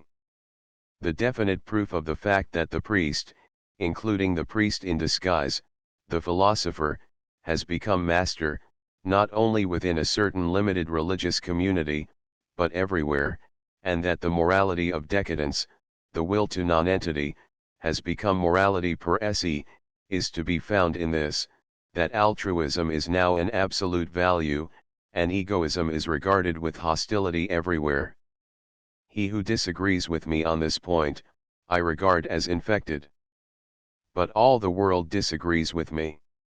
To a physiologist alike, antagonism between values admits of no doubt. If the most insignificant organ within the body neglects, however slightly, to assert with absolute certainty its self-preservative powers, its recuperative claims, and its egoism, the whole system degenerates. The physiologist insists upon the removal of degenerated parts, he denies all fellow feeling for such parts, and has not the smallest feeling of pity for them. But the desire of the priest is precisely the degeneration of the whole of mankind, hence his preservation of that which is degenerate. This is what his dominion costs humanity. What meaning have those lying concepts, those handmaids of morality, soul, spirit, free will, God, if their aim is not the physiological ruin of mankind?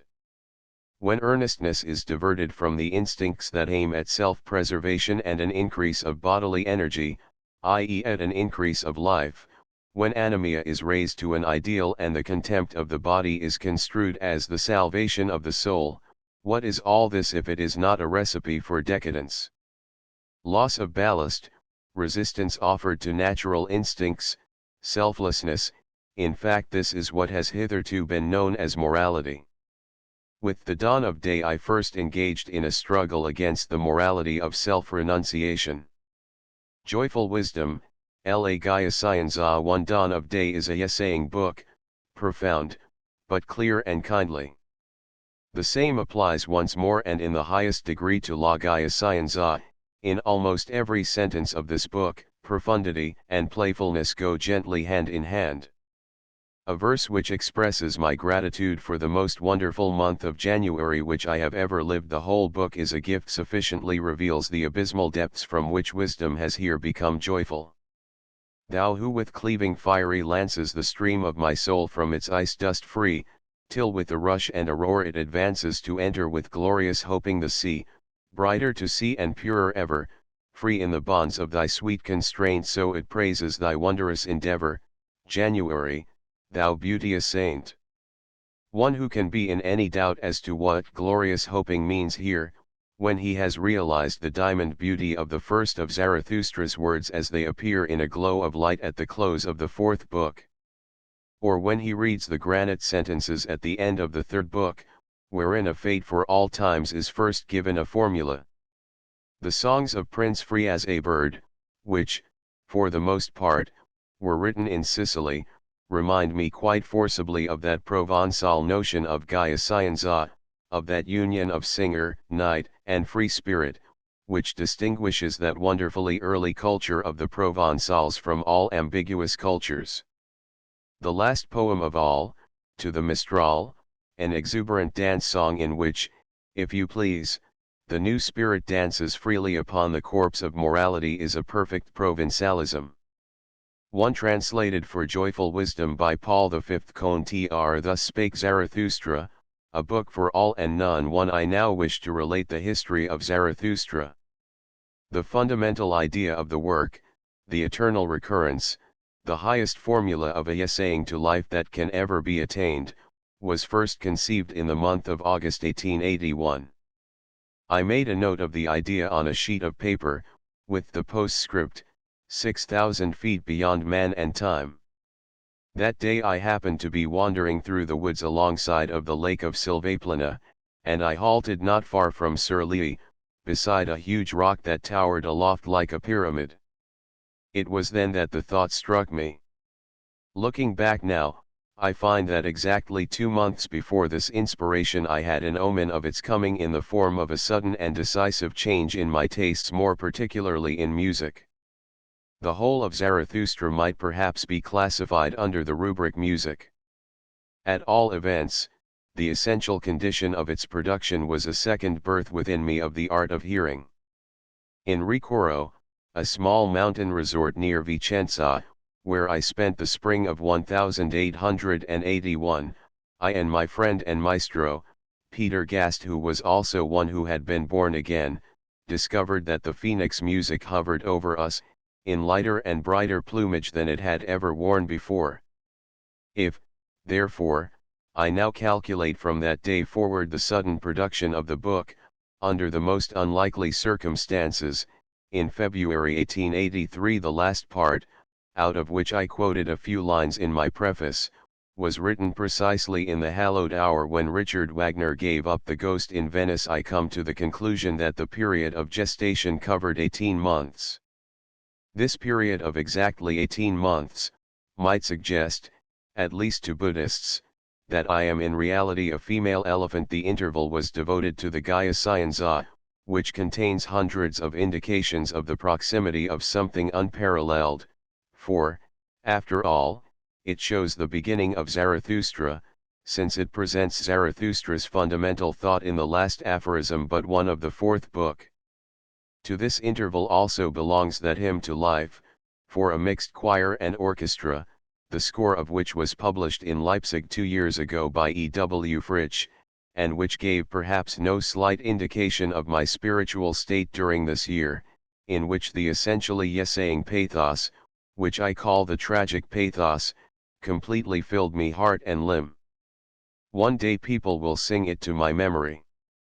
The text, let it be well understood, as there is some misunderstanding abroad on this point, is not by me. It was the astounding inspiration of a young Russian lady, Miss Louvain Salome, with whom I was then on friendly terms. He who is in any way able to make some sense of the last words of the poem, will divine why I preferred and admired it. There is greatness in them. Pain is not regarded as an objection to existence, and if thou hast no bliss now left to crown me, lead on. Thou hast thy sorrow still. Maybe that my music is also great in this passage. The last note of the oboe, by the by, is C sharp, not C. The latter is a misprint.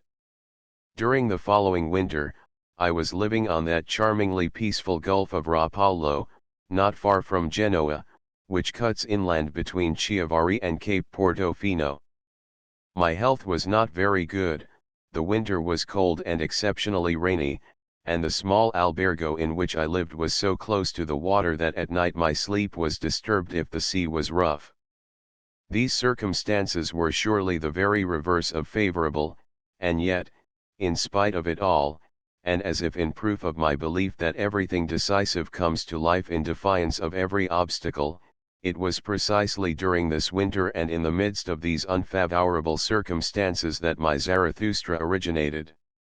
In the morning I used to start out in a southerly direction up the glorious road to Zoagli, which rises up through a forest of pines and gives one a view far out to sea. In the afternoon, or as often as my health allowed, I walked round the whole bay from Santa Margherita to beyond Portofino. This spot affected me all the more deeply because it was so dearly loved by the Emperor Friedrich III. In the autumn of 1886 I chanced to be there again when he was revisiting this small forgotten world of happiness for the last time. It was on these two roads that all Zarathustra came to me, above all, Zarathustra himself as a type. I ought rather to say that it was on these walks that he waylaid me. In order to understand this type, you must first be quite clear concerning its fundamental physiological condition. This condition is what I call great healthiness. In regard to this idea I cannot make my meaning more plain or more personal than I have done already in one of the last aphorisms, number 382, of the fifth book of the Gaia Scienza. We new, nameless, and unfathomable creatures, so reads the passage, we firstlings of a future still unproved, we who have a new end in view also require new means to that end, that is to say, a new healthiness, a stronger, keener, tougher, bolder, and merrier healthiness than any that has existed heretofore.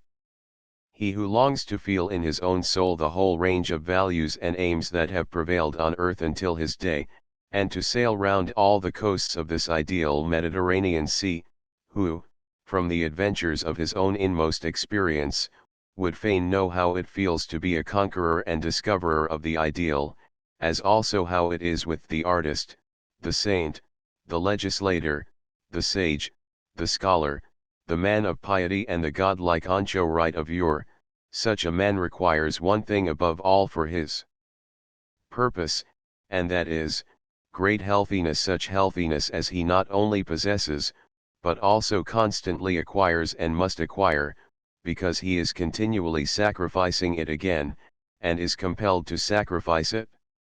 And now, therefore, after having been long on the way, we Argonauts of the ideal, whose pluck is greater than prudence would allow, and who are often shipwrecked and bruised, but, as I have said, healthier than people would like to admit, dangerously healthy, and forever recovering our health, it would seem as if we had before us, as a reward for all our toils, a country still undiscovered, the horizon of which no one has yet seen, a beyond to every country and every refuge of the ideal that man has ever known, a world so overflowing with beauty, strangeness, doubt, terror, and divinity, that both our curiosity and our lust of possession are frantic with eagerness. Alas!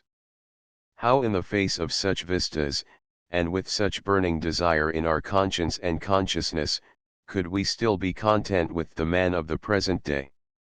This is bad indeed, but, that we should regard his worthiest aims and hopes with ill-concealed amusement, or perhaps give them no thought at all, is inevitable.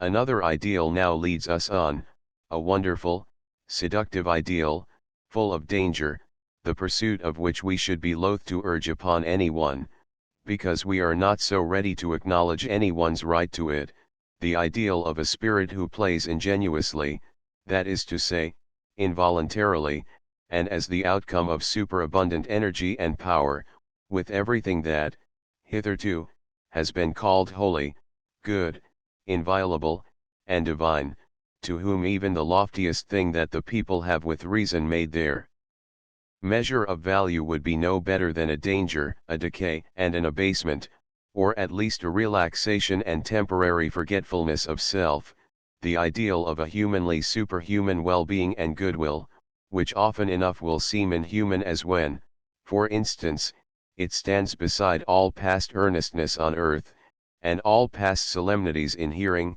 speech, tone, look, morality, and duty, as their most lifelike and unconscious parody, but with which, nevertheless, great earnestness perhaps alone begins. The first note of interrogation is affixed, the fate of the soul changes, the hour hand moves, and tragedy begins. 3. Has anyone at the end of the 19th century any distinct notion of what poets of a stronger age understood by the word inspiration? If not, I will describe it. If one had the smallest vestige of superstition left in one, it would hardly be possible completely to set aside the idea that one is the mere incarnation, mouthpiece, or medium of an almighty power. The idea of revelation, in the sense that something which profoundly convulses and upsets one becomes suddenly visible and audible with indescribable certainty and accuracy, describes the simple fact. One hears, one does not seek, one takes, one does not ask who gives, a thought suddenly flashes up like lightning, it comes with necessity, without faltering. I have never had any choice in the matter. There is an ecstasy so great that the immense strain of it is sometimes relaxed by a flood of tears, during which one's steps now involuntarily rush and anon involuntarily lag. There is the feeling that one is utterly out of hand, with the very distinct consciousness of an endless number of fine thrills and titillations descending to one's very toes. There is a depth of happiness in which the most painful and gloomy parts do not act as antitheses to the rest, but are produced and required as necessary shades of color in such an overflow of light. There is an instinct for rhythmic relations which embraces a whole world of forms, length, the need of a wide embracing rhythm, is almost the measure of the force of an inspiration, a sort of counterpart to its pressure and tension. Everything happens quite involuntarily, as if in a tempestuous outburst of freedom, of absoluteness, of power, and divinity. The involuntary nature of the figures and similes is the most remarkable thing. One loses all perception of what is imagery and metaphor, everything seems to present itself as the readiest, the truest, and simplest means of expression. It actually seems, to use one of Zarathustra's own phrases, as if all things came to one, and offered themselves as similes. Here do all things come caressingly to thy discourse and flatter thee, for they would fain ride upon thy back. On every simile thou ridest, here unto every truth. Here fly open unto thee all the speech and word shrines of the world, here would all existence become speech, here would all becoming learn of thee how to speak. This is my experience of inspiration. I do not doubt but that I should have to go back thousands of years before I could find another who could say to me, it is mine also. For a few weeks afterwards I lay an invalid in Genoa. Then followed a melancholy spring in Rome, where I only just managed to live, and this was no easy matter. This city, which is absolutely unsuited to the poet-author of Zarathustra, and for the choice of which I was not responsible, made me inordinately miserable. I tried to leave it. I wanted to go to Aquila, the opposite of Rome in every respect, and actually found it in a spirit of hostility towards that city, just as I also shall found a city some day, as a memento of an atheist and genuine enemy of the Church, a person very closely related to me, the great Hohenstaufen, the Emperor Friedrich too. But fate lay behind it all. I had to return again to Rome. In the end I was obliged to be satisfied with the Piazza Barberini, after I had exerted myself in vain to find an anti-Christian quarter. I fear that on one occasion, to avoid bad smells as much as possible, I actually inquired at the Palazzo del Quirinal whether they could not provide a quiet room for a philosopher. In a chamber high above the piazza just mentioned, from which one obtained a general view of Rome, and could hear the fountains plashing far below, the loneliest of all songs was composed the night song. About this time I was obsessed by an unspeakably sad melody, the refrain of which I recognized in the Affords, dead through immortality. In the summer, finding myself once more in the sacred place where the first thought of Zarathustra flashed like a light across my mind, I conceived the second part. 10 days sufficed. Neither for the second, the first, nor the third part, have I required a day longer. In the ensuing winter, beneath the halcyon sky of Nice, which then for the first time poured its light into my life, I found the third Zarathustra and came to the end of my task, the whole having occupied me scarcely a year. Many hidden corners and heights in the country round about Nice are hallowed for me by moments that I can never forget. That decisive chapter, entitled Old and New Tables, was composed during the arduous ascent from the station to Ecce, that wonderful Moorish village in the rocks. During those moments when my creative energy flowed most plentifully, my muscular activity was always greatest. The body is inspired, let us waive the question of soul. I might often have been seen dancing in those days, and I could then walk for 7 or 8 hours on end over the hills without a suggestion of fatigue. I slept well and laughed a good deal. I was perfectly robust and patient. 5. With the exception of these periods of industry lasting 10 days, the years I spent during the production of Zarathustra, and thereafter, were for me years of unparalleled distress. A man pays dearly for being immortal, to this end he must die many times over during his life. There is such a thing as what I call the rancor of greatness. Everything great, whether a work or a deed, once it is completed, turns immediately against its author. The very fact that he is its author makes him weak at this time.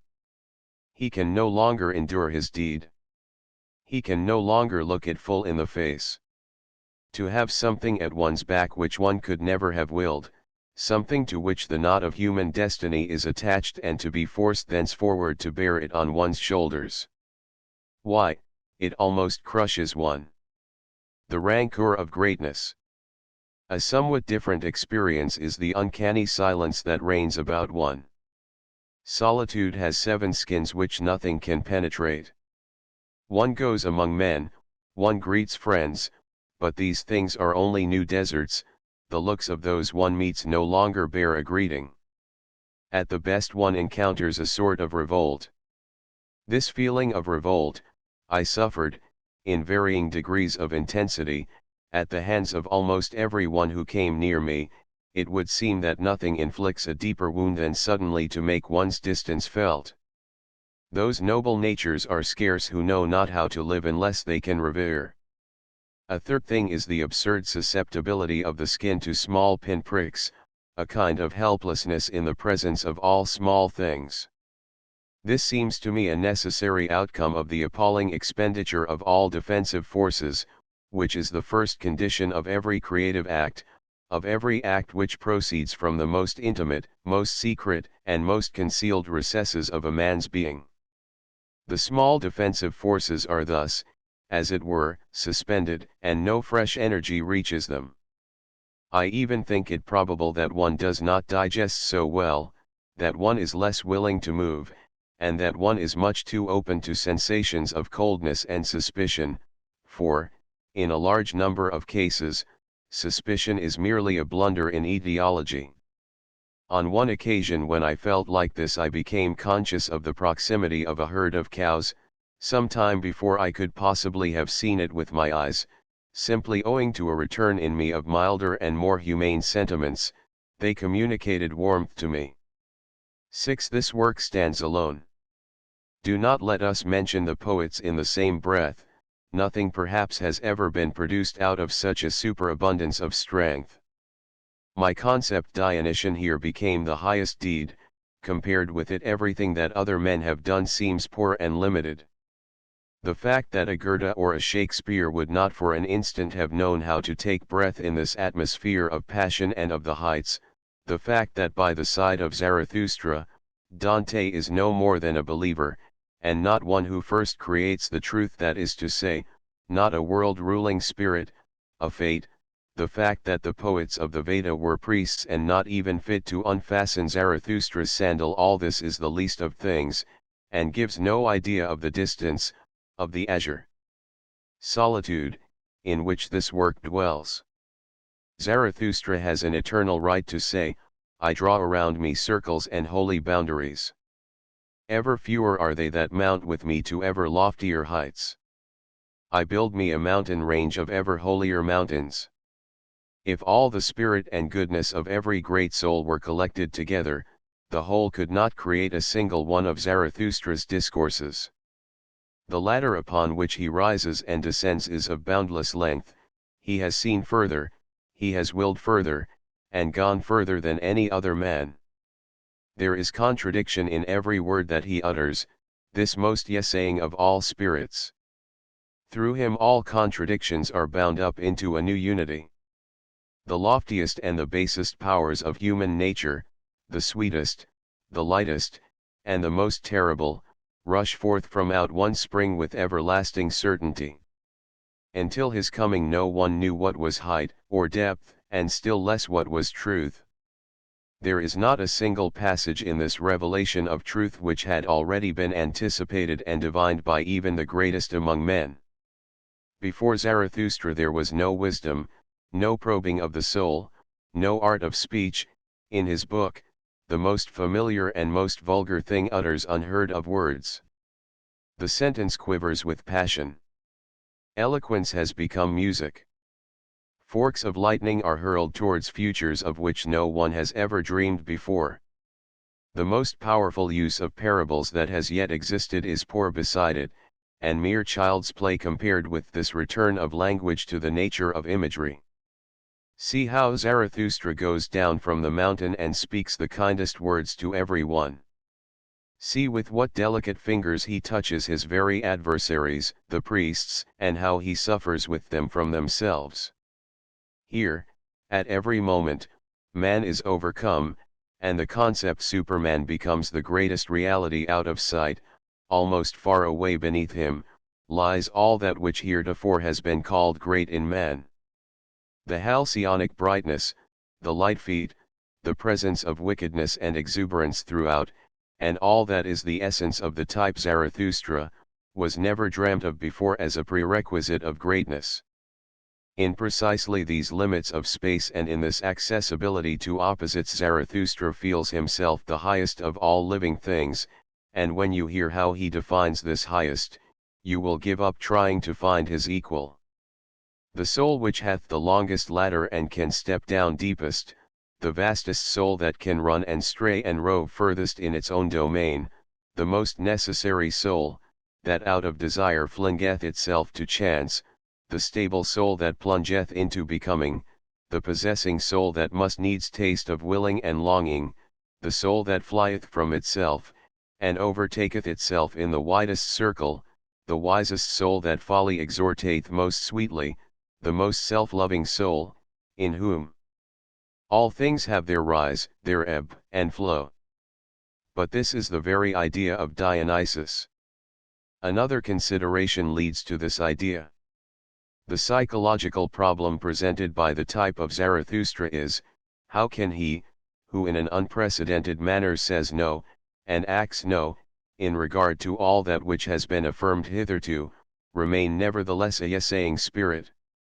How can he who bears the heaviest destiny on his shoulders and whose very life task is a fatality, yet be the brightest and the most transcendental of spirits? For Zarathustra is a dancer.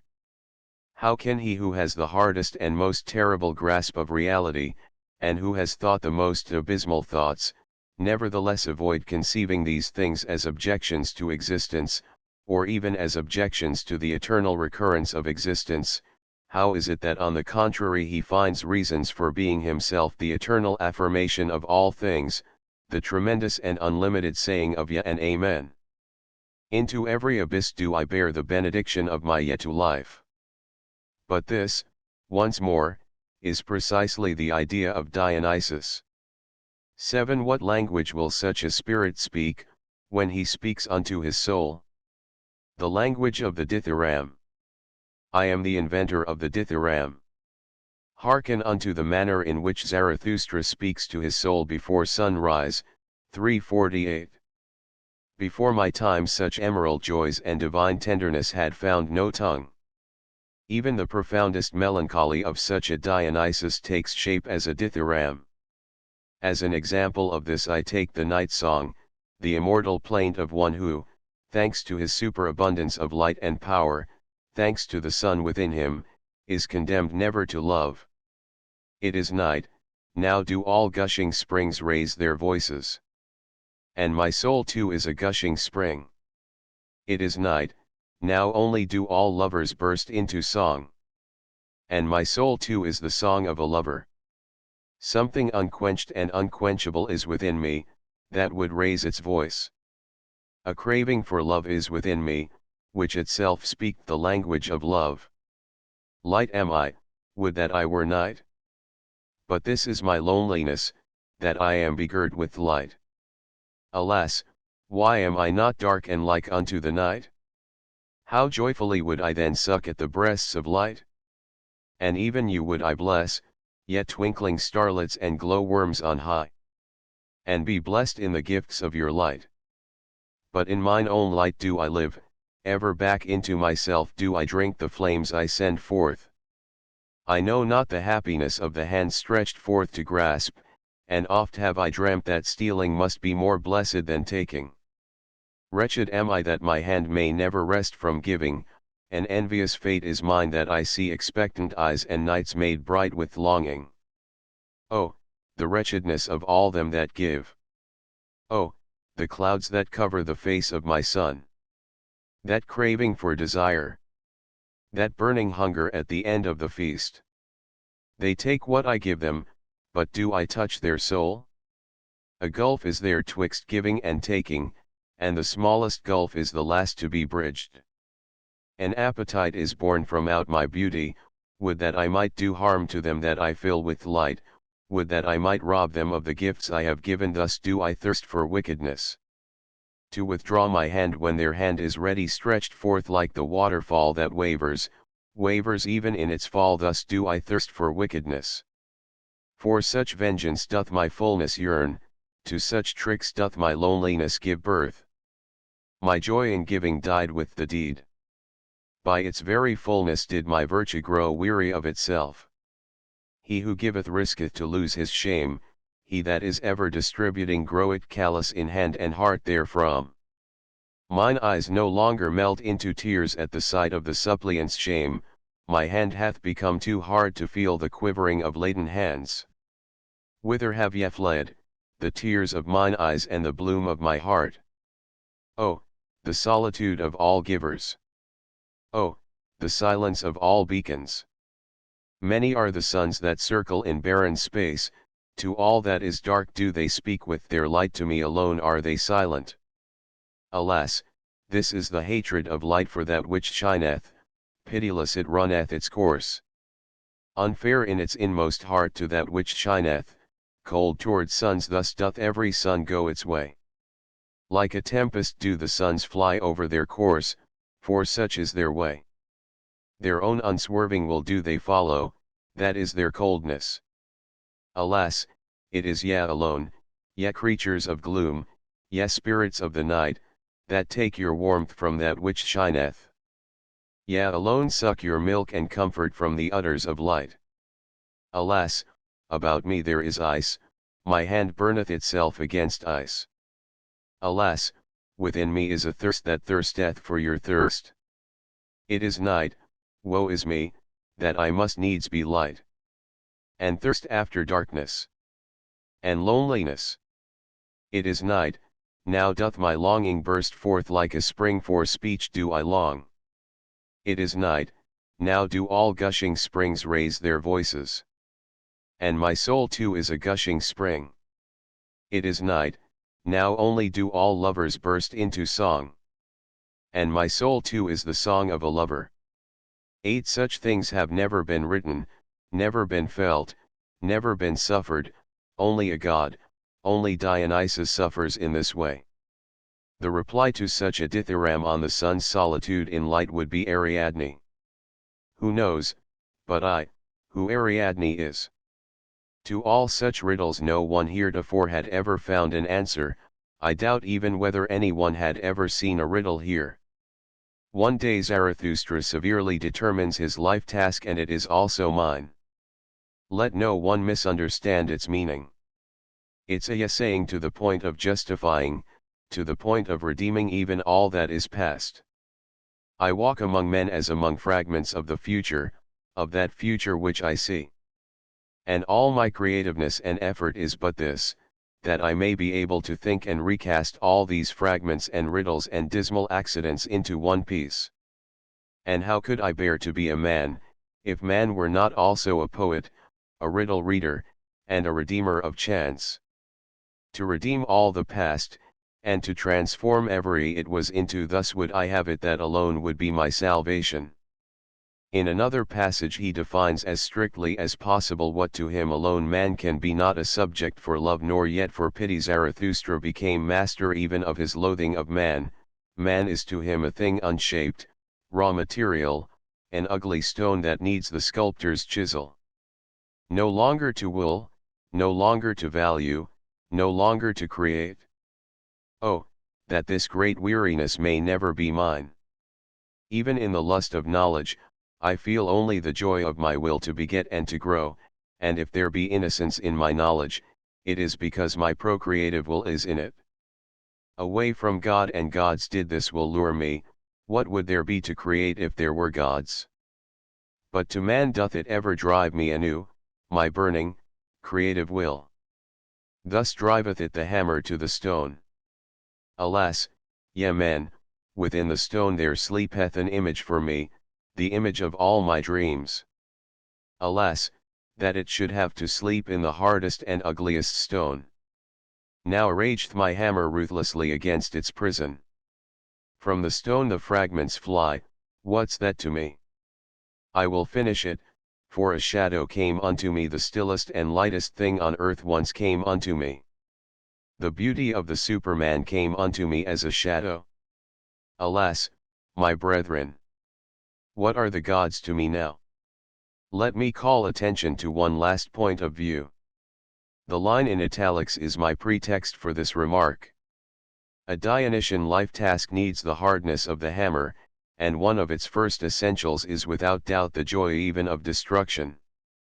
The command, harden yourselves, and the deep conviction that all creators are hard, is the really distinctive sign of a Dionysian nature. Beyond good and evil, the prelude to a philosophy of the future one my work for the years that followed was prescribed as distinctly as possible.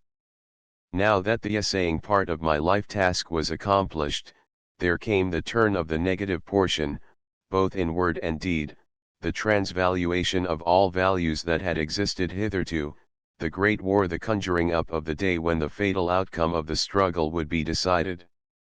Meanwhile, I had slowly to look about me for my peers, for those who, out of strength, would proffer me a helping hand in my work of destruction. From that time onward, all my writings are so much bait. Maybe I understand as much about fishing as most people. If nothing was caught, it was not I who was at fault, there were no fish to come and bite. 2. In all its essential points, this book, 1886, is a criticism of modernity, embracing the modern sciences, arts, even politics, together with certain indications as to a type which would be the reverse of modern man, or as little like him as possible, a noble and essaying type. In this last respect the book is a school for gentlemen, the term gentleman being understood here in a much more spiritual and radical sense than it has implied hitherto. All those things of which the age is proud, as, for instance, far-famed objectivity, sympathy with all that suffers, the historical sense, with its subjection to foreign tastes, with its lying in the dust before Petit's fates, and the rage for science are shown to be the contradiction of the type recommended, and are regarded as almost ill-bred. If you remember that this book follows upon Zarathustra, you may possibly guess to what system of diet it owes its life. The eye which, owing to tremendous constraint, has become accustomed to see at a great distance Zarathustra is even more far-sighted than the Tsar is here forced to focus sharply that which is close at hand, the present time, the things that lie about him. In all the aphorisms and more particularly in the form of this book, the reader will find the same voluntary turning away from those instincts which made a Zarathustra a possible feat refinement in form, in aspiration, and in the art of keeping silent, are its more or less obvious qualities. Psychology is handled with deliberate hardness and cruelty. The whole book does not contain one single good-natured word. All this sort of thing refreshes a man. Who can guess the kind of recreation that is necessary after such an expenditure of goodness as is to be found in Zarathustra? From a theological standpoint now pay heed, for it is but on rare occasions that I speak as a theologian. It was God himself who, at the end of his great work, coiled himself up in the form of a serpent at the foot of the tree of knowledge. It was thus that he recovered from being a god. He had made everything too beautiful. The devil is simply God's moment of idleness, on that seventh day. The genealogy of morals, a polemic. The three essays which constitute this genealogy are, as regards expression, aspiration, and the art of the unexpected, perhaps the most curious things that have ever been written. Dionysus, as you know, is also the god of darkness. In each case the beginning is calculated to mystify. It is cool, scientific, even ironical, intentionally thrust to the fore, intentionally reticent. Gradually less calmness prevails, here and there a flash of lightning defines the horizon, exceedingly unpleasant truths break upon your ears from out remote distances with a dull, rumbling sound until very soon a fierce tempo is attained in which everything presses forward at a terrible degree of tension. At the end, in each case, amid fearful thunderclaps, a new truth shines out between thick clouds. The truth of the first essays, the psychology of Christianity, the birth of Christianity out of the spirit of resentment, not, as is supposed, out of the spirit, in all its essentials, a counter-movement, the great insurrection against the dominion of noble values. The second essay contains the psychology of conscience. This is not, as you may believe, the voice of God in man, it is the instinct of cruelty, which turns inwards once it is unable to discharge itself outwardly.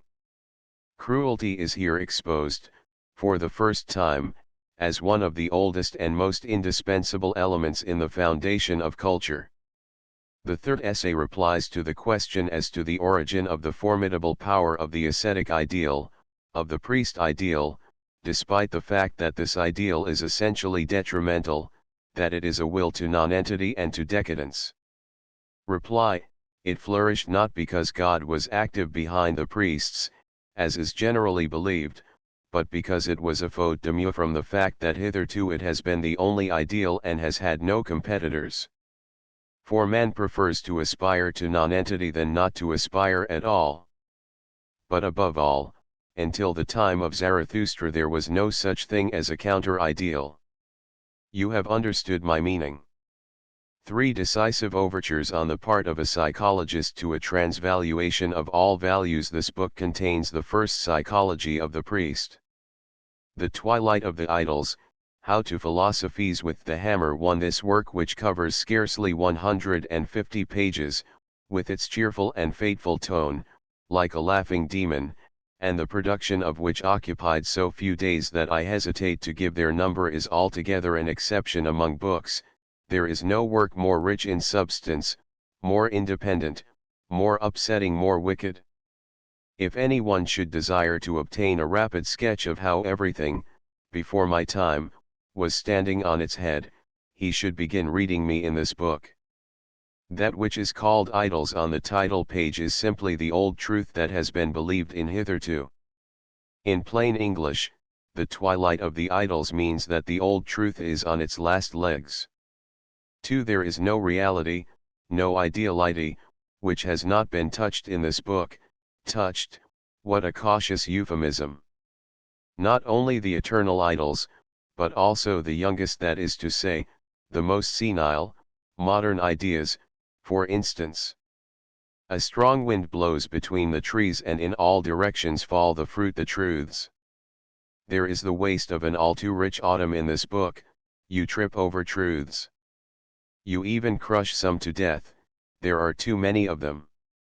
Those things that you can grasp, however, are quite unquestionable, they are irrevocable decrees. I alone have the criterion of truths in my possession. I alone can decide. It would seem as if a second consciousness had grown up in me, as if the life will in me had thrown a light upon the downward path along which it has been running throughout the ages. The downward path hitherto, this had been called the road to truth. All obscure impulse, darkness and dismay is at an end. The good man was precisely he who was least aware of the proper way one, and, speaking in all earnestness, no one before me knew the proper way, the way upwards. Only after my time could men once more find hope, life tasks, and roads mapped out that lead to culture. I am the joyful harbinger of this culture. On this account alone I am also a fatality. 3. Immediately after the completion of the above-named work, and without letting even one day go by, I tackled the formidable task of the transvaluation with a supreme feeling of pride which nothing could equal, and, certain at each moment of my immortality, I cut sign after sign upon tablets of brass with the sureness of fate. The preface came into being on September 3, 1888. When, after having written it down, I went out into the open that morning, I was greeted by the most beautiful day I had ever seen in the Upper Engadine, clear, glowing with color, and presenting all the contrasts and all the intermediary gradations between ice and the south. I left Sils Maria only on the 20th of September. I had been forced to delay my departure owing to floods, and I was very soon, and for some days, the only visitor in this wonderful spot, on which my gratitude bestows the gift of an immortal name. After a journey that was full of incidents, and not without danger to life, as for instance at Como, which was flooded when I reached it in the dead of night, I got to Turin on the afternoon of the 21st. Turin is the only suitable place for me, and it shall be my home henceforward. I took the same lodgings as I had occupied in the spring, 6111 Via Carlo Alberto, opposite the mighty Palazzo Carignano, in which Vittorio Emanuele was born, and I had a view of the Piazza Carlo Alberto and above it across to the hills. Without hesitating, or allowing myself to be disturbed for a single moment, I returned to my work, only the last quarter of which had still to be written. On the September 30th, tremendous triumph, the 7th day, the leisure of a god on the banks of the Po. 2. On the same day, I wrote the preface to the Twilight of the Idols, the correction of the proofs of which provided me with recreation during the month of September.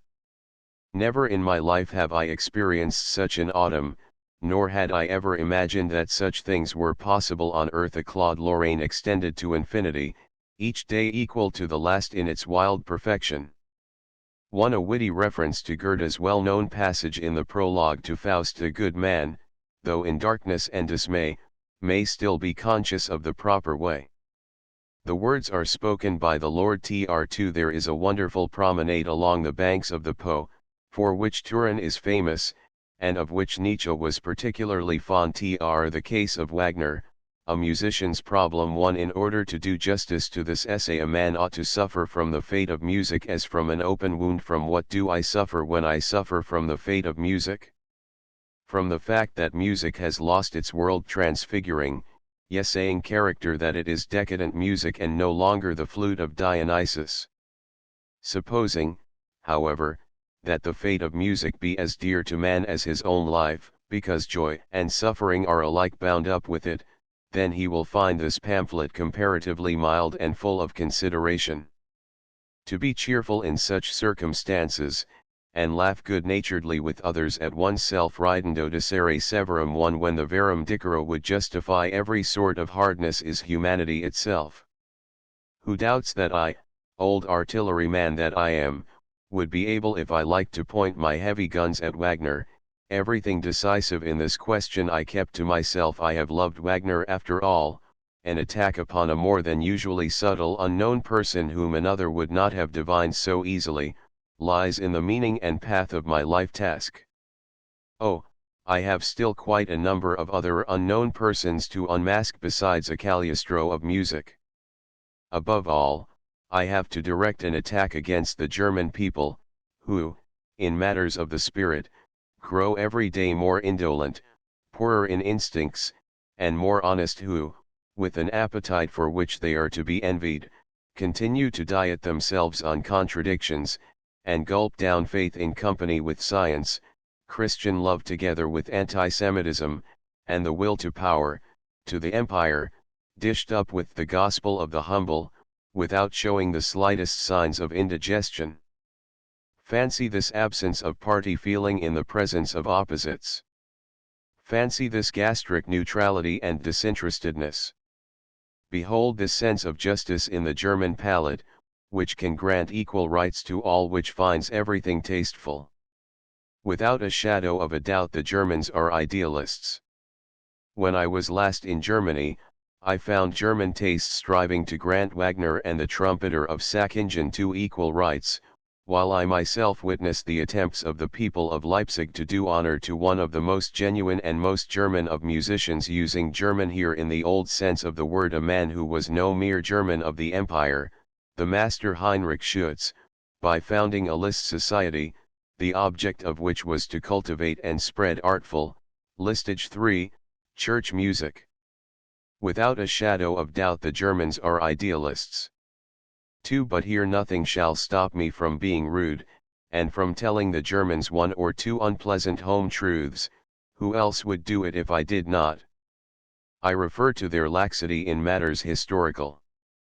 Not only have the Germans entirely lost the breadth of vision which enables one to grasp the course of culture and the values of culture, not only are they one and all political, or church, puppets, but they have also actually put a ban upon this very breadth of vision. A man must first and foremost be German, he must belong to the race, then only can he pass judgment upon all values and lack of values in history, then only can he establish them. To be German is in itself an argument. Germany, Germany above all, for is a principle.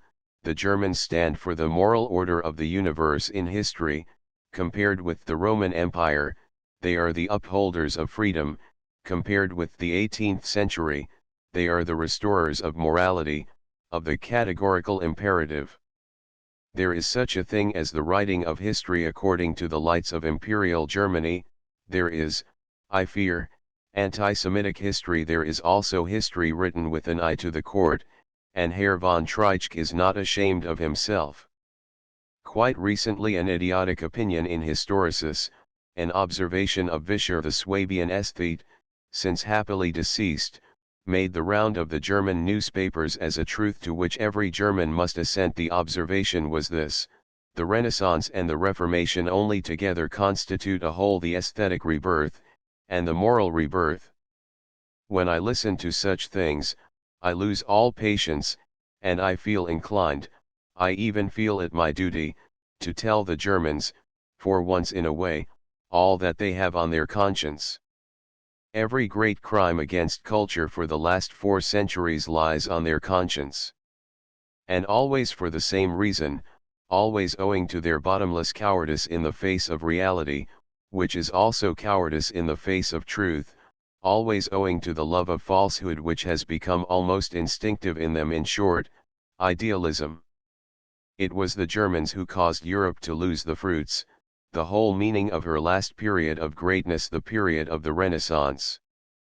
At a moment when a higher order of values, values that were noble, that said yet to life, and that guaranteed a future, had succeeded in triumphing over the opposite values, the values of degeneration, in the very seat of Christianity itself and even in the hearts of those sitting there. Luther, that cursed monk, not only restored the Church, but, what was 1,000 times worse, restored Christianity, and at a time too when it lay defeated. Christianity, the denial of the will to live, exalted to a religion. Luther was an impossible monk who, thanks to his own impossibility, attacked the Church, and in so doing restored it. Catholics would be perfectly justified in celebrating feasts in honor of Luther, and in producing festival plays 5 in his honor. Luther and the rebirth of morality. May all psychology go to the devil. Without a shadow of a doubt the Germans are idealists. On 2 occasions when, at the cost of enormous courage and self-control, an upright, unequivocal, and perfectly scientific attitude of mind had been attained, the Germans were able to discover backstairs leading down to the old ideal again, compromises between truth and the ideal, and, in short, formulae for the right to reject science and to perpetrate falsehoods. Leibniz and Kant, these 2 great breaks upon the intellectual honesty of Europe. Finally, at a moment when there appeared on the bridge that spanned 2 centuries of decadence, a superior force of genius and will which was strong enough to consolidate Europe and to convert it into a political and economic unit, with the object of ruling the world, the Germans, with their wars of independence, robbed Europe of the significance, the marvelous significance, of Napoleon's life.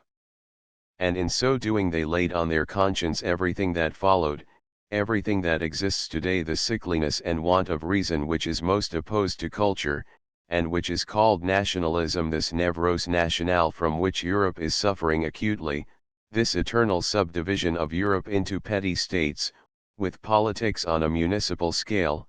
They have robbed Europe itself of its significance, of its reason, and have stuffed it into a cul-de-sac. Is there anyone except me who knows the way out of this cul-de-sac?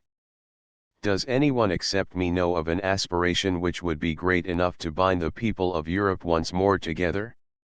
3. And after all, why should I not express my suspicions? In my case, too, the Germans will attempt to make a great fate give birth merely to a mouse. Up to the present they have compromised themselves with me. I doubt whether the future will improve them. Alas! How happy I should be to prove a false prophet in this matter. My natural readers and listeners are already Russians, Scandinavians, and Frenchmen. Will they always be the same? In the history of knowledge, Germans are represented only by doubtful names. They have been able to produce only unconscious swindlers. This word applies to Fichte, Schelling, Schopenhauer, Hegel, and Schleiermacher, just as well as to Kant or Leibniz. They were all mere Schleiermachers. 6. The Germans must not have the honor of seeing the first upright intellect in their history of intellects, that intellect in which truth ultimately got the better of the fraud of 4,000 years. Reckoned as one with the German intellect. German intellect is my foul air. I breathe with difficulty in the neighborhood of this psychological uncleanliness that has now become instinctive, an uncleanliness which in every word and expression betrays a German. They have never undergone a 17th century of hard self-examination, as the French have. A La Rochefoucauld, a Descartes, are 1,000 times more upright than the very first among Germans. The latter have not yet had any psychologists. But psychology is almost the standard of measurement for the cleanliness or uncleanliness of a race. For if a man is not even clean, how can he be deep? The Germans are like women. You can scarcely ever fathom their depths. They haven't any, and that's the end of it. Thus they cannot even be called shallow. That which is called deep in Germany, is precisely this instinctive uncleanliness towards oneself, of which I have just spoken. People refuse to be clear in regard to their own natures. Might I be allowed, perhaps, to suggest the word German as an international epithet denoting this psychological depravity. At the moment of writing, for instance, the German emperor is declaring it to be his Christian duty to liberate the slaves in Africa. Among us Europeans, then, this would be called simply German. Have the Germans ever produced even a book that had depth? They are lacking in the mere idea of what constitutes a book. I have known scholars who thought that Kant was deep. At the court of Prussia I fear that Herr von Treitschke is regarded as deep. And when I happen to praise Stendhal as a deep psychologist, I have often been compelled, in the company of German university professors, to spell his name aloud. For and why should I not proceed to the end? I am fond of clearing the air. It is even part of my ambition to be considered as essentially a despiser of Germans. I expressed my suspicions of the German character even at the age of 26. See Thoughts Out of Season, Volume 2 pages 164, 165, to my mind the Germans are impossible. When I try to think of the kind of man who is opposed to me in all my instincts, my mental image takes the form of a German. The first thing I ask myself when I begin analyzing a man, is, whether he has a feeling for distance in him, whether he sees rank, gradation, and order everywhere between man and man, whether he makes distinctions, for this is what constitutes a gentleman. Otherwise he belongs hopelessly to that open-hearted, open-minded alas, and always very good-natured species, la canaille. But the Germans are canaille alas. They are so good-natured. A man lowers himself by frequenting the society of Germans. The German places everyone on an equal footing. With the exception of my intercourse with one or two artists, and above all with Richard Wagner, I cannot say that I have spent one pleasant hour with Germans. Suppose, for one moment, that the profoundest spirit of all ages were to appear among Germans, then one of the saviors of the capital would be sure to arise and declare that his own ugly soul was just as great. I can no longer abide this race with which a man is always in bad company, which has no idea of nuances. Woe to me! I am a nuance and which has not esprit in its feet, and cannot even walk withal. In short, the Germans have no feet at all, they simply have legs. The Germans have not the faintest idea of how vulgar they are, but this in itself is the acme of vulgarity. They are not even ashamed of being merely Germans. They will have their say in everything, they regard themselves as fit to decide all questions. I even fear that they have decided about me. My whole life is essentially a proof of this remark. In vain have I sought among them for a sign of tact and delicacy towards myself. Among Jews I did indeed find it, but not among Germans. I am so constituted as to be gentle and kindly to everyone. I have the right not to draw distinctions, but this does not prevent my eyes from being open. I accept no one, and least of all my friends. I only trust that this has not prejudiced my reputation for humanity among them. There are 5 or 6 things which I have always made points of honor. Albeit, the truth remains that for many years I have considered almost every letter that has reached me as a piece of cynicism. There is more cynicism in an attitude of goodwill towards me than in any sort of hatred. I tell every friend to his face that he has never thought it worth his while to study any one of my writings.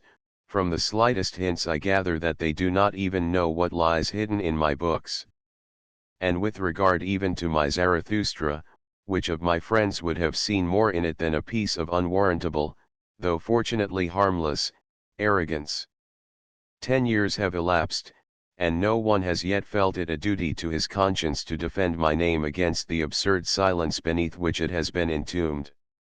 It was a foreigner, a Dane, who first showed sufficient keenness of instinct and of courage to do this, and who protested indignantly against my so-called friends. At what German university today would such lectures on my philosophy be possible, as those which Dr. Brandes delivered last spring in Copenhagen? thus proving once more his right to the title psychologist. For my part, these things have never caused me any pain, that which is necessary does not offend me. Amor fati is the core of my nature. This, however, does not alter the fact that I love irony and even world-historic irony. And thus, about 2 years before hurling the destructive thunderbolt of the transvaluation, which will send the whole of civilization into convulsions, I sent my case of Wagner out into the world. The Germans were given the chance of blundering and immortalizing their stupidity once more on my account, and they still have just enough time to do it in. And have they fallen in with my plans? Admirably. My dear Germans, allow me to congratulate you. 1. The motto of the case of Wagner Tr2, an opera by Nessler which was all the rage in Germany 20 years ago. Tr3. Unfortunately it is impossible to render this play on the words in English. Tr4. The German national song, Deutschland, Deutschland über alles.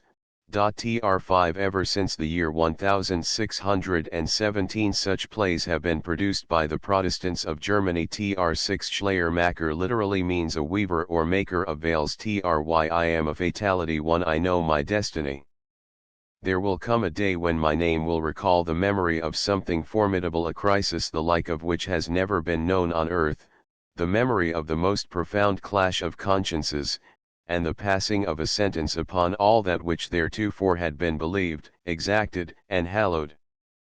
I am not a man, I am dynamite. And with it all there is not of the founder of a religion in me. Religions are matters for the mob.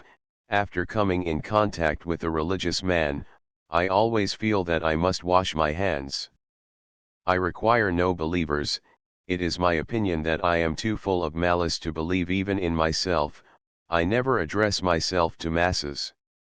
I am horribly frightened that one day I shall be pronounced holy. You will understand why I publish this book beforehand. It is to prevent people from wronging me. I refuse to be a saint, I would rather be a clown. Maybe I am a clown.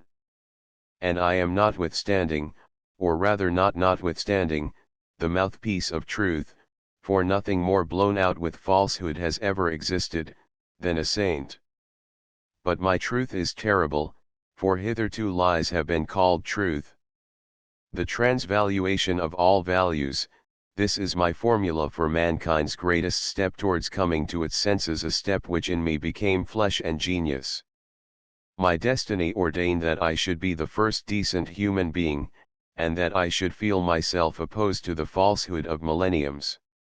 I was the first to discover truth, and for the simple reason that I was the first who became conscious of falsehood as falsehood, that is to say, I smelled it as such.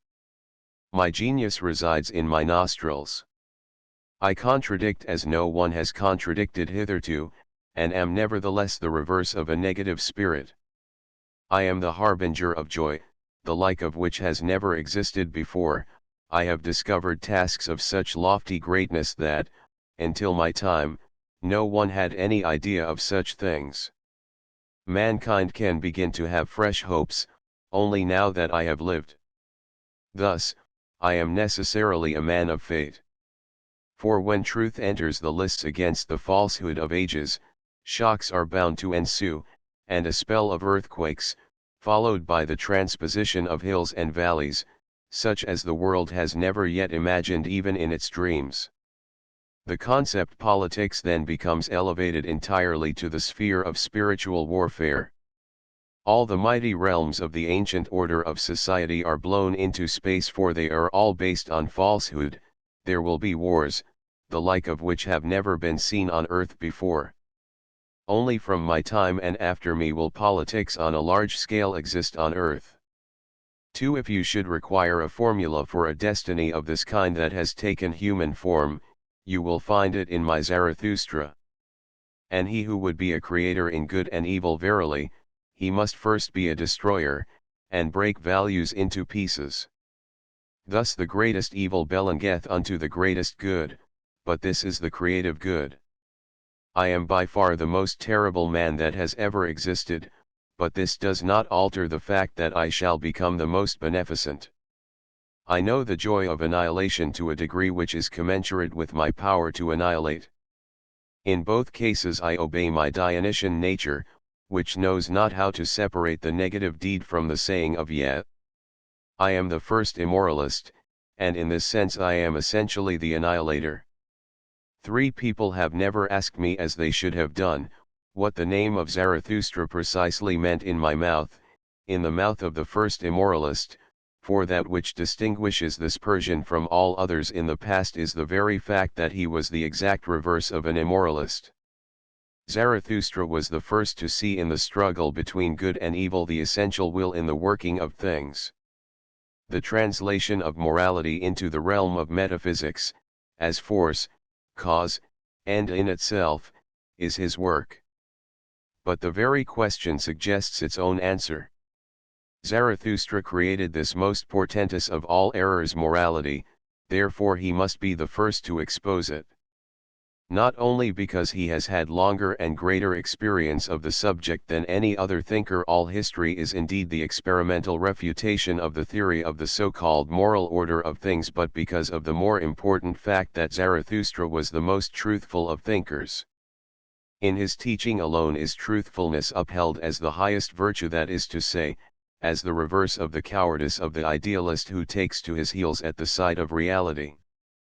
Zarathustra has more pluck in his body than all other thinkers put together. To tell the truth and to aim straight, that is the first Persian virtue. Have I made myself clear? The overcoming of morality by itself, through truthfulness, the moralist's overcoming of himself in his opposite, in me, that is what the name Zarathustra means in my mouth. For in reality 2 negations are involved in my title, immoralist. I first of all deny the type of man that has hitherto been regarded as the highest, the good, the kind, and the charitable, and I also deny that kind of morality which has become recognized and paramount as morality in itself. I speak of the morality of decadence, or, to use a still cruder term, Christian morality.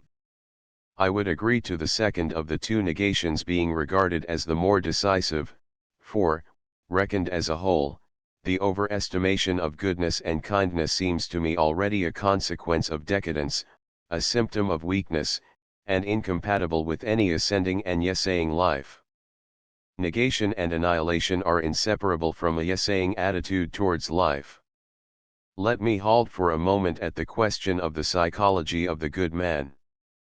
In order to appraise the value of a certain type of man, the cost of his maintenance must be calculated and the conditions of his existence must be known. The condition of the existence of the good is falsehood, or, otherwise expressed, the refusal at any price to see how reality is actually constituted. The refusal to see that this reality is not so constituted as always to be stimulating beneficent instincts, and still less, so as to suffer at all moments the intrusion of ignorant and good-natured hands. To consider distress of all kinds as an objection, as something which must be done away with, is the greatest nonsense on earth. Generally speaking, it is nonsense of the most disastrous sort, fatal in its stupidity, almost as mad as the will to abolish bad weather, out of pity for the poor, so to speak. In the great economy of the whole universe, the terrors of reality, in the passions, in the desires, in the will to power, are incalculably more necessary than that form of petty happiness which is called goodness. It is even needful to practice leniency in order so much as to allow the latter a place at all, seeing that it is based upon a falsification of the instincts. I shall have an excellent opportunity of showing the incalculably calamitous consequences to the whole of history, of the credo of optimism, this monstrous offspring of the homines optimi. Zarathustra was the first who recognized that the optimist is just as degenerate as the pessimist, though perhaps more detrimental, says, good men never speak the truth. False shores and false harbors were yet taught by the good. In the lies of the good were ye born and bred. Through the good everything hath become false and crooked from the roots. Fortunately, the world is not built merely upon those instincts which would secure to the good-natured herd animal his paltry happiness. To desire everybody to become a good man, a gregarious animal, a blue-eyed, benevolent, beautiful soul, or as Herbert Spencer wished, a creature of altruism, would mean robbing existence of its greatest character, castrating man, and reducing humanity to a sort of wretched chinadom. And this some have tried to do. It is precisely this that men called morality. In this sense Zarathustra calls the good, now the last men, and anon the beginning of the end, and above all, he considers them as the most detrimental kind of men, because they secure their existence at the cost of truth and at the cost of the future. The good they cannot create, they are ever the beginning of the end. They crucify him who writeth new values on new tables, they sacrifice unto themselves the future, they crucify the whole future of humanity. The good they are ever the beginning of the end. And whatever harm the slanderers of the world may do, the harm of the good is the most calamitous of all harm. 5. Zarathustra, as the first psychologist of the good man, is perforce the friend of the evil man. When a degenerate kind of man has succeeded to the highest rank among the human species, his position must have been gained at the cost of the reverse type, at the cost of the strong man who is certain of life. When the gregarious animal stands in the glorious rays of the purest virtue, the exceptional man must be degraded to the rank of the evil. If falsehood insists at all costs on claiming the word truth for its own particular standpoint, the really truthful man must be sought out among the despised. Zarathustra allows of no doubt here. He says that it was precisely the knowledge of the good, of the best, which inspired his absolute horror of men. And it was out of this feeling of repulsion that he grew the wings which allowed him to soar into remote futures. He does not conceal the fact that his type of man is one which is relatively superhuman, especially as opposed to the good man, and that the good and the just would regard his superman as the devil. Ye higher men, on whom my gaze now falls, this is the doubt that ye wake in my breast, and this is my secret laughter, methinks ye would call my superman the devil. So strange are ye in your souls to all that is great, that the superman would be terrible in your eyes for his goodness. It is from this passage, and from no other, that you must set out to understand the goal to which Zarathustra aspires. The kind of man that he conceives sees reality as it is, he is strong enough for this, he is not estranged or far removed from it, he is that reality himself. In his own nature can be found all the terrible and questionable character of reality, only thus can man have greatness. 6. But I have chosen the title of immoralist as a surname and as a badge of honor in yet another sense. I am very proud to possess this name which distinguishes me from all the rest of mankind. No one hitherto has felt Christian morality beneath him. To that end there were needed height, a remoteness of vision, and an abysmal psychological depth, not believed to be possible hitherto. Up to the present Christian morality has been the Circe of all thinkers, they stood at her service. What man, before my time, had descended into the underground caverns from out of which the poisonous fumes of this ideal, of this slandering of the world, burst forth? What man had even dared to suppose that they were underground caverns? Was a single one of the philosophers who preceded me a psychologist at all, and not the very reverse of a psychologist, that is to say, a superior swindler, an idealist? Before my time there was no psychology. To be the first in this new realm may amount to a curse. At all events, it is a fatality, for one is also the first to despise. My danger is the loathing of mankind. 7. Have you understood me? That which defines me, that which makes me stand apart from the whole of the rest of humanity, is the fact that I unmasked Christian morality. For this reason I was in need of a word which conveyed the idea of a challenge to everybody. Not to have awakened to these discoveries before, struck me as being the sign of the greatest uncleanliness that mankind has on its conscience, as self-deception become instinctive, as the fundamental will to be blind to every phenomenon, all causality, and all reality, in fact, as an almost criminal fraud in psychologicis. Blindness in regard to Christianity is the essence of criminality, for it is the crime against life. Ages and peoples, the first as well as the last, philosophers and old women, with the exception of 5 or 6 moments in history, and of myself, the 7th, are all alike in this. Hitherto the Christian has been the moral being, a peerless oddity, and, as a moral being, he was more absurd, more vain, more thoughtless, and a greater disadvantage to himself, than the greatest despiser of humanity could have deemed possible. Christian morality is the most malignant form of all false to the actual source of humanity, that which has corrupted mankind. It is not error as error which infuriates me at the sight of this spectacle, it is not the millenniums of absence of goodwill, of discipline, of decency, and of bravery in spiritual things, which betrays itself in the triumph of Christianity, it is rather the absence of nature, it is the perfectly ghastly fact that anti-nature itself received the highest honors as morality and as law, and remains suspended over man as the categorical imperative. Fancy blundering in this way, not as an individual, not as a people, but as a whole species. As humanity. To teach the contempt of all the principal instincts of life, to posit falsely the existence of a soul, of a spirit, in order to be able to defy the body, to spread the feeling that there is something impure in the very first prerequisite of life in sex, to seek the principle of evil in the profound need of growth and expansion, that is to say, in severe self-love, the term itself is slanderous, and conversely to see a higher moral value. But what am I talking about? I mean the moral value. Per se, in the typical signs of decline, in the antagonism of the instincts, in selflessness, in the loss of ballast, in the suppression of the personal element, and in love of one's neighbor, neighboritis. What? Is humanity itself in a state of degeneration? Has it always been in this state? One thing is certain, that yet are taught only the values of decadence as the highest values. The morality of self-renunciation is essentially the morality of degeneration.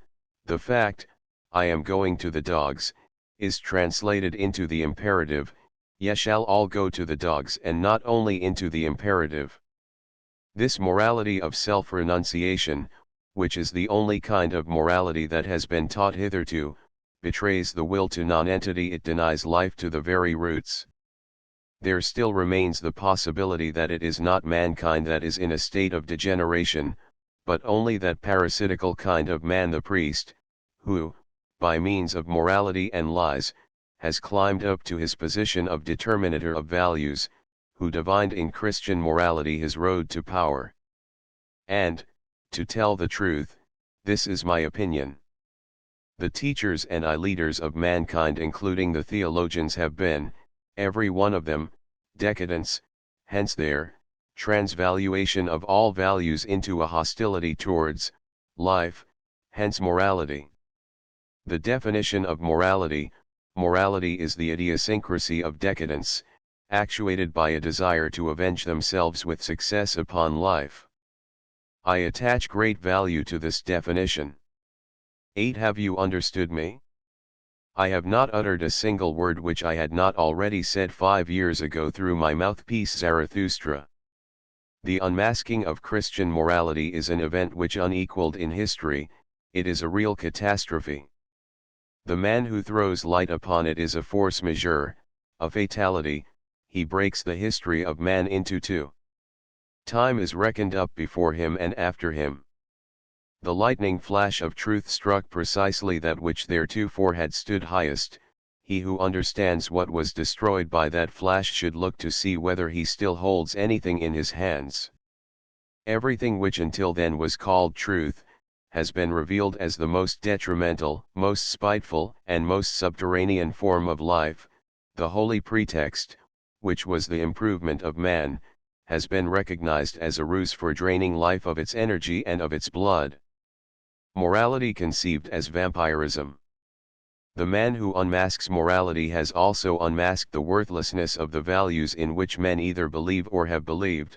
He no longer sees anything to be revered in the most venerable man, even in the types of men that have been pronounced holy. All he can see in them is the most fatal kind of abortions, fatal, because they fascinate.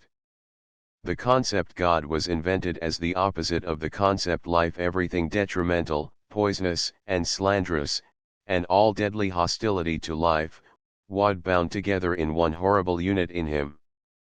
The concepts beyond and true world were invented in order to depreciate the only world that exists, in order that no goal or aim, no sense or task, might be left to earthly reality. The concepts soul, spirit, and last of all the concept immortal soul, were invented in order to throw contempt on the body, in order to make it sick and holy, in order to cultivate an attitude of appalling levity towards all things in life which deserve to be treated seriously, i.e. the questions of nutrition and habitation, of intellectual diet, the treatment of the sick, cleanliness, and weather. Instead of health, we find the salvation of the soul, that is to say, a folly circulate fluctuating between convulsions and penitence and the hysteria of redemption. The concept sin, together with the torture instrument appertaining to it, which is the concept free will, was invented in order to confuse and muddle our instincts, and to render the mistrust of them man's second nature. In the concepts disinterestedness and self-denial, the actual signs of decadence are to be found. The allurement of that which is detrimental, the inability to discover one's own advantage and self-destruction, are made into absolute qualities, into the duty, the holiness, and the divinity of man. Finally, to keep the worst to the last by the notion of the good man, all that is favored which is weak, ill, botched, and sick in itself, which ought to be wiped out. The law of selection is thwarted, an ideal is made out of opposition to the proud, well-constituted man, to him who says yet to life, to him who is certain of the future, and who guarantees the future. This man is henceforth called the evil one. And all this was believed in as morality, Ecce l'infame. 9. Have you understood me? Dionysus versus Christ.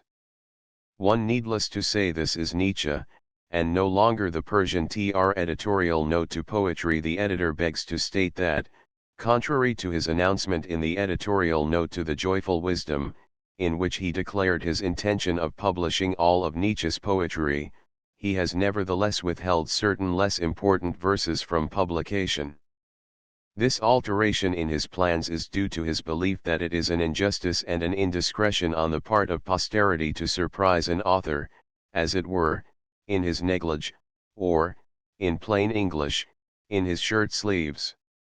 Authors generally are very sensitive on this point, and rightly so.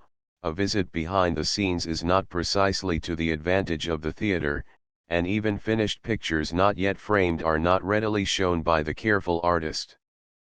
As the German edition, however, contains nearly all that Nietzsche left behind, either in small notebooks or on scraps of paper, the editor could not well suppress everything that was not prepared for publication by Nietzsche himself, more particularly as some of the verses are really very remarkable. He has, therefore, made a very plentiful selection from the songs and epigrams, nearly all of which are to be found translated here, and from the fragments of the Dionysus dithyrambs, of which over half have been given. All the complete Dionysus dithyrambs appear in this volume, save those which are duplicates of verses already translated in the fourth part of Zarathustra. These Dionysus dithyrambs were prepared ready for press by Nietzsche himself. He wrote the final manuscript during the summer of 1888 in Sils Maria. Their actual composition, however, belongs to an earlier date. All the verses, unless otherwise stated, have been translated by Mr. Paul Victor Cohn. Songs, epigrams, etc. Songs to Melancholy 1. O Melancholy, be not wroth with me that I this pen should point to praise thee only, and in thy praise, with head bowed to the knee, squat like a hermit on a tree stump lonely. Thus oft thou sawest me yesterday, at least full in the morning sun and its hot beaming, while, visioning the carrion of his feast, the hungry vulture valleyward flew screaming. Yet didst thou err, foul bird, albeit I, so like a mummy gainst my log lay leaning. Thou couldst not see these eyes whose ecstasy rolled hither, thither, proud and overweening. What though they did not soar unto thine height, or reached those far off, cloud-reared precipices, for that they sank the deeper so they might within themselves light destiny's abysses. Thus oft in sullenness perverse and free, bent hideous like a savage at his altar, there, melancholy, held I thought of thee, a penitent, though youthful, with his psalter. So crouched did I enjoy the vulture's span, the thunder of the avalanche's paces. Thou spakest to me nor wast false like man, thou spakest, but with stern and dreadful faces. Harsh goddess thou of nature wild and stark, mistress, that comest with threats to daunt and quell me, to point me out the vulture's airy and laughing avalanches, to repel me. Around us gnashing pants the lust to kill, the torment to win life in all its changes, alluring on some cliff, abrupt and chill, some flower craves the butterfly that ranges. All this am I shuddering I feel it all O butterfly beguiled, O lonely flower, the vulture and the ice-pent waterfall, the moaning storm all symbols of thy power thou goddess grim before whom deeply bowed, with head on knee, my lips with paeans bursting, I lift a dreadful song and cry aloud for life, for life, for life forever thirsting. O vengeful goddess, be not wroth, I ask, that I to mesh thee in my rhymes have striven. He trembles who beholds thine awful mask, he quails to whom thy dread right hand is given. Song upon trembling song by starts and fits I chant, in rhythm all my thought unfolding, the black ink flows, the pointed goose quill spits, O goddess, goddess leave me to my scolding. After a night storm too today in misty veils thou hangest dimly, gloomy goddess, o'er my window pane.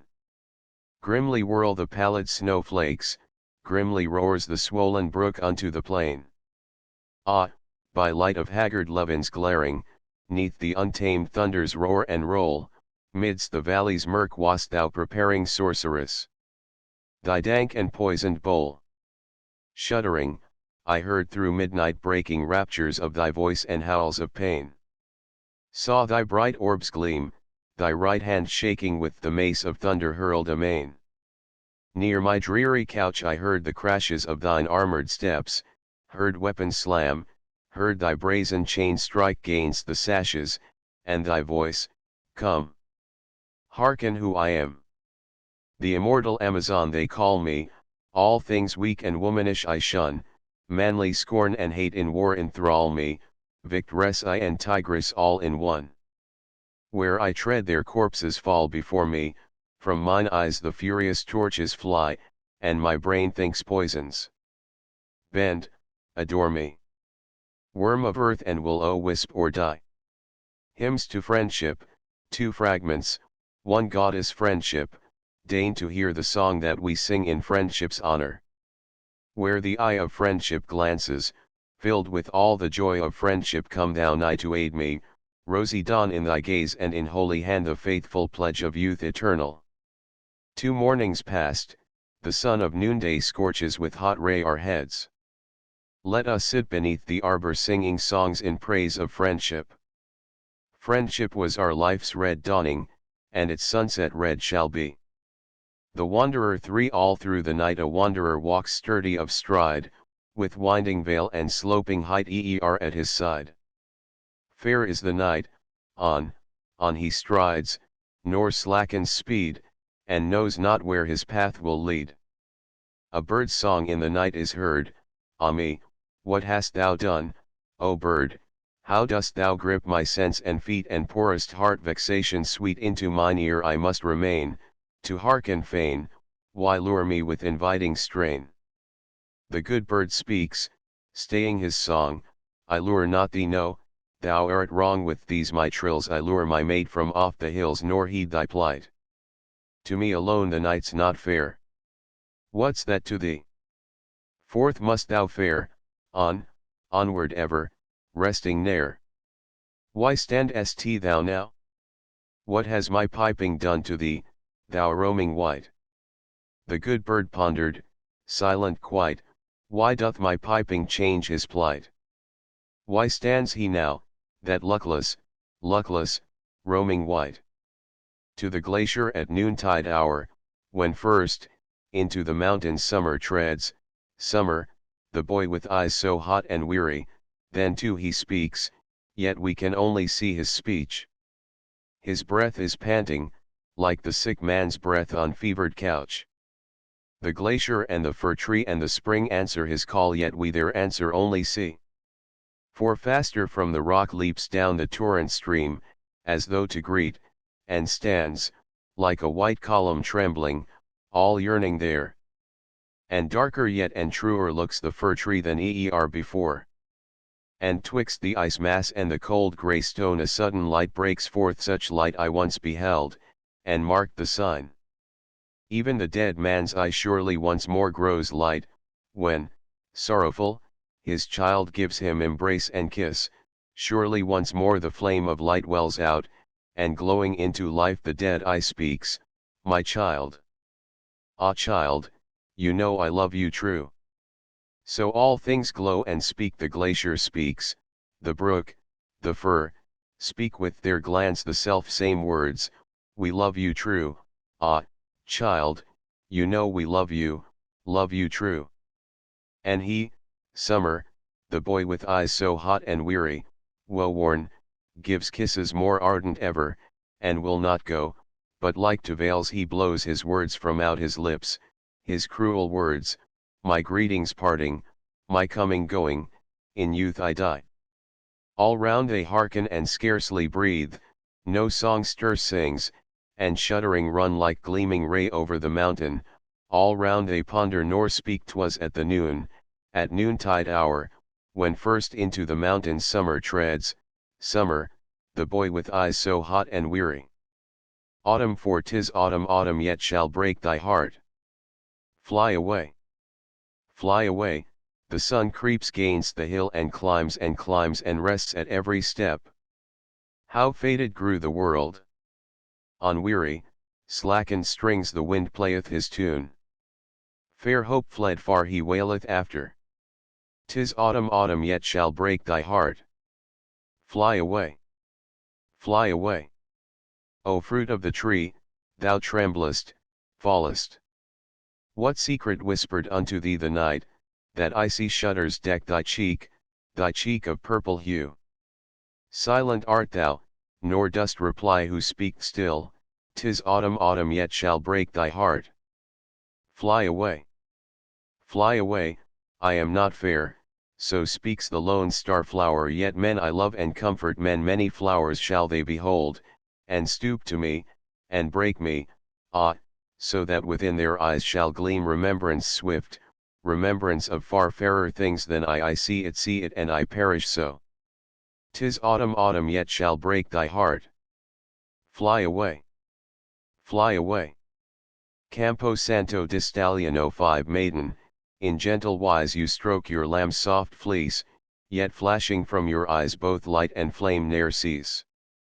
Creature of merry jest and favorite near and far, pious with kindness blessed, amorosissima.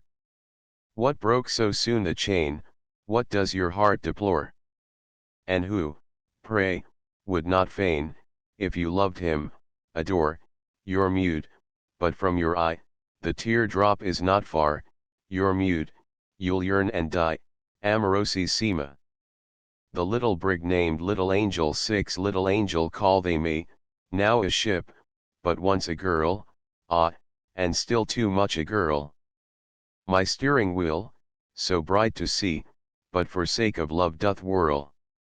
Little Angel call they me, with 100 flags to ornament, a captain smart, on glory bent, steers me, puffed with vanity, he himself's an ornament.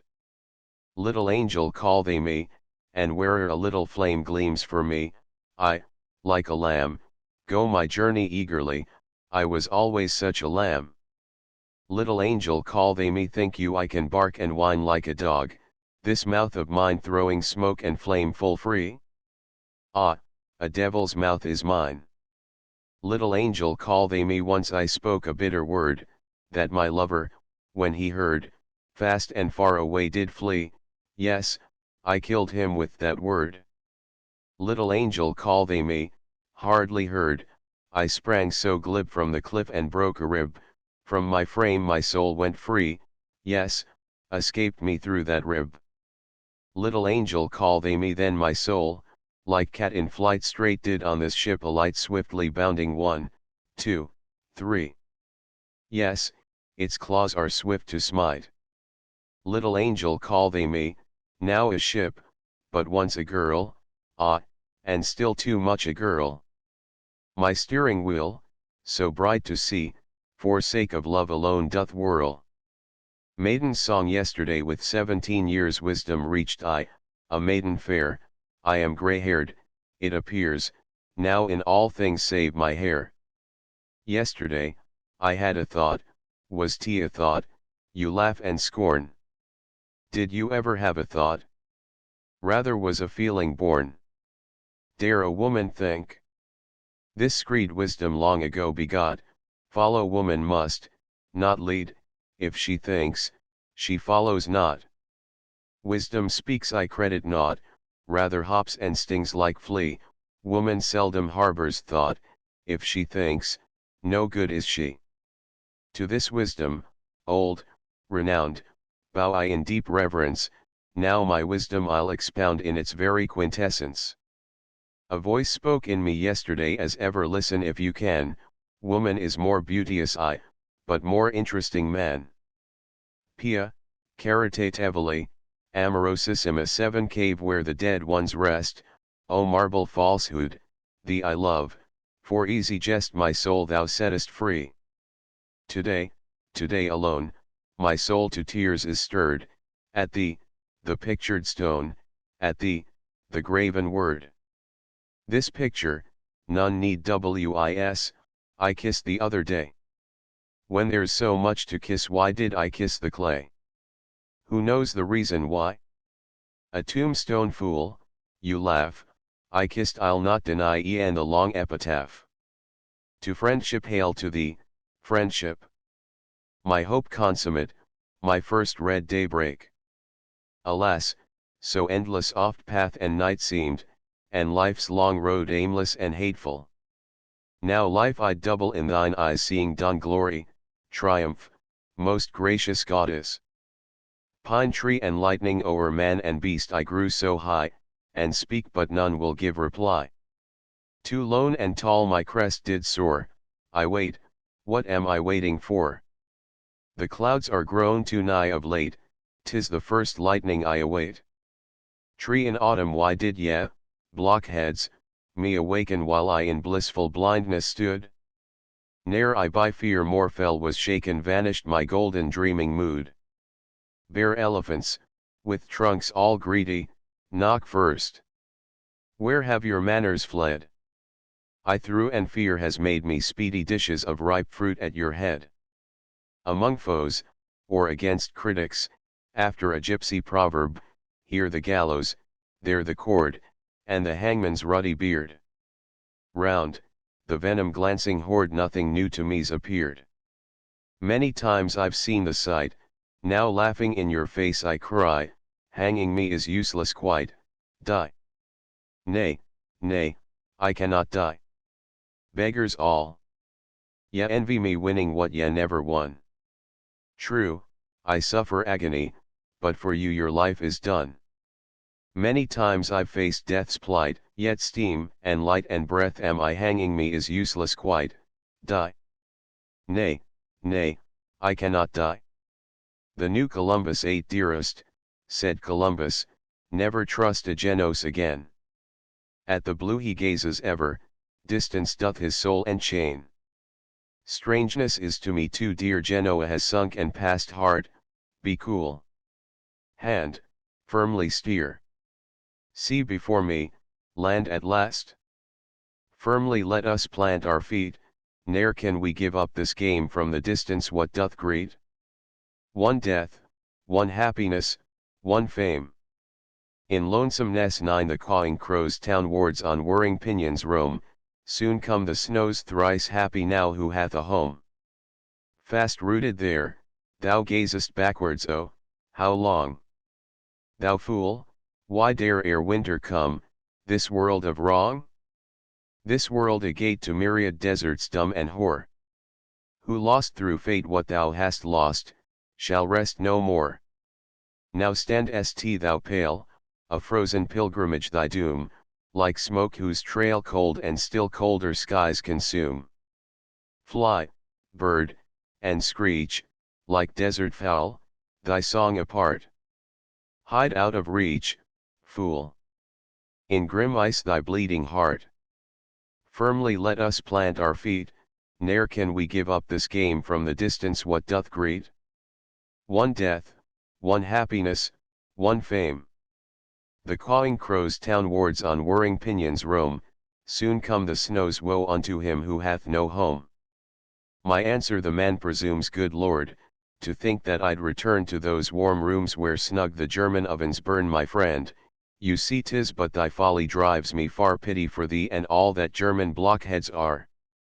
Venice on the bridge I stood, mellow was the night, music came from far. Drops of gold outpoured on the shimmering waves.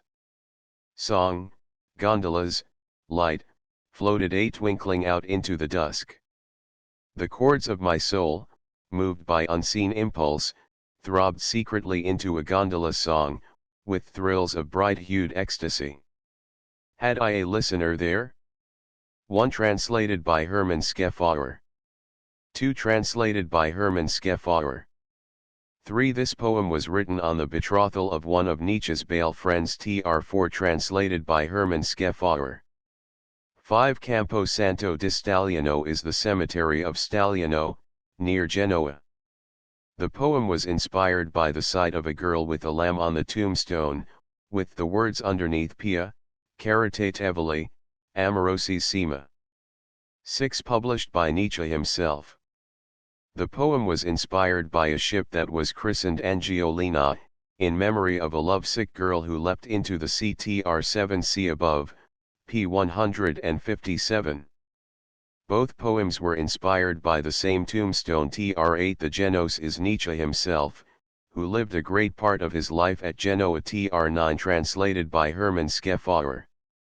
Epigrams: Caution, poison, 1 He who cannot laugh at this had better not start reading, for if he read and do not laugh, physic he'll be needing. How to find one's company with jesters: It is good to jest, who likes to tickle, is tickled best. The word I dearly love, the living word, that flies to you like a merry bird, ready with pleasant nod to greet, e'en in misfortune welcome, sweet, yet it has blood, can pant you deep, then to the dove's ear it will creep, and curl itself, or start for flight. Whate'er it does, it brings delight. Yet tender doth the word remain, soon it is ill, soon well again, so if its little life you'd spare, oh grasp it lightly and with care, nor heavy hand upon it lay, for e'en a cruel glance would slay. There it would lie, unsold, poor thing. All stark, all formless, and all cold, its little body changed and battered, by death and dying rudely shattered. A dead word is a hateful thing, a barren, rattling, ting-ting-ting.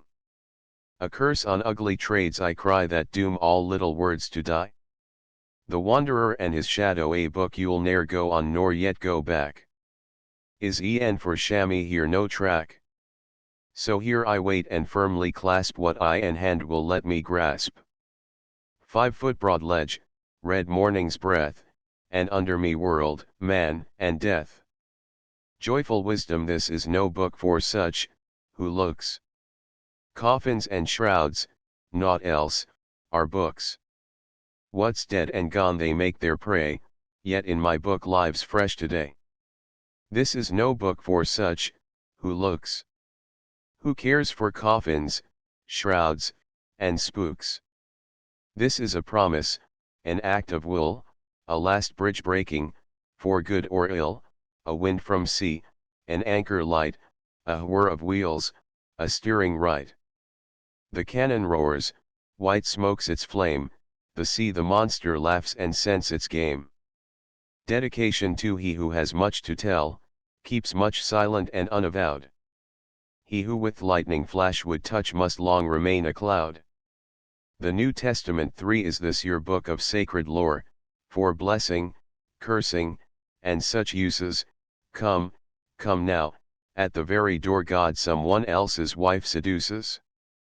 The true German O Puppel de Malheurs Tartuffes, to you I'm true, I Wisconsin.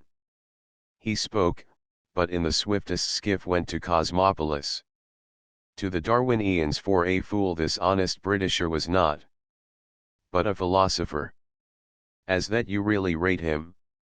Set Darwin up by Goethe's side. But majesty you thus deride genii majestatem. To Hafiz, toast question of a water drinker, what you have builded, yonder in, tops all houses high, the posset you have brewed therein the world will ne'er drink dry. The bird that once appeared on earth as phoenix, is your guest. The mouse that gave a mountain birth is you yourself confessed. Your all and naught, your inn and wine, your phoenix, mountain, mouse. Back to yourself to come you pine or fly from out your house. Downward from every height you've sunk, and in the depths still shine, the drunkenness of all the drunk. Why do you ask for wine? To Spinoza of all in one a fervent devotee amore dei, of reasoned piety, doff shoes. A land thrice holy this must be, yet underneath this love there sate a torch of vengeance, burning secretly the Hebrew God was gnawed by Hebrew hate. Hermit. Do I aright interpret thee? Arthur Schopenhauer that which he taught, has had its day, that which he lived, shall live for I, look at the man. No bondsman he, nor to mortal bout his knee. To Richard Wagner O you who chafe at every fetter's link, a restless spirit, never free, who, though victorious in bonds still cowered, disgusted more and more, and flayed and scoured, till from each cup of balm you poison drink, alas! And by the cross all helpless sink, you too, among the overpowered.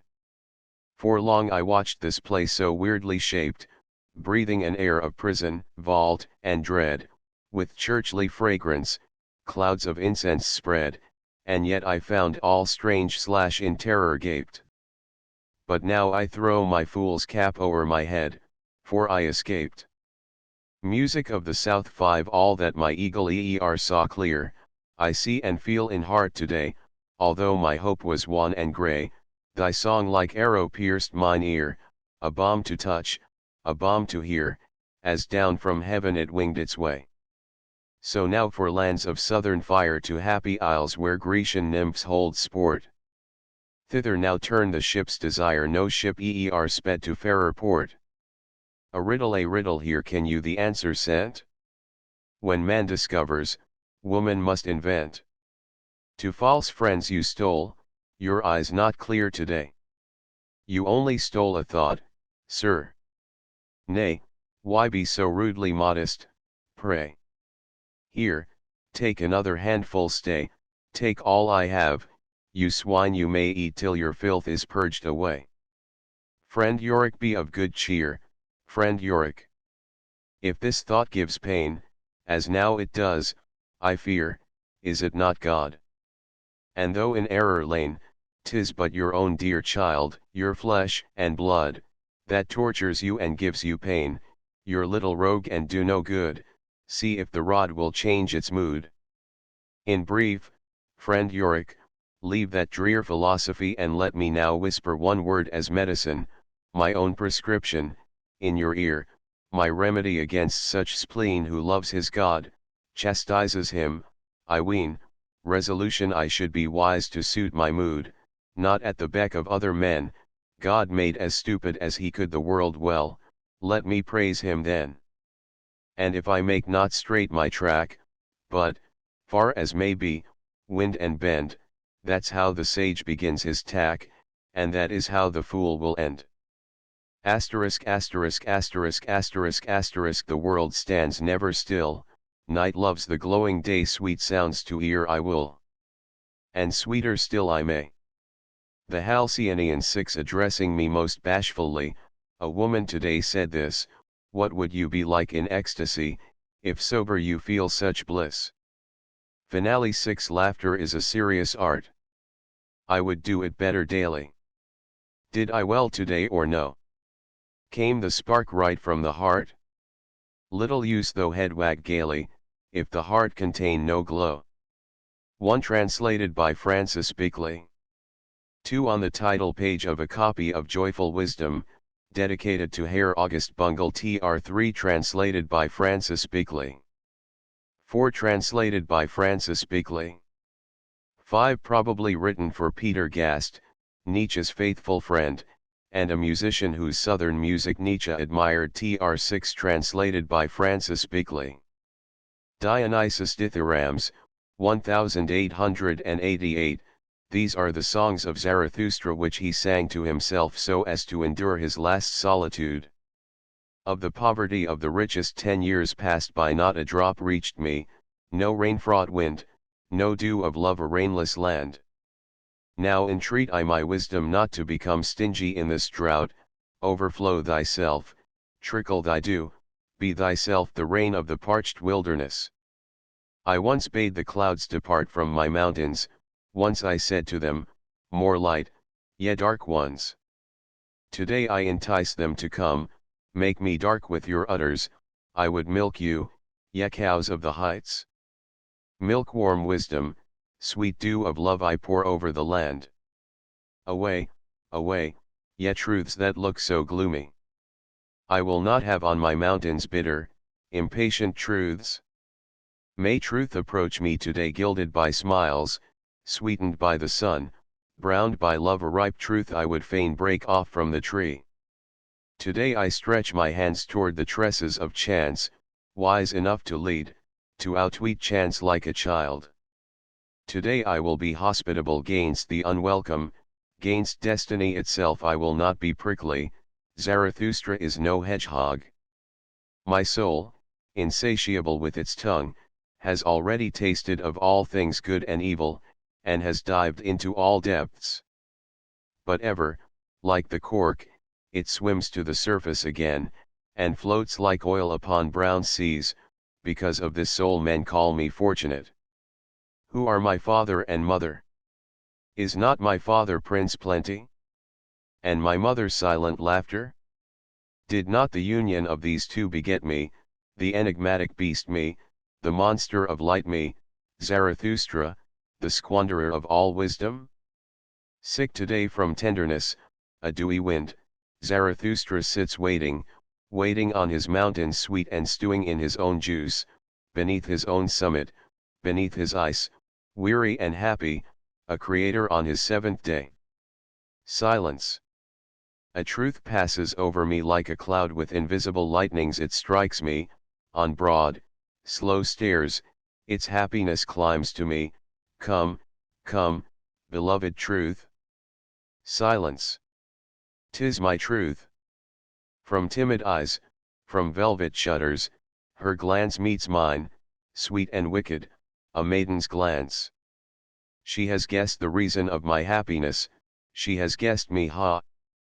What is she thinking? A purple dragon lurks in the abyss of her maiden's glance. Silence. My truth is speaking, woe to thee, Zarathustra. Thou lookest like one that hath swallowed gold, they will slit up thy belly yet. Thou art too rich, thou corrupter of many. Thou makest too many jealous, too many poor. Even on me thy light casts a shadow, I feel chill. Go away, thou rich one, go away, Zarathustra, from the path of thy sun between birds of prey who would here descend, how soon is he swallowed up by the depths. But thou, Zarathustra, still lovest the abysses, lovest them as doth the fir tree. The fir flings its roots where the rock itself gazes shuddering at the depths. The fir pauses before the abysses where all around would fain descend. Amid the impatience of wild, rolling, leaping torrents it waits so patient, stern and silent, lonely. Lonely. Who would venture here to be guest, to be thy guest? A bird of prey, perchance joyous at others' misfortune, will cling persistent to the hair of the steadfast watcher, with frenzied laughter, a vulture's laughter. Wherefore so steadfast? Mocks he so cruel? He must have wings, who loves the abyss, he must not stay on the cliff, as thou who hangest there, O Zarathustra, cruelest Nimrod. Of late still a hunter of God, a spider's web to capture virtue, an arrow of evil. Now hunted by thyself, thine own prey caught in the grip of thine own soul. Now lonely to me and thee, twofold in thine own knowledge, mid 100 mirrors false to thyself, mid 100 memories uncertain, weary at every wound, shivering at every frost, throttled in thine own noose, self-knower. Self-hangman. Why didst bind thyself with the noose of thy wisdom? Why luredst thyself into the old serpent's paradise? Why stolest into thyself, thyself? A sick man now, sick of serpent's poison, a captive now who hast drawn the hardest lot, in thine own shaft bowed as thou workest, in thine own cavern digging at thyself, helpless quite, stiff, a cold corse overwhelmed with 100 burdens, overburdened by thyself, a knower. A self-knower. The wise Zarathustra. Thou soughtest the heaviest burden, so foundest thou thyself, and canst not shake thyself off. Watching, chewing, one that stands upright no more. Thou wilt grow deformed even in thy grave, deformed spirit. And of late still so proud on all the stilts of thy pride. Of late still the godless hermit, the hermit with one comrade the devil, the scarlet prince of every devilment. Now between two nothings huddled up, a question mark, a weary riddle, a riddle for vultures. They will solve thee, they hunger already for thy solution, they flutter already about their riddle, about thee, the doomed one. O Zarathustra, self-knower. Self-hangman. The sun sinks not much longer thirstest thou, O burnt-up heart. Promise is in the air, from unknown mouths I feel a breath, the great coolness comes. My sun stood hot above me at noonday, a greeting to you that are coming, ye sudden winds, ye cool spirits of afternoon. The air is strange and pure. See how the night leers at me with eyes askance, like a seducer. Be strong, my brave heart, and ask not why. To the day of my life. The sun sinks, and the calm flood already is gilded. Warm breathes the rock, did happiness at noonday take its siesta well upon it? In green light happiness still glimmers up from the brown abyss day of my life. Eventide's nigh, thy eye already glows half broken, thy dew already pours out its tear drops, already over the white seas walks the purple of thy love, thy last hesitating holiness. Three golden gaiety, come. Thou, the sweetest foretaste of death. Went I my way too swiftly? Now that the foot grows weary, thine eye still catches me, thy happiness still catches me. Around but waves and play. Whatever was hard sank into blue oblivion. My boat now stands idle. Storm and motion, how did it forget them? Desire and hope are drowned, sea and soul are becalmed. Seventh solitude. Never felt. Sweet certainty nearer, or warmer the sun's ray. Glows not the ice of my summit yet? Silvery, light, a fish now my vessel swims out. The last desire won, so would I die as then I saw him die, the friend, who like a god into my darkling youth threw lightning's light and fire, buoyant yet deep was he, yeah, in the battle's strife with the gay dancer's heart. Amid the warriors his was the lightest heart, amid the conquerors his brow was dark with thought he was a fate poised on his destiny, unbending, casting thought into the past and future, such was he. Fearful beneath the weight of victory, yet chanting, as both victory and death came hand in hand to him. Commanding even as he lay in death, and his command that man annihilate. So would I die as then I saw him die, victorious and destroying. The beacon here, where the island grew amid the seas, a sacrificial rock high towering, here under darkling heavens, Zarathustra lights his mountain fires, a beacon for ships that have strayed, a beacon for them that have an answer. These flames with grey-white belly, in cold distances sparkle their desire, stretches its neck towards ever purer heights a snake upreared in impatience, this signal I set up there before me. This flame is mine own soul, insatiable for new distances, speeding upward, upward its silent heat. Why flew Zarathustra from beasts and men? Why fled he swift from all continents?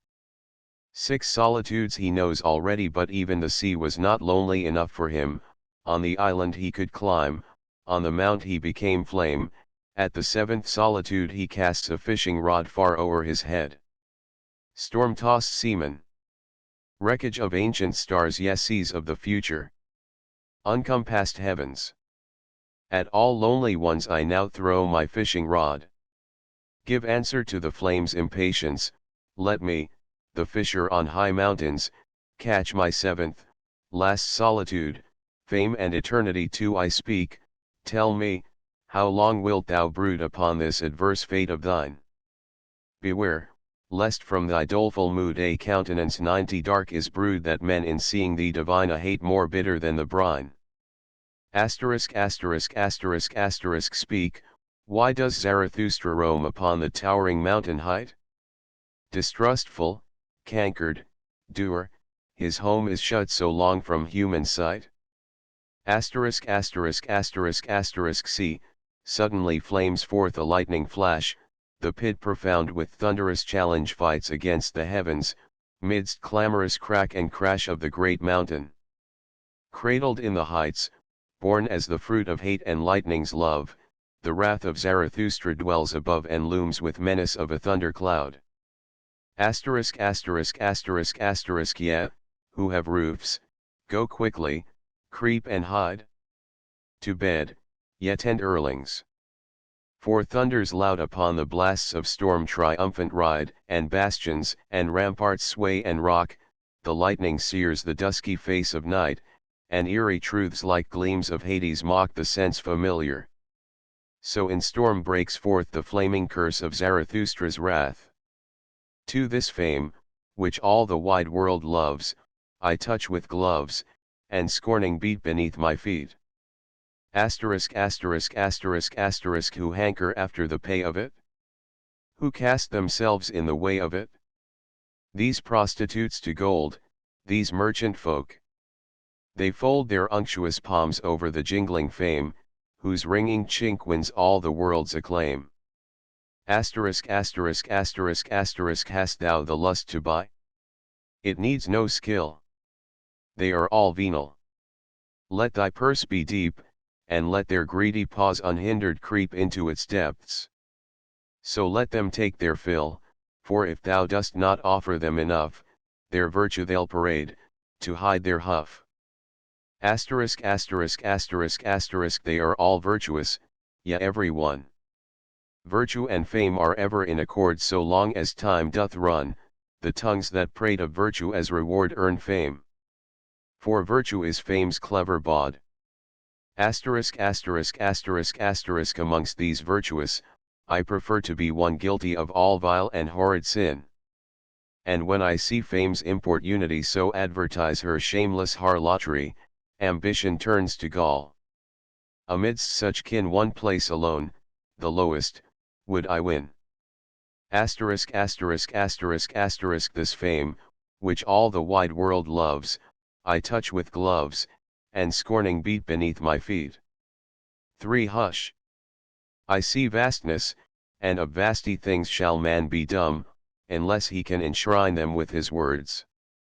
Then take the might which brings the heart upon thy tongue, charmed wisdom mine. Asterisk asterisk asterisk asterisk I look above, there rolls the star-strewn sea. O night, mute silence, voiceless cry of stars. And lo! A sign. The heaven its verge unbars, a shining constellation falls towards me. For O loftiest, star-clustered crown of being! O carved tablets of eternity! And dost thou truly bend thy way to me? Thy loveliness, to all obscurity, what? Fearest not to unveil before my seeing? Asterisk asterisk asterisk asterisk O shield of destiny! O carven tablets of eternity! Yea, verily, thou knowest what mankind doth hate, what I alone do love, thou art inviolate to strokes of change and time, of fates the fate. 'Tis only thou, O dire necessity, canst kindle everlasting love in me. Asterisk asterisk asterisk asterisk O loftiest crown of life! O shield of fate! That no desire can reach to invocate, that ne'er defiled or sullied is by nay, eternal ye of life, for am I thy ye, for I love thee, eternity. 1. Translated by Dr. G. T. Ranch. 2. Translated by Dr. G. T. Ranch. Fragments of Dionysius Dithyrambs, 1882-88, Speeches, Parables, and Similes. 3. My home's in the highlands, for the highlands I yearn not, I raise not mine eyes aloft, I am one that looks downward, one that must bless all blessers look downward. 11. Thus I began, I unlearned all self-pity. 13. Not in shattering idols, but in shattering the idol worshipper in thee, consisted thy valor. 14. See, there stand those heavy cats of granite, those old values. Woe is me! How overthrow them? Asterisk asterisk asterisk asterisk scratching cats, with paws that are fettered, there they sit and their glance is poison. 17. A lightning flash became my wisdom, with sword of adamant it clove me every darkness. 19. A thought that still flows hot, like lava, but all streams of lava build a fortress around them, and every thought finally oppresses itself with laws. 20. Such is my will, and since 'tis my will, all goes as I wish. That was my final wisdom, I willed what I must, and thus I forced every must, since then has been for me no must. 23. Deceit is war's whole art, the fox's skin is my secret shirt of mail. 25. We of the new underworld grub for new treasures. Godless it seemed to the ancients to disturb the earth's bowels for treasures, and once more this godlessness revives, hear ye not earth's bowels thunder? 28. Looking for love and finding masks, finding accursed masks and having to break them. 29. Do I love you? Yes, as the rider loves his steed, that carrieth him to his goal. 30. His pity is cruel, his loving hand clasp bruises, give not a giant your hand. 31. Ye fear me? Ye fear the taut-strung bow? Ye fear a man might set his arrow to the bow? 33. I am naught but a word maker. What matter words? What matter I? 34. Ah, my friends, whither has flown all that is called good? Whither all good people? Whither the innocence of all these falsehoods? I call all good, leaves and grass, happiness, blessing, and rain. 35. Not through his sins and greatest follies. Through his perfection I suffered, as I suffered most from men. 136. Man is evil. So spake the wisest for my consolement. 37. And only when I to myself am a burden do ye fall heavy upon me. 38. Too soon, already I laugh again, for a foe 'tis easy to make me amends. 39. Gentle am I towards man and chance, gentle with all men, and even with grasses, a spot of sunshine on winter curtains, moist with tenderness, a thawing wind to snowbound souls, proud-minded towards trifling gains, where I see the huckster's long finger, 'tis I my pleasure to be bamboozled, such is the bidding of my fastidious taste. 40 A strange breath breathes and spits at me, am I a mirror, that straightway is clouded? 41 Little people, confiding, open-hearted, but low-built portals, where only the low of stature can enter. How can I get through the city gate who had forgotten to live among dwarfs? 42 My wisdom was like to the sun, I longed to give them light, but I only deceived them. The sun of my wisdom blinded the eyes of these poor bats. 43 Blacker and eviler things didst thou see than ever a seer did, through the revels of hell no sage had ever journeyed. 44 Back.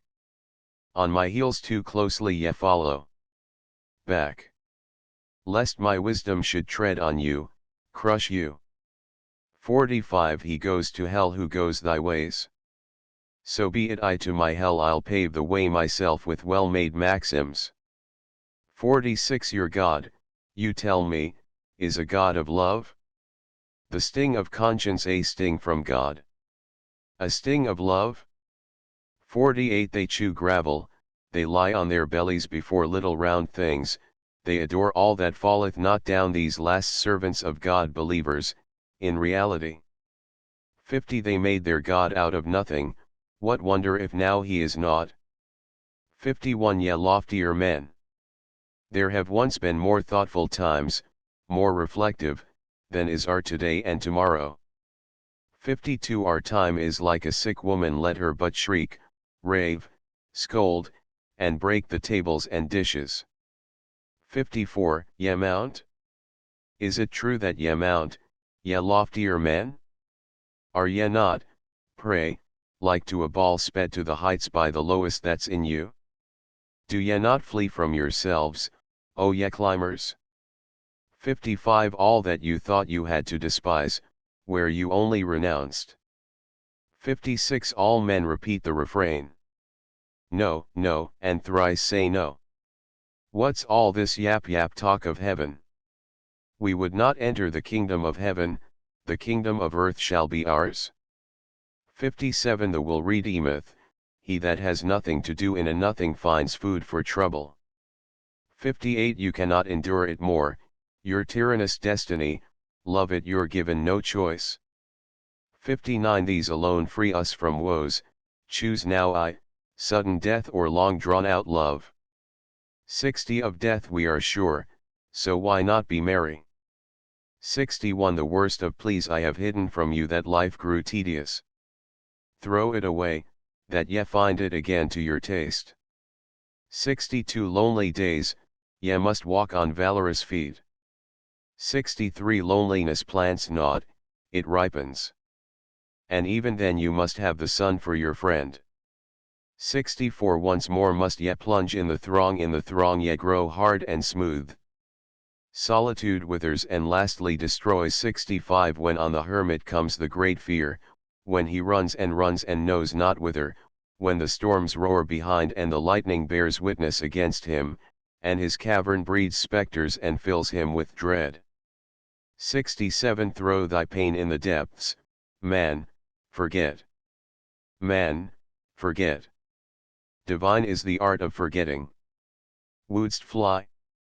Wouldst feel at home in the heights? Throw thy heaviest load in the sea.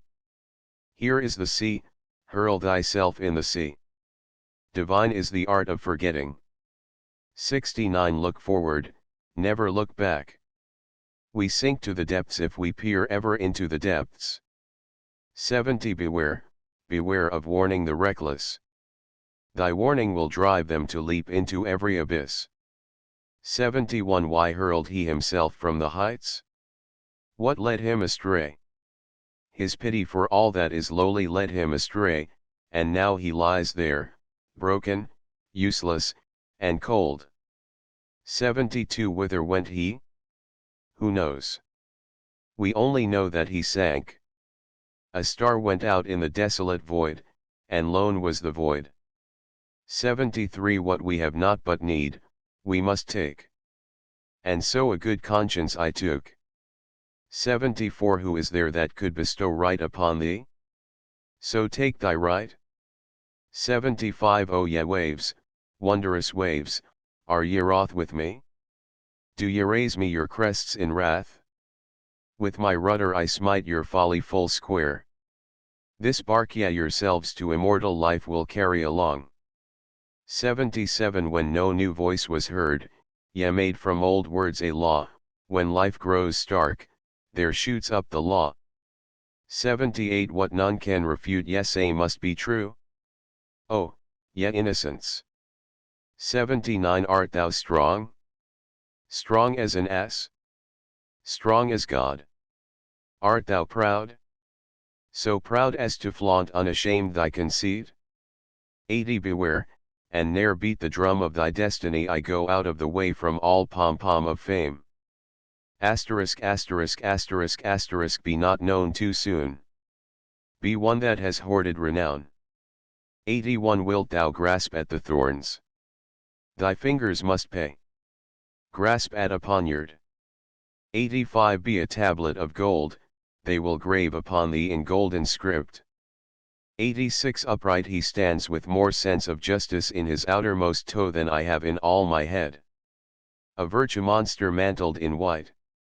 87 Already he mimics himself, already weary he grows, already he seeks the paths he has trod who of late still loved all tracks untrodden. Secretly burnt not for his faith, rather because he had lost the heart to find new faith. 88 Too long he sat in the cage, that run away. Too long he dreaded a jailer. Timorous now he goeth his ways, all things make him to stumble, the shadow of a stick makes him to stumble. 89 Ye chambers smoky and musty, ye cages and narrow hearts, how could your spirit be free? 90 Narrow souls. Huckster souls. When money leaps into the box the soul leaps into it too. 292 Are ye women, that ye wish to suffer from that which ye love? 99 They are cold, these men of learning. Would that a lightning flash might strike their food, and their mouths could learn to eat fire. 101 Your false love for the past, a love for the graves of the dead, is a theft from life that steals all the future. Asterisk asterisk asterisk asterisk An antiquary is a craftsman of dead things, who lives among coffins and skeletons. 103 Only the poet who can lie willfully, skillfully, can tell the truth.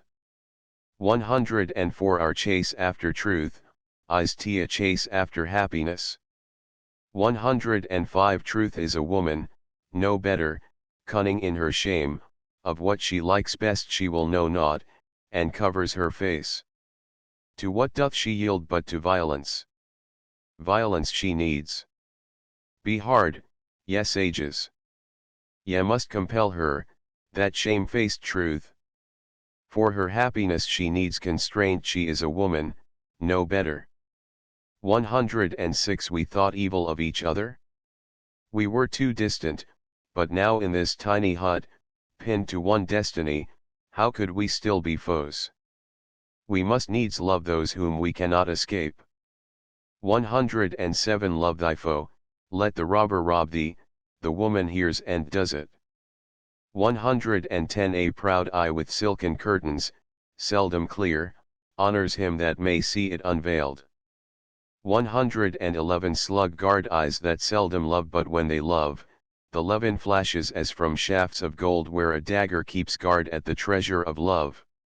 117 They are crabs, for whom I have no fellow feeling. Grasp them, they pinch you, leave them alone, and they walk backward. 119 Crooked go great rivers and men, crooked, but turn to their goal, that is their highest courage, they dreaded not crooked paths. 121 Wouldst catch them? Then speak to them as to stray sheep, your path you have lost. They follow all that flatter them, so, what? Had we a path? Each whispers the other, it really seems that we have a path. The numbering given corresponds to that of the original, several fragments having been omitted tr. 1 Nietzsche here alludes to Christian perfection, which he considers equivalent to harmlessness, tr. 2 alluding to the saying of the Dominican monk Tetzel, who sold indulgences in the time of Luther, when money leaps into the box, the soul leaps from hell to heaven. Tr. Hymn to Life. For chorus and orchestra. Words by Lou Salome. Music by Friedrich Nietzsche. Transaction by Hermann Scheffauer. ARR for piano by Adrian Collins. M.A. End of the Project Gutenberg ebook. Ecce Homo updated editions will replace the previous one. The old editions will be renamed. Creating the works from print editions not protected by U.S. copyright law means that no one owns a United States copyright in these works, so the Foundation, and you, can copy and distribute it in the United States without permission and without paying copyright royalties. Special rules, set forth in the general terms of use part of this license, apply to copying and distributing Project Gutenberg trademark electronic works to protect the Project Gutenberg trademark concept and trademark. Project Gutenberg is a registered trademark, and may not be used if you charge for an ebook, except by following the terms of the trademark license, including paying royalties for use of the Project Gutenberg trademark. If you do not charge anything for copies of this ebook, complying with the trademark license is very easy. You may use this ebook for nearly any purpose, such as creation of derivative works, reports, performances, and research. Project Gutenberg ebooks may be modified and printed and given away. You may do practically anything in the United States with ebooks not protected by U.S. copyright law. Redistribution is subject to the trademark license, especially commercial redistribution. Start, full license. The full Project Gutenberg license. Please read this before you distribute or use this work to protect the Project Gutenberg trademark mission of promoting the free distribution of electronic works, by using or distributing this work, or any other work associated in any way with the phrase Project Gutenberg. You agree to comply with all the terms of the full Project Gutenberg trademark license available with this file or online at www.gutenberg.org/license. Section 1. General Terms of Use and Redistributing Project Gutenberg Trademark Electronic Works 1.a. By reading or using any part of this Project Gutenberg trademark electronic work, you indicate that you have read, understand, agree to and accept all the terms of this license and intellectual property, trademark/copyright, agreement. If you do not agree to abide by all the terms of this agreement, you must cease using and return or destroy all copies of Project Gutenberg trademark electronic works in your possession. If you paid a fee for obtaining a copy of or access to a Project Gutenberg trademark electronic work and you do not agree to be bound by the terms of this agreement, you may obtain a refund from the person or entity to whom you paid the fee as set forth in paragraph 1.e.8. 1.b. Project Gutenberg is a registered trademark. It may only be used on or associated in any way with an electronic work by people who agree to be bound by the terms of this agreement. There are a few things that you can do with most Project Gutenberg trademark electronic works even without complying with the full terms of this agreement. See paragraph 1.c below. There are a lot of things you can do with Project Gutenberg trademark electronic works if you follow the terms of this agreement and help preserve free future access to Project Gutenberg trademark electronic works. See paragraph 1.e below. 1.c. The Project Gutenberg Literary Archive Foundation, the Foundation or PGLOF, owns a compilation copyright in the collection of Project Gutenberg trademark electronic works. Nearly all the individual works in the collection are in the public domain in the United States.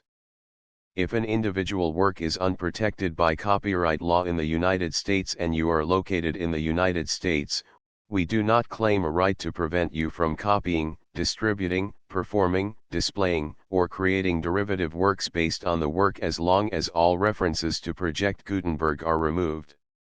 Of course, we hope that you will support the Project Gutenberg trademark mission of promoting free access to electronic works by freely sharing Project Gutenberg trademark works in compliance with the terms of this agreement for keeping the Project Gutenberg trademark name associated with the work.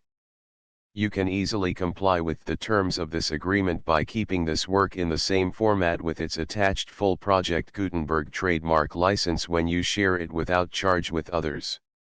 1.d. The copyright laws of the place where you are located also govern what you can do with this work. Copyright laws in most countries are in a constant state of change. If you are outside the United States, check the laws of your country in addition to the terms of this agreement before downloading, copying, displaying, performing, distributing or creating derivative works based on this work or any other Project Gutenberg trademark work. The Foundation makes no representations concerning the copyright status of any work in any country other than the United States. 1.e Unless you have removed all references to Project Gutenberg, 1.e.1. The following sentence, with active links to, or other immediate access to, the full Project Gutenberg trademark license must appear prominently whenever any copy of a Project Gutenberg trademark work, any work on which the phrase Project Gutenberg appears, or with which the phrase Project Gutenberg is associated, is accessed, displayed, performed, viewed, copied or distributed. This ebook is for the use of anyone anywhere in the United States and most other parts of the world at no cost and with almost no restrictions whatsoever. You may copy it, give it away or reuse it under the terms of the Project Gutenberg license included with this ebook or online at www.gutenberg.org. If you are not located in the United States, you will have to check the laws of the country where you are located before using this ebook. 1.e.2. If an individual Project Gutenberg trademark electronic work is derived from texts not protected by U.S. copyright law, does not contain a notice indicating that it is posted with permission of the copyright holder, the work can be copied and distributed to anyone in the United States without paying any fees or charges. If you are redistributing or providing access to a work with the phrase Project Gutenberg associated with or appearing on the work, you must comply either with the requirements of paragraphs 1.e.1 through 1.e.7 or obtain permission for the use of the work and the Project Gutenberg trademark as set forth in paragraphs 1.e.8 or 1.e.9. 1.e.3. If an individual Project Gutenberg trademark electronic work is posted with the permission of the copyright holder, your use and distribution must comply with both paragraphs 1.e.1 through 1.e.7 and any additional terms imposed by the copyright holder. Additional terms will be linked to the Project Gutenberg trademark license for all works posted with the permission of the copyright holder found at the beginning of this work. 1.e.4. Do not unlink or detach or remove the full Project Gutenberg trademark license terms from this work, or any files containing a part of this work or any other work associated with Project Gutenberg trademark. 1.e.5. Do not copy, display, perform, distribute or redistribute this electronic work, or any part of this electronic work, without prominently displaying the sentence set forth in paragraph 1.e.1 with active links or immediate access to the full terms of the Project Gutenberg trademark license. 1.e.6. You may convert to and distribute this work in any binary, compressed, marked up, non-proprietary or proprietary form, including any word processing or hypertext form. However, If you provide access to or distribute copies of a Project Gutenberg trademark work in a format other than plain vanilla ASCII or other format used in the official version posted on the official Project Gutenberg trademark website, www.gutenberg.org, you must, at no additional cost, fee, or expense to the user, provide a copy, a means of exporting a copy, or a means of obtaining a copy upon request, of the work in its original plain vanilla ASCII or other form. Any alternate format must include the full Project Gutenberg trademark license as specified in paragraph 1.e.1. 1.e.7.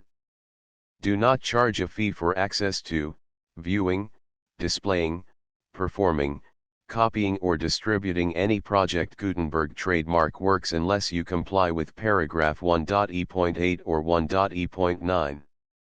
1.e.8.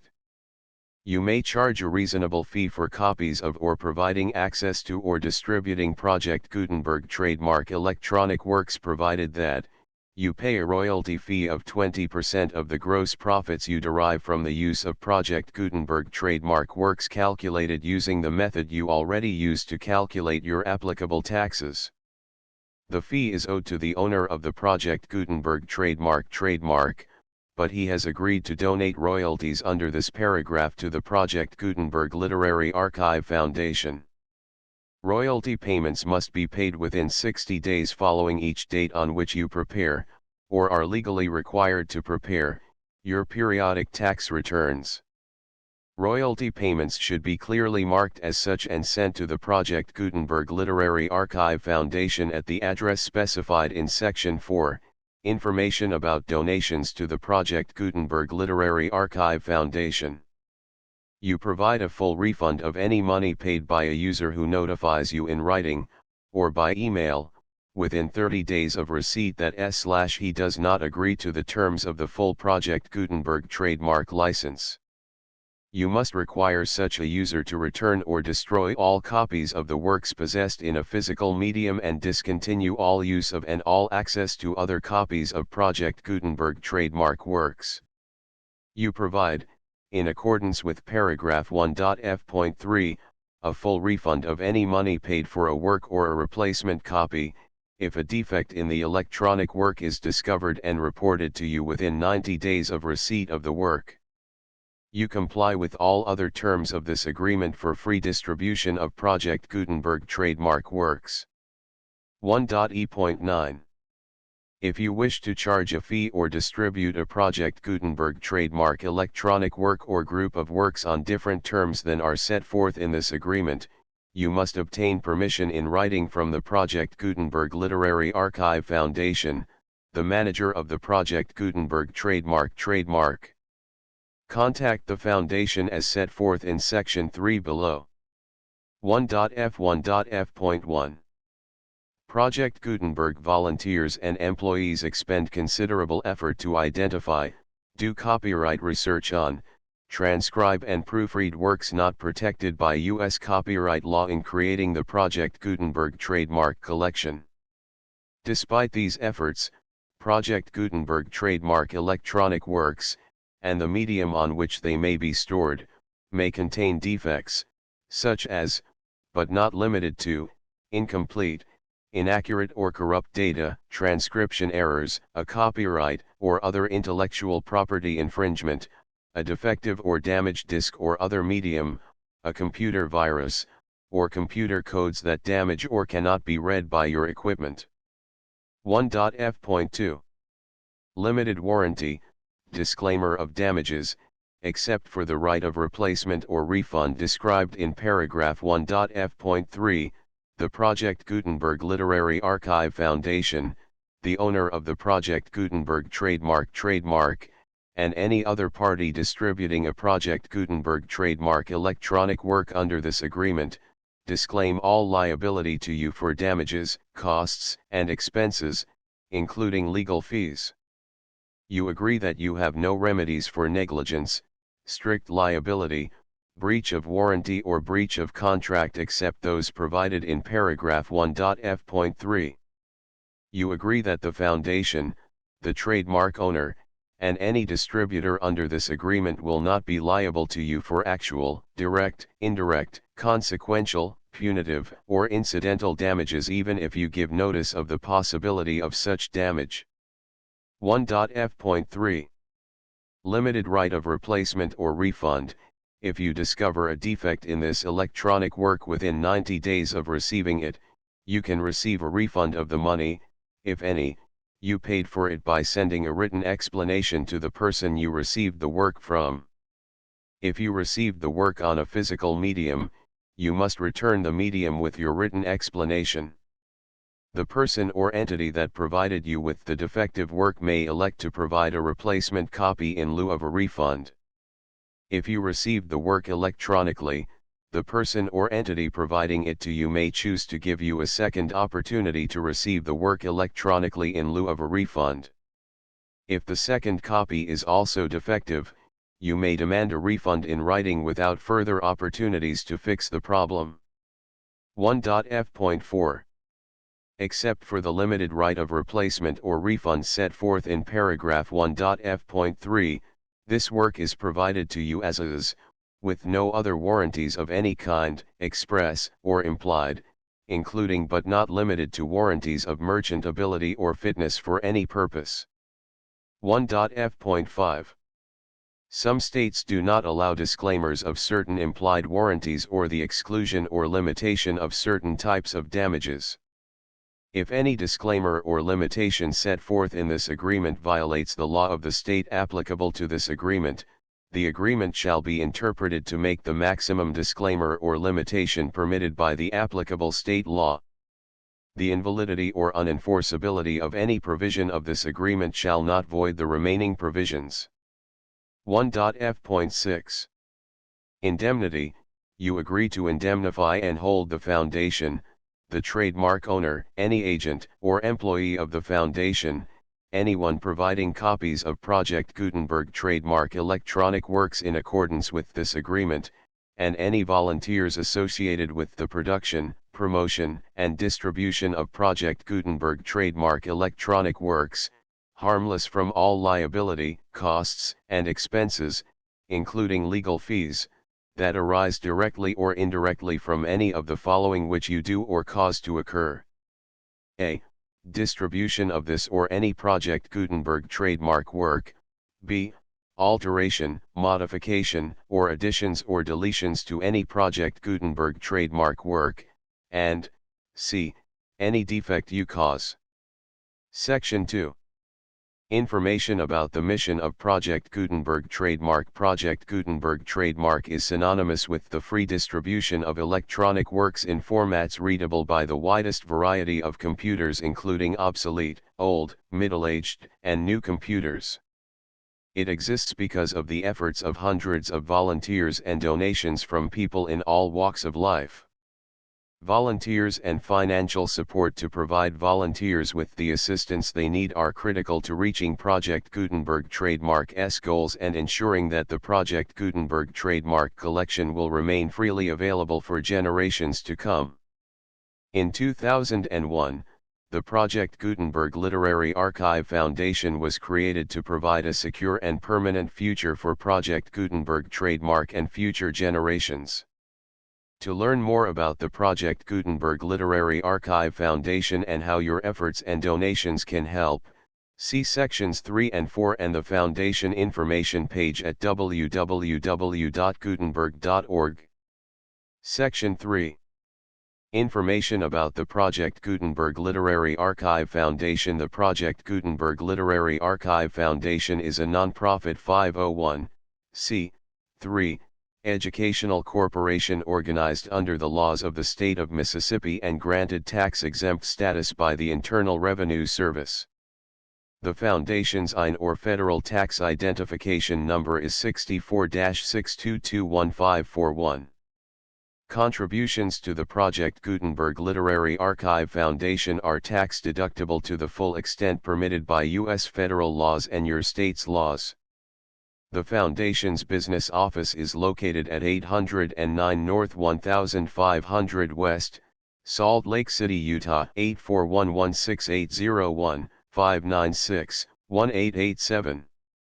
Email contact links and up-to-date contact information can be found at the Foundation's website and official page at www.gutenberg.org/contact section 4. Information about donations to the Project Gutenberg Literary Archive Foundation. Project Gutenberg trademark depends upon and cannot survive without widespread public support and donations to carry out its mission of increasing the number of public domain and licensed works that can be freely distributed in machine-readable form accessible by the widest array of equipment including outdated equipment. Many small donations, $1 to $5,000, are particularly important to maintaining tax-exempt status with the IRS. The Foundation is committed to complying with the laws regulating charities and charitable donations in all 50 states of the United States. Compliance requirements are not uniform and it takes a considerable effort, much paperwork, and many fees to meet and keep up with these requirements.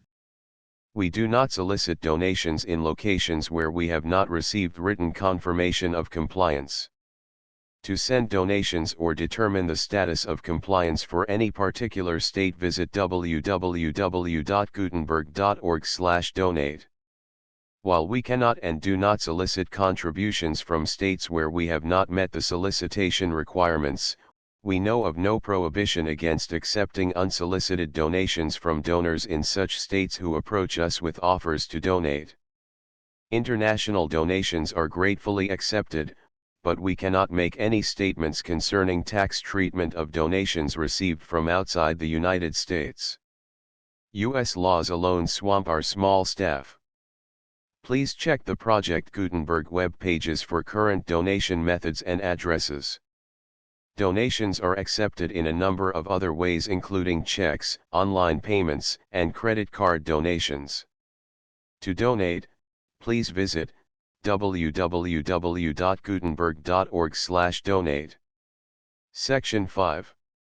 General information about Project Gutenberg trademark electronic works. Professor Michael S. Hart was the originator of the Project Gutenberg trademark concept of a library of electronic works that could be freely shared with anyone.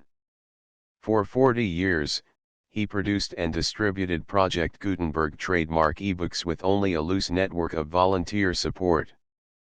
Project Gutenberg trademark ebooks are often created from several printed editions, all of which are confirmed as not protected by copyright in the U.S. unless a copyright notice is included. Thus, we do not necessarily keep ebooks in compliance with any particular paper edition. Most people start at our website, which has the main PG search facility, www.gutenberg.org. This website includes information about Project Gutenberg trademark, including how to make donations to the Project Gutenberg Literary Archive Foundation, how to help produce our new ebooks, and how to subscribe to our email newsletter to hear about new ebooks. Ecce Homo, Nietzsche's autobiography, Friedrich Nietzsche translated by Anthony M. Ludovici. Poetry rendered by Paul V. Kohn. Francis Bickley. Hermann Scheffer. Dr. G. T. Wrench. Hymn to Life, composed by F. Nietzsche. The Complete Works of Friedrich Nietzsche, edited by Dr. Oscar Levy. Volume 17. Translator's Introduction. Preface. Ecce Homo. How one becomes what one is. Why I am so wise. Why I am so clever. Why I write such excellent books. The Birth of Tragedy. Thoughts out of season. Human. All too human. The Dawn of Day. Joyful Wisdom. La Gaia Scienza. Thus Spake Zarathustra, a book for all and none beyond good and evil. The Genealogy of Morals, a polemic. The Twilight of the Idols, the Case of Wagner, a musician's problem. Why I am a Fatality. Editorial note to poetry. Songs, epigrams, etc. Songs, epigrams. Dionysus Dithyrambs. Fragments of Dionysus Dithyrambs. Hymn to Life.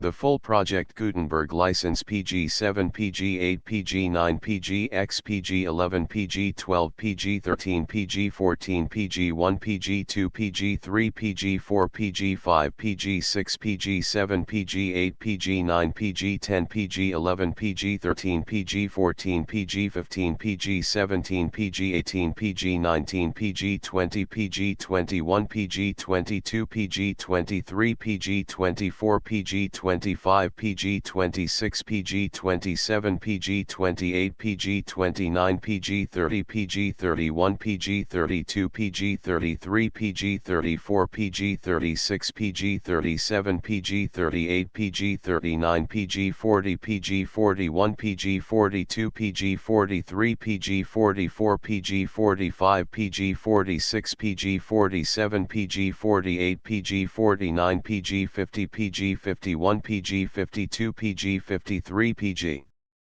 54 PG 55 PG 56 PG 57 PG 58 PG 59 PG 60 PG 61 PG 63 PG 64 PG 65 PG 66 PG 67 PG 68 PG 69 PG 70 PG 71 PG 72 PG 73 PG 74 PG 75 PG 76 PG 77 PG 78 PG 79 PG 80 PG 81 PG 82 PG 83 PG 85 PG 86 PG 87 PG 88 PG 89 PG 90 PG 91 PG 92 PG 93 PG 94 PG 95 PG 96 PG 97 PG 98 PG 99 PG 100 PG 101 PG 102 PG 104 PG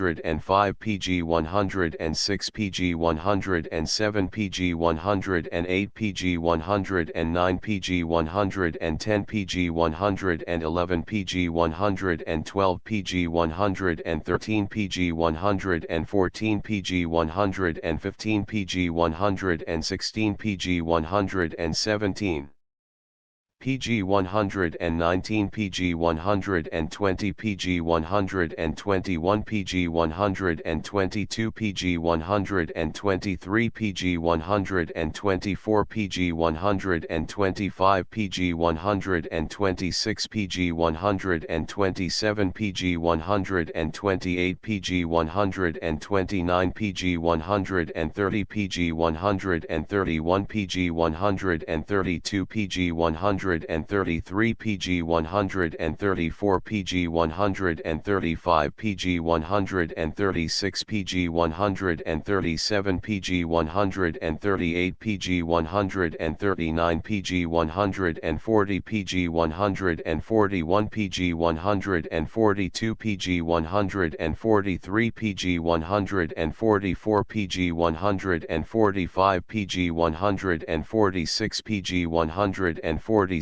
PG 148 PG 149 PG 150 PG 151 PG 152 PG 153 PG 154 PG 155 PG 156 PG 157 PG 158 PG 159 PG 160 PG 161 PG 162 PG 163 PG 164 PG 165 PG 166 PG 167 PG 168 PG 169 PG 170 PG 171 PG 172 PG 173 PG 174 PG 175 PG 176 PG 177 PG 178 PG 179 PG 180 PG 181 PG 182 PG 183 PG 184 PG 185 PG 186 PG 187 PG 188 PG 189 PG 190 PG 191 PG 192 PG 193 PG 194 PG 195 PG 196 PG 197 PG 198 PG 199 PG 200 PG 201 PG 202 PG 203 PG 204 204 PG 205 PG 206 PG 207 PG 208 PG 209 PG 210 PG 211 PG 212 PG 213 PG 214 PG 215 PG 216 PG 217